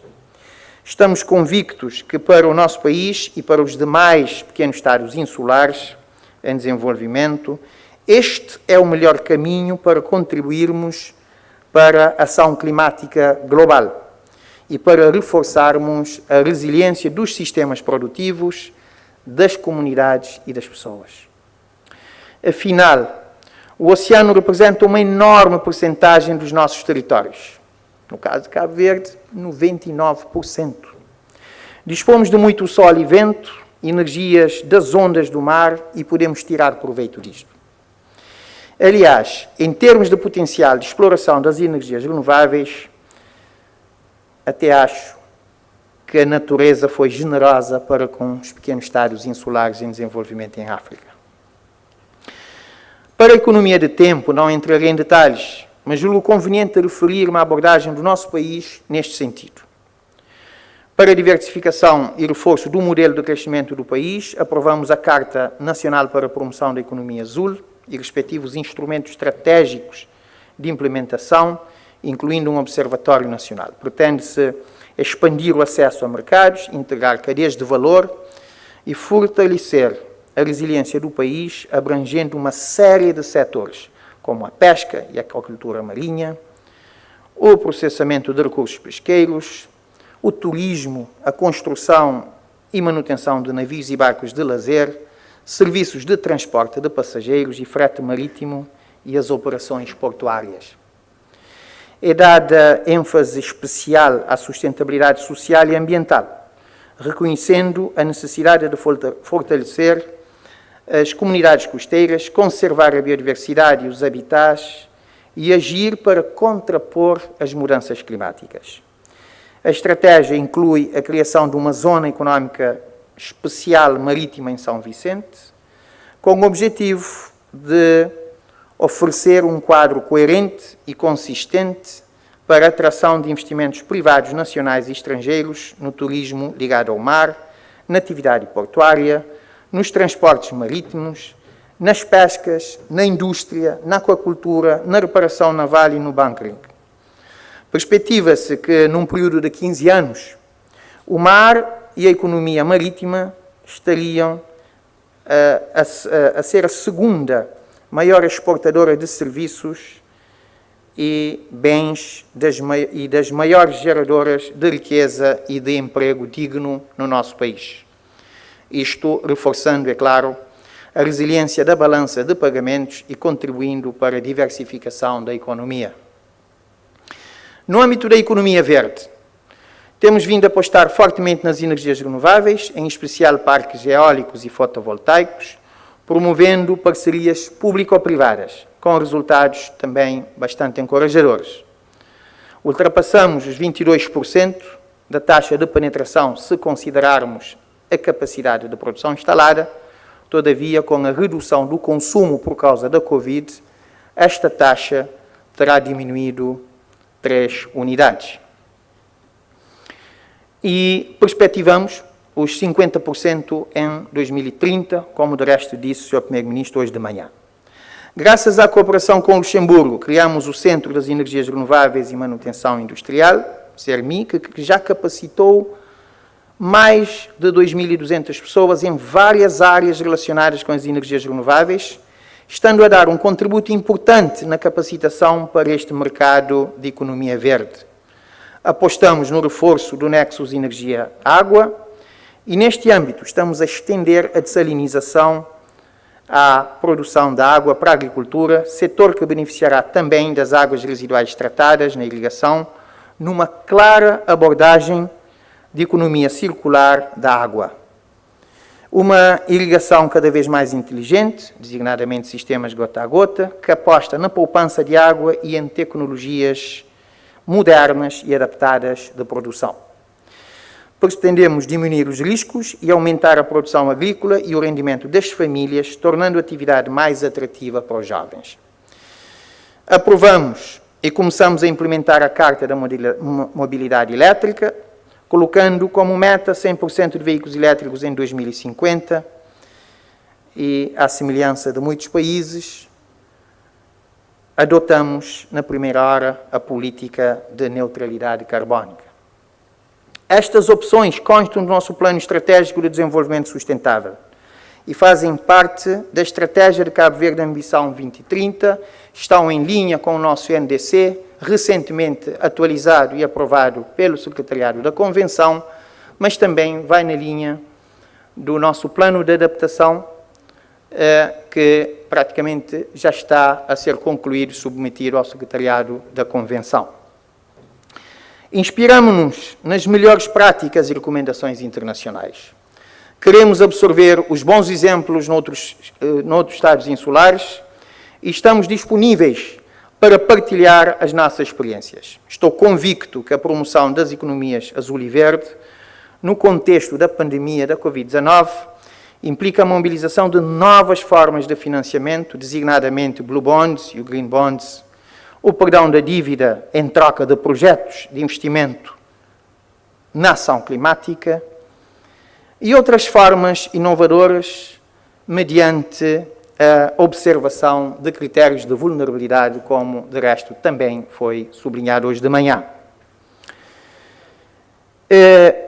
Os pequenos estados insulares não podem hesitar mais em implementar políticas de diversificação da sua economia e devem ser mais perspicazes no acesso aos fundos climáticos. Para isso, há que contornar os desafios estruturais associados à insularidade e focar no reforço do capital humano, no acesso a tecnologias e na melhoria da governança. Para finalizar e lançar motes de discussão, julgo que os países africanos devem influenciar o direcionamento de financiamentos para o fortalecimento das suas economias verde e azul, como contribuições sustentáveis, justas, equitativas e inclusivas para mitigação e adaptação às mudanças climáticas na COP26, que, como todos já sabemos, vai ocorrer na cidade de Glasgow em novembro. Há que apostar na coordenação estratégica entre os países africanos, e isto compatível com a agenda internacional, mas coerente com o contexto do continente e com a nossa condição de pequenos estados insulares. E por isso defenderia ainda a promoção de uma política e ambiente legislativo favoráveis para uma transição a uma economia azul e verde, a criação de ferramentas eficazes de promoção de tecnologias verdes e azuis inovadoras nos países, nomeadamente através de investigação e desenvolvimento, criando, de facto, capacidades a nível local, o desenvolvimento de mecanismos facilitadores do acesso ao financiamento verde e azul, para assegurar verba suficiente à transição económica e ao desenvolvimento sustentável. O reforço de capacidades ao nível dos países e nas regiões para desenvolvimento e aplicação de modelos inovadores e sustentáveis de financiamento destas economias e o reforço da cooperação e comunicação entre os pequenos estados insulares em desenvolvimento, em particular os CIDs africanos. Com o Sr. Jean Paul já combinamos uma reunião porque gostaríamos de entender melhor o Blue Bonds e o Green Bonds, que estão muito bem a implementar. Muito obrigado e boa tarde.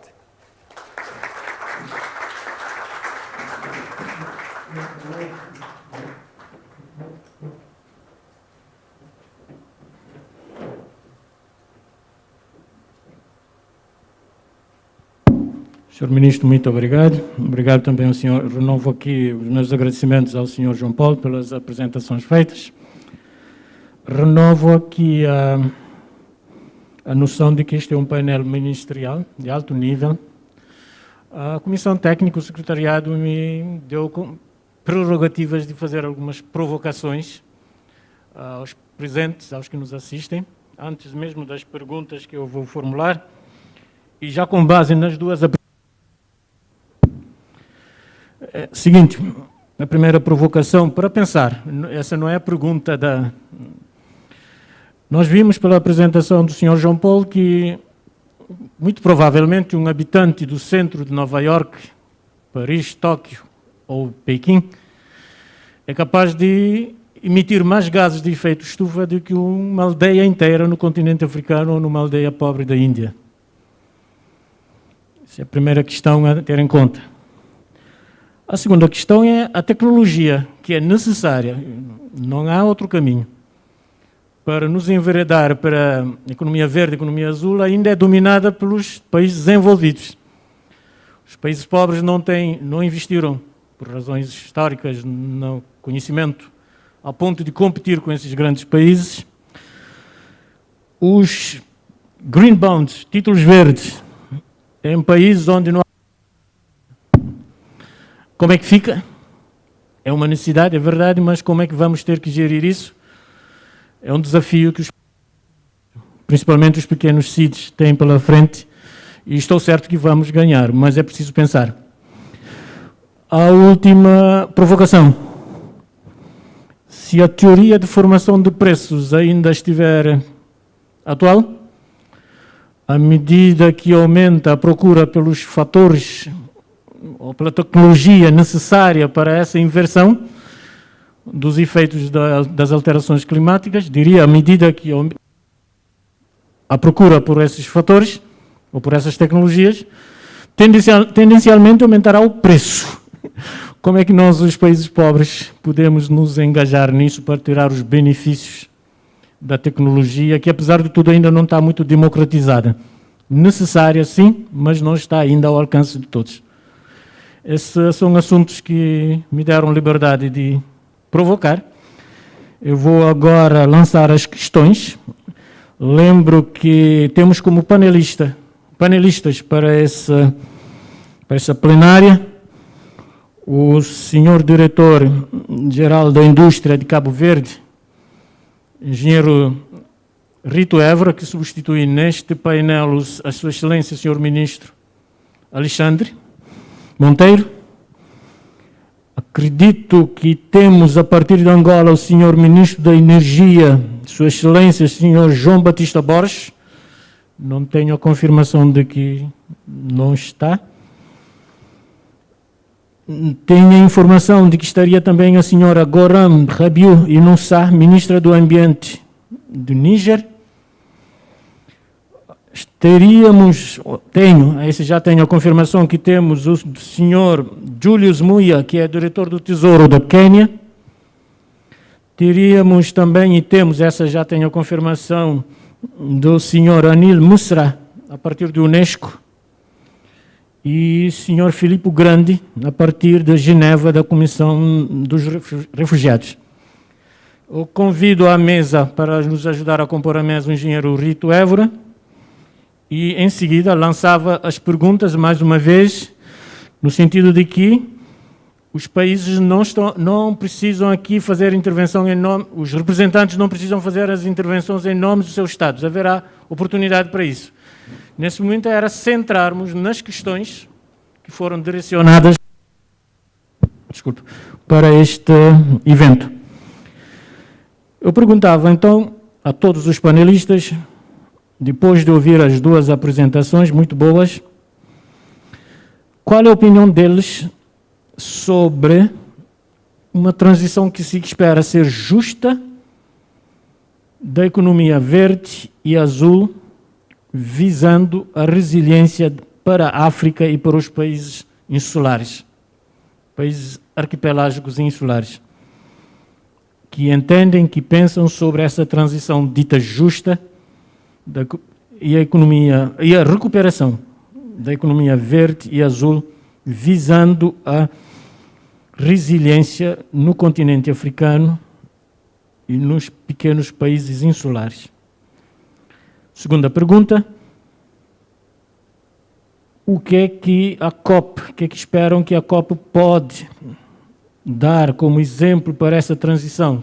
Que ensinamentos esperam da COP nessa transição para a África? Como pode ser alcançado a resiliência em ambiente de alterações climáticas? A terceira pergunta.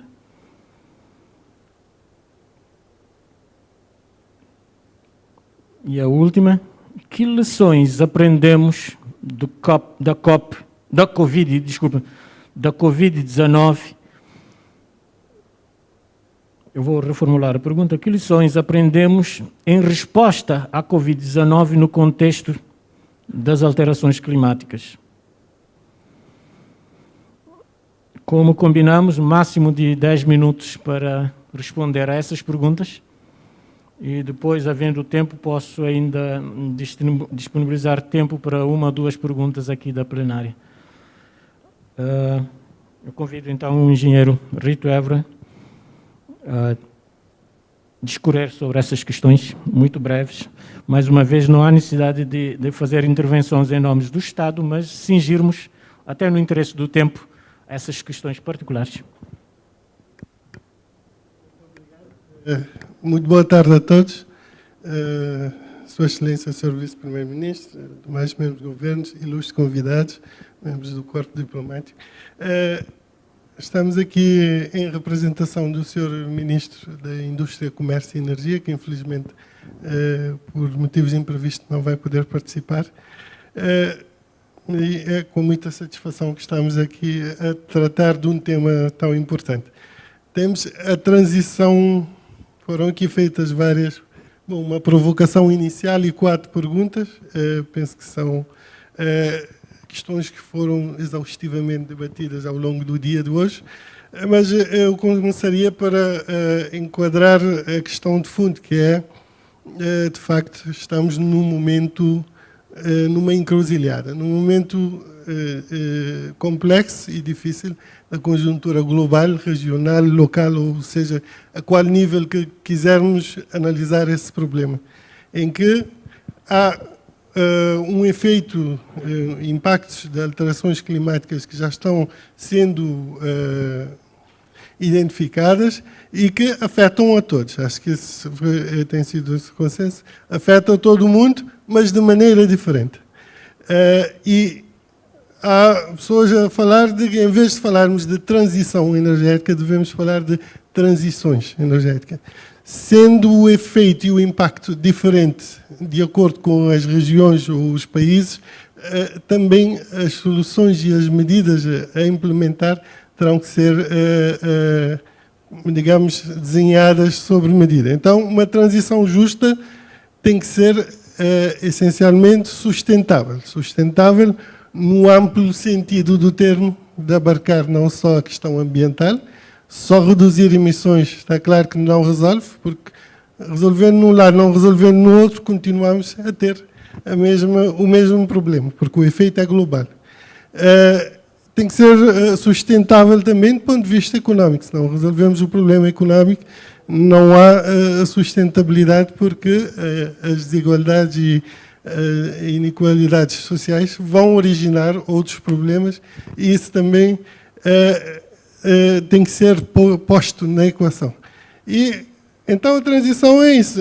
Para ser justa, tem que equilibrar e avaliar o que está em jogo. Estamos a falar de uma mudança altamente disruptiva em grande escala. Haverá necessariamente áreas que perdem e áreas que vão ganhar.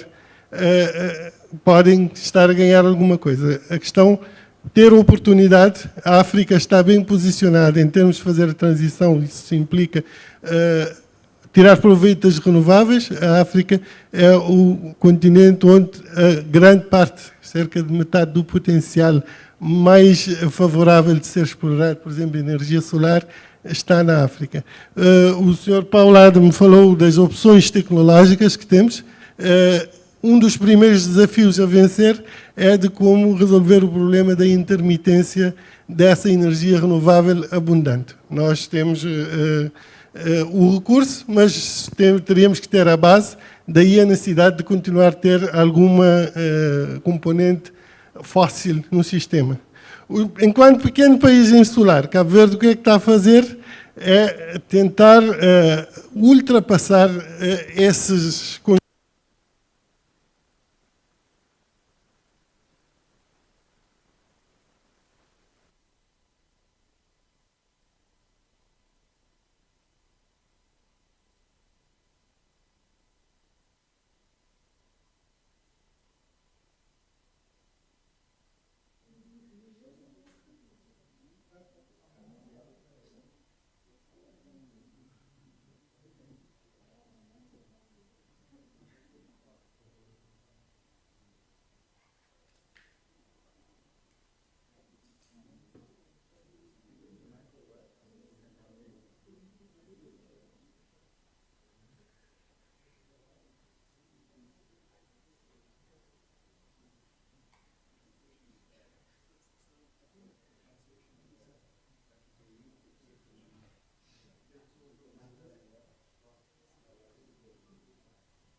test A.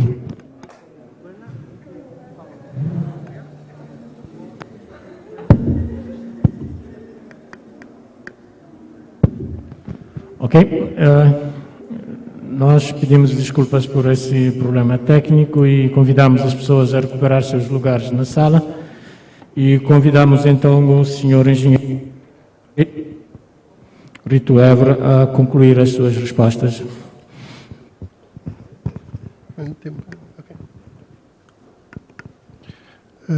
Muito obrigado. Bom, nós íamos dizendo que em Cabo Verde a questão da intermitência está-se a avaliar a questão do armazenamento da energia, quer seja pela via de baterias ou para usando o pump storage, que seria, no fundo, usar também a energia hidráulica. Dado o grande potencial que existe em África também em matéria de energia hídrica, penso que seria o caso de repensar a própria utilização dessas, talvez não reduzir a dependência da hídrica, mas também repensar a energia hídrica para um novo papel, que podia ser também de funcionar como a bateria, investindo também na questão da interconexão das redes. Isso vai ser importante para se permitir uma maior penetração de renováveis nas redes. É claro, como disse, há que avaliar agora o outro lado da moeda. Nós temos, falou-se aqui da questão da economia também, uma transição justa vai ter impactos em países com uma grande concentração de atividade económica num único setor, nomeadamente, além dos pequenos estados insulares, que é o caso do turismo, mas há países que são excessivamente dependentes da extração de recursos fósseis. Esse também, fazer uma transição, e se a transição tem que ser global, há aqui claramente uma equação difícil também a resolver, mais agravada se fala-se nesse movimento de transição em mesmo mudar as regras em termos da transação comercial, em termos de ter em conta nas transações de aquisição de produtos a taxa de carbono. Aí sim estaremos a introduzir um problema que põe também o incentivo de que o movimento de transição tem que ser global. E todos vamos ganhar com isso. Há tecnologias, há desenvolvimentos adicionais a fazer, o esforço tem que ser nesse sentido. O que é que a COP pode contribuir para esse feito? Para esse movimento é, como se diz aqui, a disponibilidade de recursos é uma matéria relevante. Há a questão dos custos e como é que podem ser ressarcidos e como é que podemos introduzir equidade na questão de quem, como é que se consegue mobilizar os montantes necessários. Os instrumentos também podem ser personalizados, principalmente para os pequenos países insulares, como Cabo Verde, que o problema de escala coloca-se também na dimensão dos próprios investimentos, porque investimentos menos de um determinado montante, às vezes, nem são elegíveis para os fundos que agora se estão a pôr em prática, o que nos dificulta o acesso a esses fundos.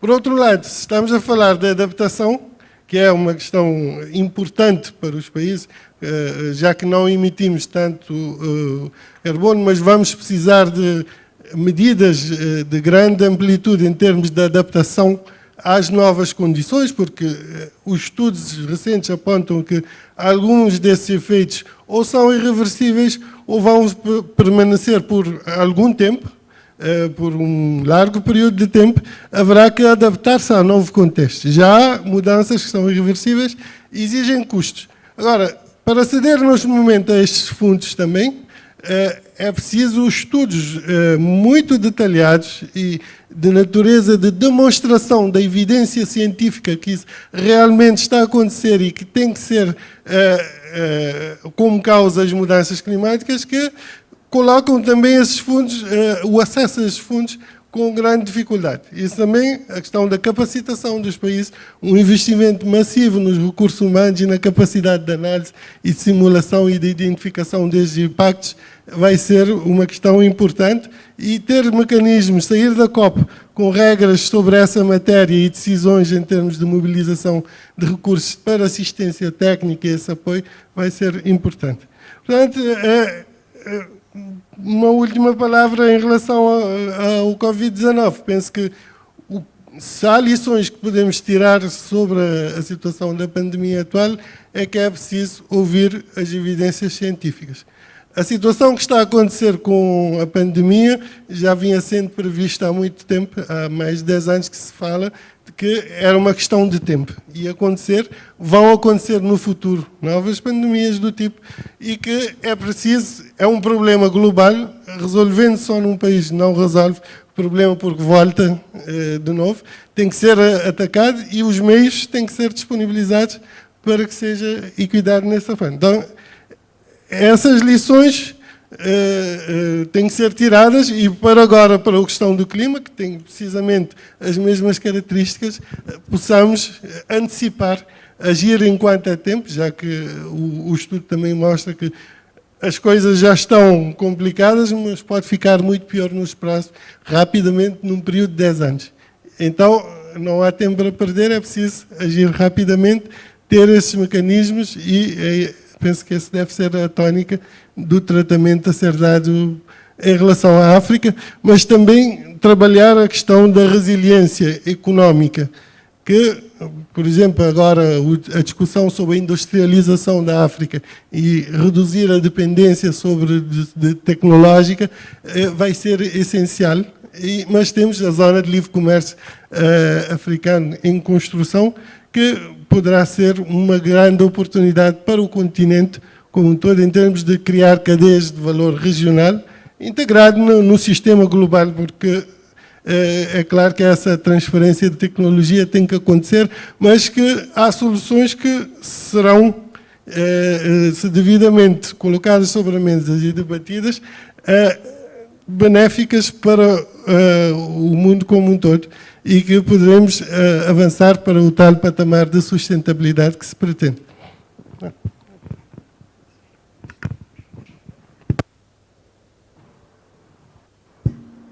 Ok, eu agradeço ao representante de Cabo Verde, o engenheiro Rito Evra, pelas informações que temos o Mr. Anid Misra, a partir de Unesco, em Paris, as mesmas 4 perguntas. Gostaríamos de ouvi-lo, sua impressão sobre essas questões aqui levantadas, mas, sobretudo, me convém focar, sobretudo, sobre o que nos foi apresentado pelos 2 palestrantes. Muito obrigado.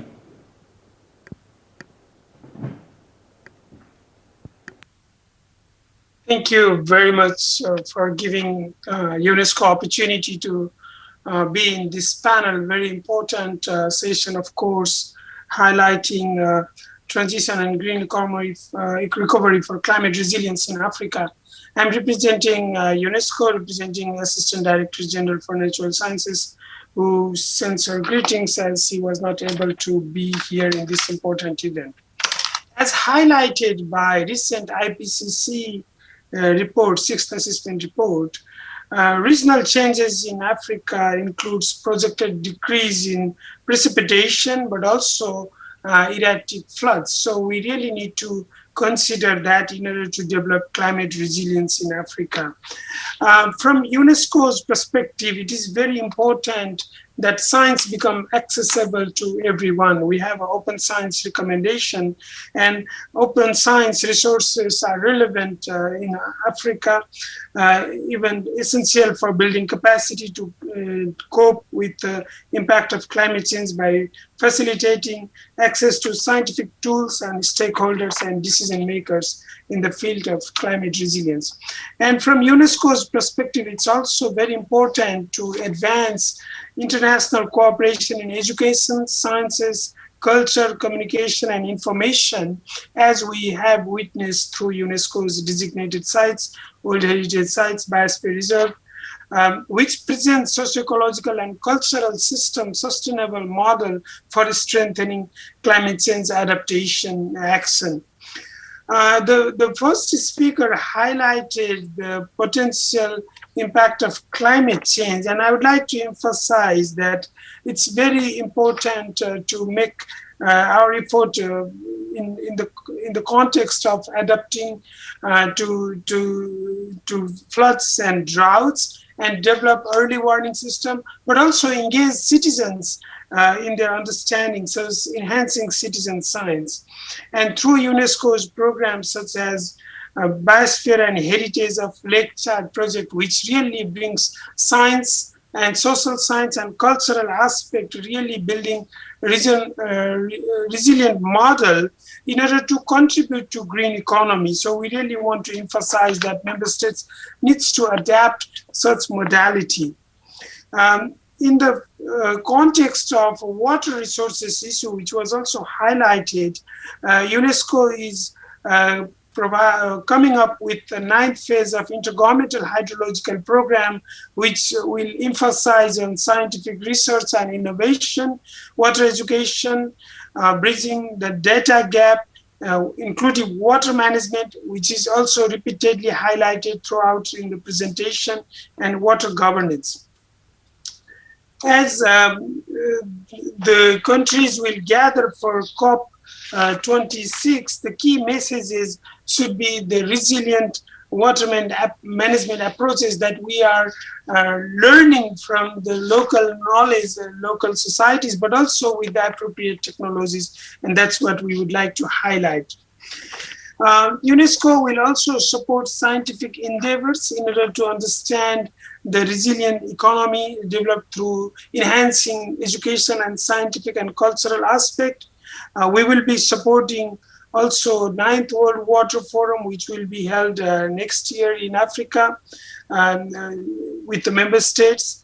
And particularly, the adaptation is very important in the stage of uncertainty. So UNESCO will continue to focus for the resilient economy through improvement and enhancement in science, technology, cultural aspect, and international cooperation. And I think with that, I would like to stop here, and I would be happy to take any questions if there are any. Thank you very much.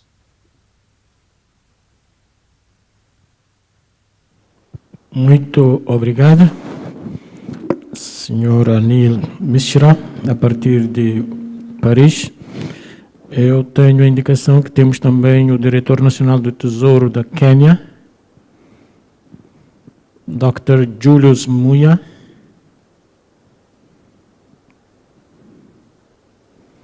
Por favor, a parte técnica, se não...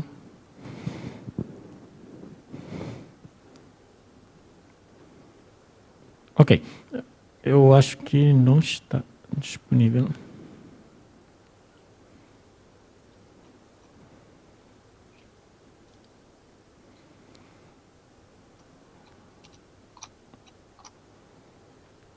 Não, ok, muito obrigado. Pelas indicações que eu tinha, tínhamos mais pessoas a assistir, e entre os painelistas, que atualmente não estão mais, pelo que só me cabe neste momento agradecer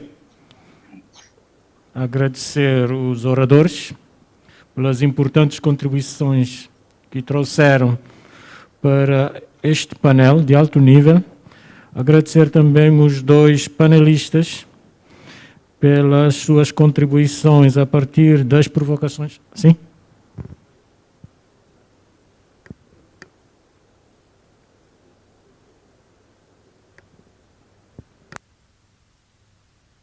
Mana kanya maru di interpreter? Church. Mana church? Maru. Macam ni.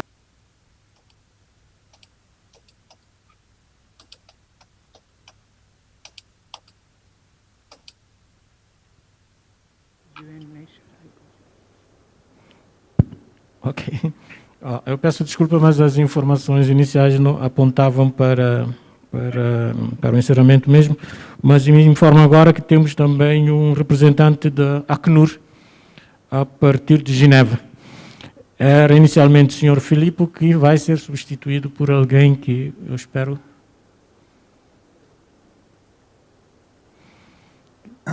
Yes. Yes, please, go ahead. Can you hear me okay?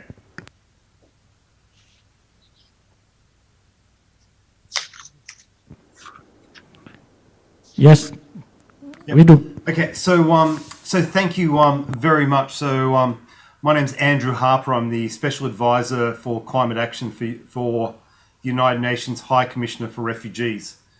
And the High Commissioner, who is just travelling back from Afghanistan, has asked me to send his apologies, but sincere appreciation for the amazing work which the teams are undertaking as part of this conference. I'll keep my intervention relatively short, but just to say how important it is in order that we have such meetings to discuss the impact of climate on other mega trends. And while there has been significant focus on climate and a number of unique elements, what we need to be increasingly looking at is how climate impacts all the elements that feed into human society. So whether it be food security, access to water, challenges to governance, the inability of governments to make available sufficient education or healthcare, if we don't address some of these key, what I would call vulnerability multipliers, then the development gains and the development prospects in Africa are going to be under threat, as they are under threat in many other locations around the world. So what we have been doing in order to understand the future vulnerabilities of populations of concern, particularly refugees, is we've been working with centers of excellence around the world, whether that be Columbia University or Potsdam Institute of Climate Impact or Uppsala University, looking at conflict. We've been trying to ascertain what will climate do to development, and if it impacts negatively on the future livelihoods, could that lead to conflict and could that lead to displacement? So what we're trying to understand and to recognize is that climate change, the climate emergency is real. Africa, through no fault of its own, is going to be disproportionately impacted by it. And we need to provide as much support, particularly through development projects, in order to enhance the ability of governments to meet their social contracts to populations. And it's also worth noting that areas like the Sahel, but also in other countries as well, we can expect a doubling of the populations in the next 20 to 25 years. So the development gains will not only be challenged by a more hostile climate, but we will need to be able to provide dignified jobs, sustainable jobs to hundreds of millions of more people. So our ambition has to be much more than they've ever been before. I would like to say also, from my position as the advisor, special advisor to the High Commissioner for Climate Action, that Africa sets a model for the rest of the world on how you can provide protection for people who have had to flee due to disasters. The Kampala Declaration, the work of the OAU, the Organisation of African Union, and just the extreme generosity being provided by member states within Africa are a testimony of the sanctity that Africans have for their neighbours.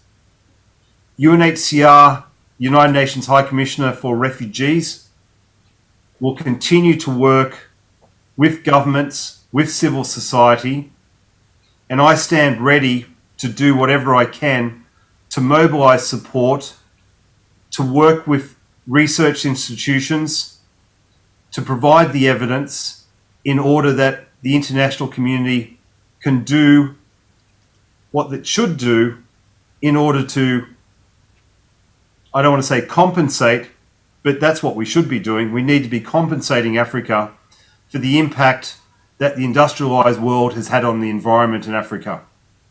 Because if we cannot protect the environment, we cannot protect the people, and the job of UNHCR is to help governments protect the people.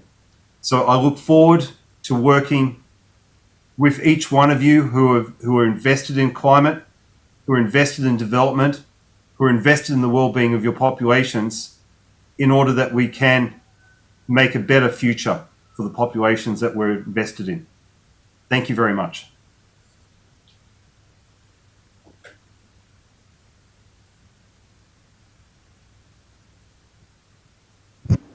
Eu agradeço Mr. Andrew Harper, que é o conselheiro especial do Alto Comissariado para os Refugiados das Nações Unidas, pelas suas palavras. E agora sim, agradecer a todos pelas suas contribuições aqui a este painel e, sobretudo, agradecer também às pessoas que estiveram ao longo desse dia assistindo virtualmente. Algumas dessas pessoas em longitudes e latitudes bem diferentes. Agradecemos a paciência para assistir a este painel. Eu volto a agradecer aqui aos oradores pelas suas importantes contribuições para a compreensão do nosso tema, que era uma transição justa, uma recuperação verde para a resiliência climática em África. Esse foi o mote para a nossa conversa até agora. Eu queria então terminar mesmo, deixar aqui mais um desafio. Nós estamos aqui a propor, a debater uma transição justa. Nós verificamos que os países africanos, pelo nível histórico do desenvolvimento até agora, têm que percorrer um longo caminho até alcançar níveis de desenvolvimento compatíveis com os desejos e as necessidades das suas populações. Verificamos que os países desenvolvidos atingiram um desenvolvimento tal que lhes permite uma transição eventualmente mais suave. Que fazer? Onde está essa justiça? Ou esta transição justa? Esse é o mote para os países africanos debater na COP para encontrar uma solução mais adequada. Eu me lembro da questão que foi colocada inicialmente, qual seria o sucesso esperado da COP. O sucesso é contornarmos esses desafios todos e alcançar um bom resultado para o continente africano. Eu agradeço mais uma vez os panelistas, a equipa técnica e os presentes pela sua compreensão e pelo tempo. Peço também em nome da organização, desculpa pelos transtornos ocorridos pela queda de energia. Muito obrigado e boa tarde a todos.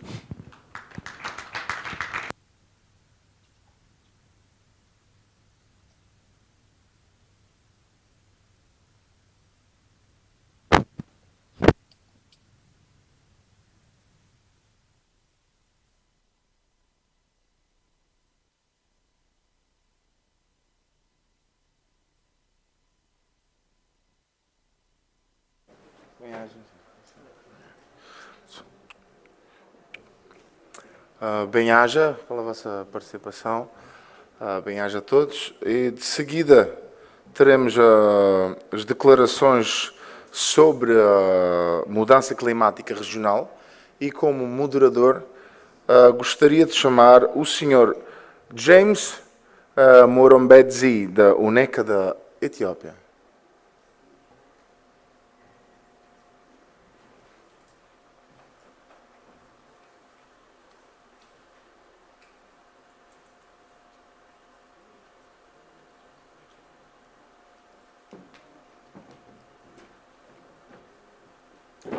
Use this one.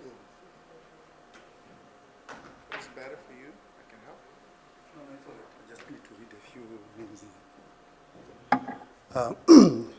Good afternoon, distinguished participants in the room and those joining online.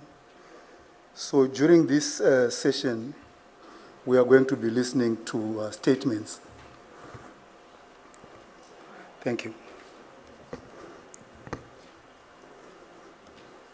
Statements from participants representing organizations that have not had the opportunity to present their programs directly in any of the previous sessions. These are regional climate change champions representing organizations or initiatives that are focusing on key issues on climate change and development in Africa. First, I have Dr. Mitika Mwenda, representing the Pan-Africa Climate Justice Alliance. Mitika will be joining virtually. Please, can you confirm, Mitika, if you are online?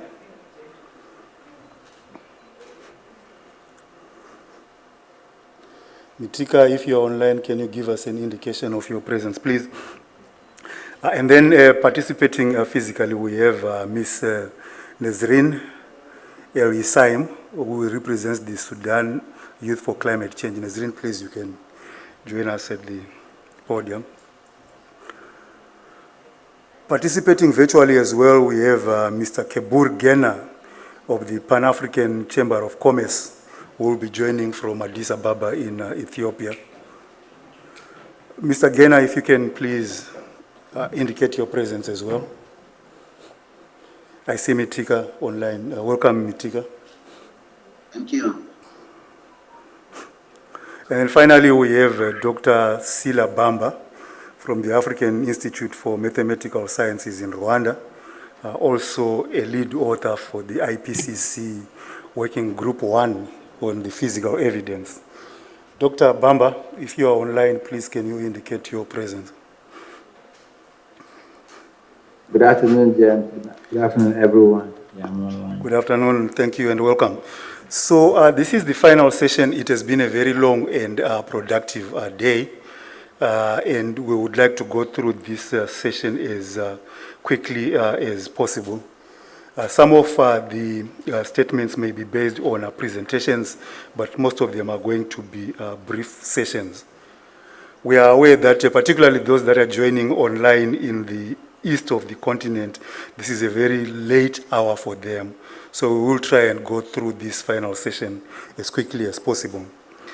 So I'll follow the order of the presentations which is in our program, and I'm going to call upon Dr. Mitika Mwenda to please take 5 minutes to share your statement.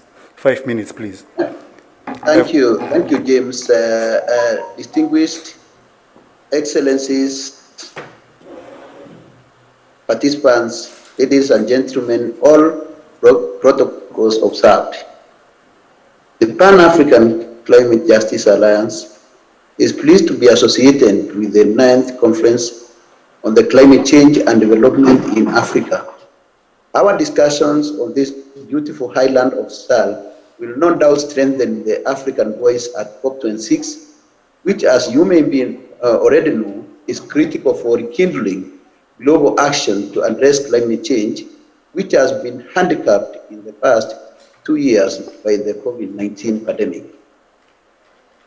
The theme of advancing a just transition that delivers jobs, prosperity, and climate resilience in Africa is at the core of our work as climate justice advocates. Recently, we have been advancing the approach of locally led actions, which we believe ensures that climate actions are just and respond to the needs of African communities. We are therefore glad to note that Cape Verde is now getting 60% of its energy from renewable sources.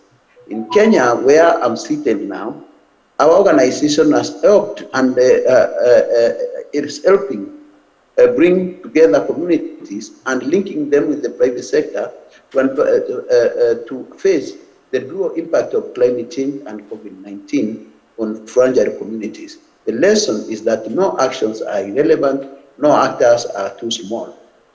We nonetheless have not lost sight of our long-held views that the rich industrialized countries that are most responsible for climate change and who, because of that, amassed enormous wealth over the centuries, must do more to address the climate crisis and support us, developing countries, and particularly Africa. This needs to be highlighted, particularly now, as we prepare for COP26. Africa is bearing the brunt of a problem it did not create. There is no scenario in which that can be right or acceptable. Thank you, therefore, for the opportunity to speak here today. Now that allow me to make the following statement on behalf of the African civil society, our members from across Africa. First and foremost, we have observed with keen interest the disruptions on global climate dialogue since the onset of the COVID-19 pandemic. As countries restricted travel and meetings got cancelled, we missed important opportunities to take critical decisions to bring the world closer to limiting global warming to what is required. In fact, the recent IPCC report indicates that we have drifted far away from that goal and could reach global warming levels that will trigger effects across the climate system that are irreversible.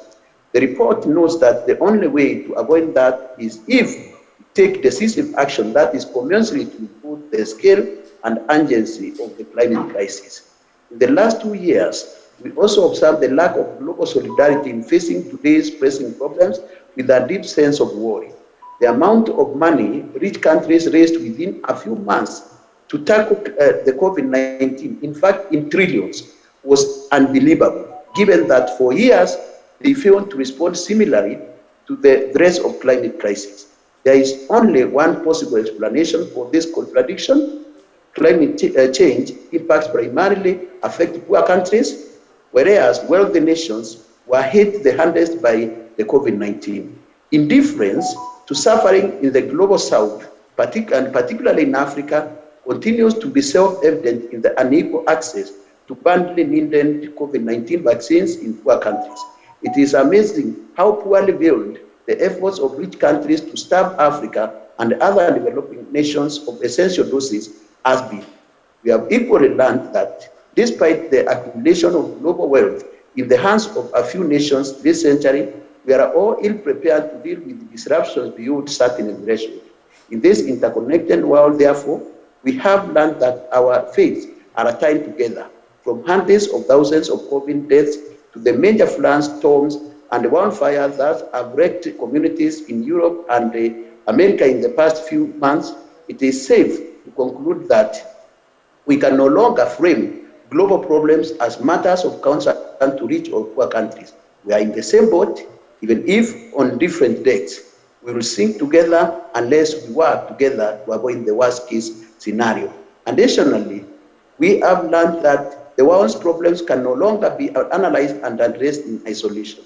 The same vulnerabilities that have worsened left communities devastated by COVID-19 are the same that expose people to the impacts of droughts, unpredictable rains, pest attacks, and other extreme events currently being experienced across Africa and other parts of the world. Responding to COVID-19 and recovering from its impacts can therefore not serve as an excuse to further delay ambitious climate action and the decisions needed to enable them. Both must be addressed together. Finally, dear participants, in the run-up to COP26, it is remarkable how many obstacles still need to be lifted to secure the participation of everyone in taking the decisions that affect people wherever they are. The decision by the UK to eliminate mandatory quarantine costs for COP26 delegates from developing countries on the so-called COVID-19 rent list is a welcome first step in removing some of these barriers. That is why we recently rejected calls or the postponement of this COP26. The decisions that need to be taken are too important and too urgent to be further delayed. The UK has both the ability and resources to ensure the safety of delegates to a physical COP26 and should use them. In view of these issues and informed by what we have been hearing from our members and allies all over many months of pre-COP events, PAGJA reiterates, 1, that COP26 be held in person as planned and that the UK government takes every measure to ensure a safe and meaningful debate, that the UK takes responsibility for ensuring and restricting participation of delegates from Africa and Global South, especially women and youth people, the young people who are among most affected by the climate crisis. Number 3, that COP26 makes significant progress on fully addressing Africa's special needs and the circumstances through thorough debates and decisions. The recent IPCC report is clear. Africa continues to be disproportionately affected by the impacts of climate change, and this is rapidly getting worse. The UK must ensure that COP26 is not remembered as another COP that failed Africa. Number 4, that parties work to raise mitigation and adaptation ambition that reflect the findings of that IPCC latest report, that particularly the risk of reinforcing the current disproportionate vulnerability of Africa to weather and the climate extremes. And 5 and final is that industrialized countries close the existing climate finance gap and scale up resources to address adaptation needs in Africa and support mitigation actions as well as loss and damage. In particular, this COP should decide on a plan to deliver and scale up the $100 billion finance for developing countries in 2020. Thank you very much, and thanks for listening.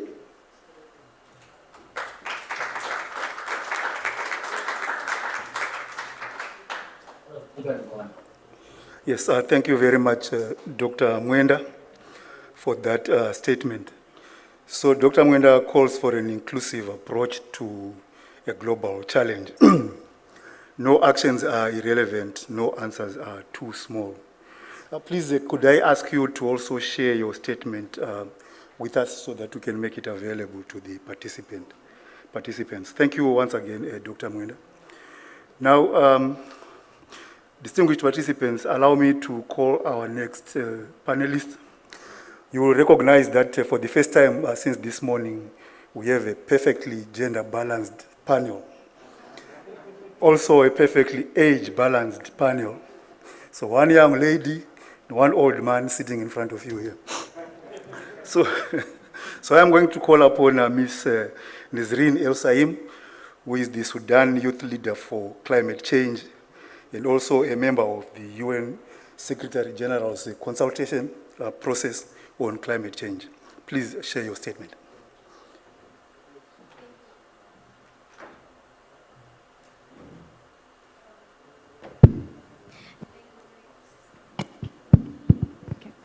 Thank you very much, James. And I think what you just said is a sad fact. It's not a funny fact. It's a sad fact that we are yet to reach a balanced panels in our sessions, age-wise and also gender-wise.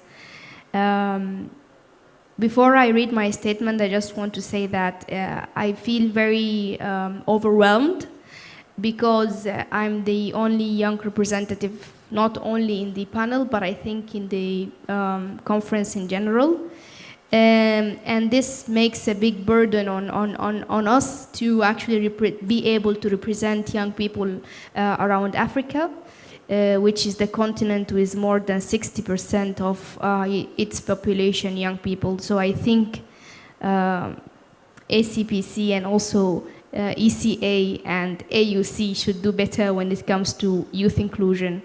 Instead of just mentioning it in the panel, actual meaningful inclusion of young people is what we need, because we've been listening to the tone of young people participation and young people inclusion for a while now, and yet we are very far behind when it comes to actual implementation and actions.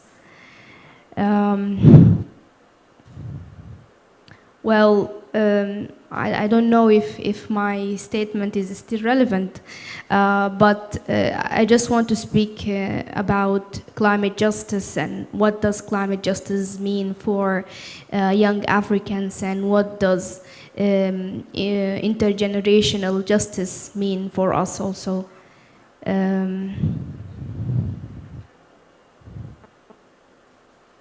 Well, climate justice is a small 2 words for anyone who can read English or even other languages. But for me and for other many young females in Africa and in Sudan, climate justice means a lot of things. It means that we don't have to walk between 4 to 5 kilometers every day, going away and coming and going just to bring fresh water for the household. It means also that we don't have to worry about the future in every step we take. It means that we don't have to worry about losing our household, our livelihood, our communities, our houses, due to climate crisis that can occur at any moment. It means that we don't necessarily also think and rethink every step we want to make, like getting a new degree or even having kids and babies to this world. It means that we will have equal access to services like education, health services, and also the most important for women and females, access to sexual and reproductive health. It means for us climate justice, it means that we also don't need to emphasize on the roles that developed countries or emitter countries have to play. Climate justice means that we don't need necessarily to always repeat that climate change is an issue of inequality and injustice, and we should not continuously repeat that climate justice and climate change in general is based on the historical responsibility, because I've heard this a lot in the session today. People were talking about how much Africa is contributing to the global emissions and how much Africa is actually impacted by climate change. For us also, developed countries have historical responsibilities since they produce most of the world emissions, and the previous generation also have historical responsibility, because we inherited a world that already messed up, let me say. We inherited this community that lost its homogeneous relationship with the nature, and we inherited this world when we cannot actually continue doing business as usual, as a lot of people like to say. We inherited the problem, unfortunately, and not yet the solution. And even the young people who have solution doesn't get often a space to speak about it, or a body or an institute to adopt these solutions to be implemented. Well, for me, actually, we need to move forward, not by ignoring the mistake of the past and the present, but by learning from them and preventing their repetition, because unfortunately, we find ourselves in a loop of repeating the previous generation's problems every time. Otherwise, we will not need 27 years of negotiation on climate change. Well, we still have a chance to make the world a better place and to save the planet, but I guess, as the Secretary General, Mr. Antonio Guterres, always mentioned, that this is the year, this is the time actually where we can make it or break it, because unfortunately, regarding to all of the scientific reports, we are running out of time, and I think it's the time to actually take actions. Young people need to be treated honestly without fake smiles and fruitless shake hands. I get invitations as the chair of the UN Secretary General's Youth Advisory Group on Climate Change to many events and many meetings, and every time I meet someone who's a very high level official or a manager for one of the institutes, and then we talk, and they talk also about how proud they are with young people. But whenever the discussion moves into actually project implementation, capacity building, activities, learning processes, all of the smile fades away, and then it will be the time for a meeting or a time for a panel. So we really don't need this smiles and shake hands. Of course, it's a nice humanitarian it's a nice humanity action, but then what's next? We need more than this. There is a lot of ways to save our planet, but it will be, of course, better if we all agreed, young and old and senior and junior, to actually do it in a one way, and that's why actually I feel so fat sitting in this panel alone with James. And as I always say, if you want to walk fast, you walk alone, but if you want to walk far, we walk together. And this is actually a call for us to walk far and fast at the same time, because we are running out of time. Thank you very much.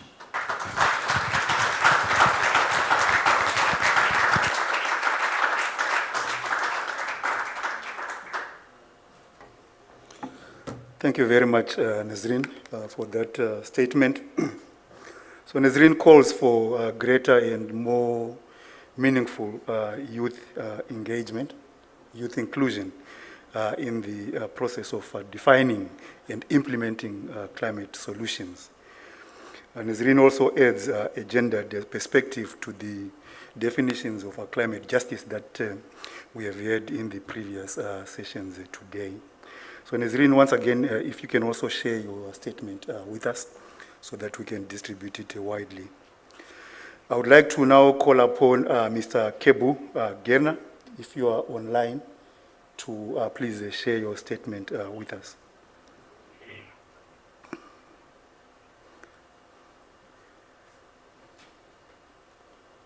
Kebu, if Mr. Gerna is not online, I will proceed immediately to call on Dr. Sila Bamba, African Institute for Mathematical Sciences, to please share your statement. Dr. Bamba. Thank you very much, James. Allow me to actually share my screen. All right, so good afternoon, everyone. So I'll be talking quickly about the IPCC Assessment Report 6, the contribution of African scientists and some physical changes for Africa. So the working group, as you already know, has released its contribution entitled The Physical Science Basis. So we were 234 authors, and 19 of them are Africans. So it means it's 8.12%. So this is an improvement compared to previous reports. But for a continent that suffers dramatically from the impact of climate change, I think this is very insufficient. But the positive point about this is that the few authors we were, so we contributed heavily. So when I'm saying heavily, that it means we took responsibilities and then lead African sections. We did our assessment ourselves, and then we defend the assessments against shortening of the taxes and then downgrading the assessment and those kind of things. So it was really, really hard. But at the end, we were able to have a lot of information for Africa. And I think this is great. Some of the statement that IPCC is saying is that we know that it is indisputable that the recent changes are unprecedented and humans are to be blamed. And recently about limiting our global warming at 1.5 degrees Celsius, that would be beyond reach unless we have immediate, rapid, and large-scale reduction in greenhouse gases. So the projection is saying a change in extremes are larger in frequency and in intensity. And this is at the global level. And every fraction of degree matters. So this is the key message. Every fraction of degree matters, because then when we look at the hot extreme, for example, events that used to occur in the pre-industrial period once every 10 years, right now at 1 degree Celsius, it's occurring 2.8 times. If you reach 1.5 degrees Celsius, you'll be having 4.1 times, 2 degrees Celsius, 5.6 times, and 4 degrees Celsius, 9.4 times. So this is telling us that even if we have a fraction of degree, 0.5 degrees Celsius, it is very significant when it comes to extreme events. And if you look at, for example, the heat stress, so these are deadly heat stress, those heat stress which are dangerous, where everyone is vulnerable to a heat stroke. So if we look at the distribution of the changes in terms of number of days per year, this is in chapter 12, we can see that Africa, among the regions where the projections are stronger. We also look at the droughts, the changes in drought, and then we still see that. So we have, for example, in the business as usual world here, where we have decreases in drought, it is very significant. So Africa is, increases in drought is very significant. Africa is among the regions where projected change in drought is also stronger. Then we look at the extreme sea level rise. The extreme sea level rise in the business as usual world, for example, here, in the coastlines, you can see that the changes are stronger as well. Africa is among the regions where the changes are stronger. So this causes existential threats to coastal cities and then to some of our seas. So as a summary, if we synthesize all these hazards, so with all regions of Africa, we have increases of hot extreme, we have changes, significant changes in coastal features. We have heavy precipitation increasing, and this is high confidence in all regions of Africa. But when we take South Africa, you can see that on top of those changes, we have fire weather increasing, and then we have drought increasing. So this is huge. This is the huge information. That means Africa is really vulnerable to this climate change, and then the hazards are going to hit hard in future climate. And this is in the mid-century. We have not yet reached the end of the century. Already at mid-century, these are the significant changes in this high confidence. So this is what we got in the chapter 12. But then we have some missing evidences. We have limited evidences due to lack of data and lack of literature.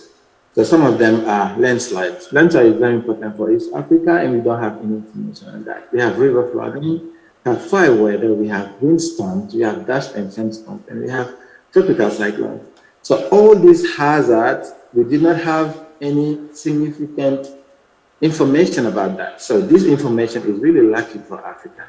So then this is the call for more funding in climate research so that this hazard can be tackled and included in the next scientific reports. Thank you very much.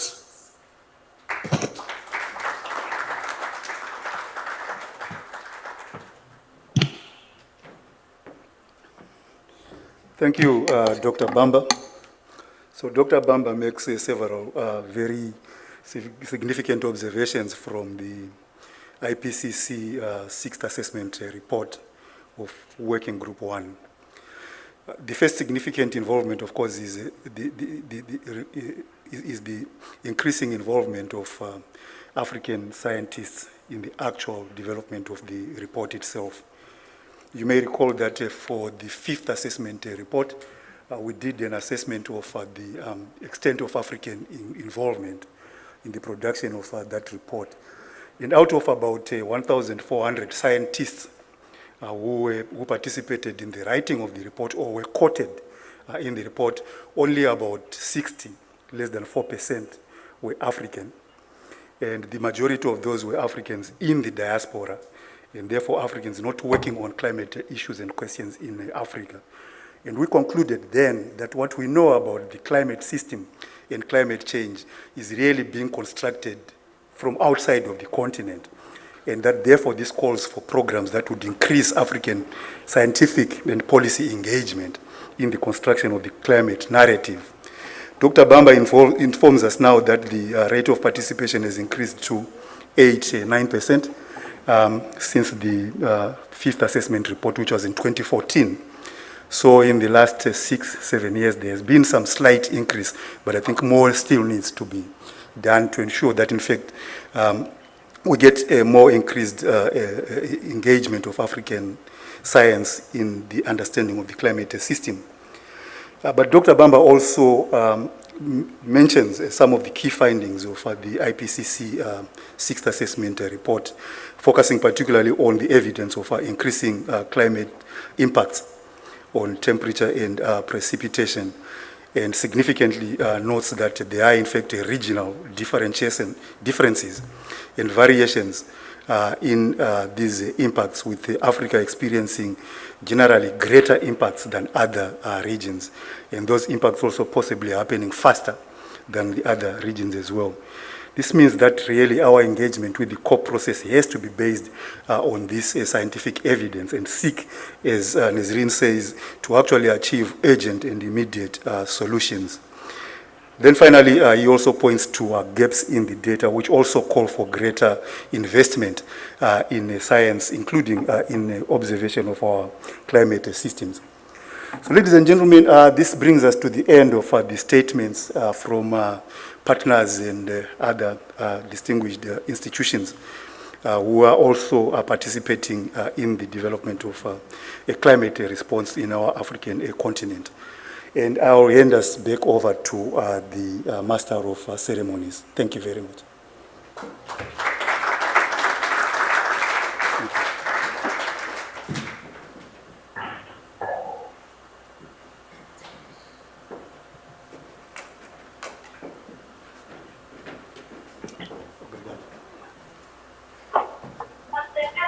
Muito obrigado pela vossa participação. Hoje devemos encerrar o nosso evento, mas não acaba aqui, porque queria avisar que quem deverá viajar amanhã terá informações sobre o teste Covid, com informação ao pé da recepção, tem o pessoal da staff. E também temos um carro à espera, fora da recepção, que temos um coquetel de boas-vindas para vocês no Jardim Botânico. Então gostaríamos de pedir a todos...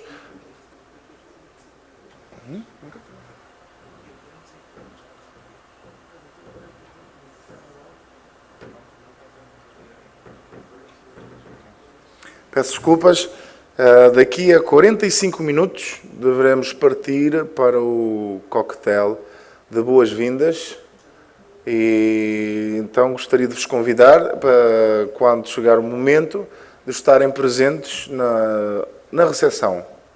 E também não esquecer quem deve viajar amanhã para seguir o pessoal do staff e controlar o procedimento para o teste de Covid antes da viagem. Bem-aja e até a próxima sessão da manhã. Bem-aja.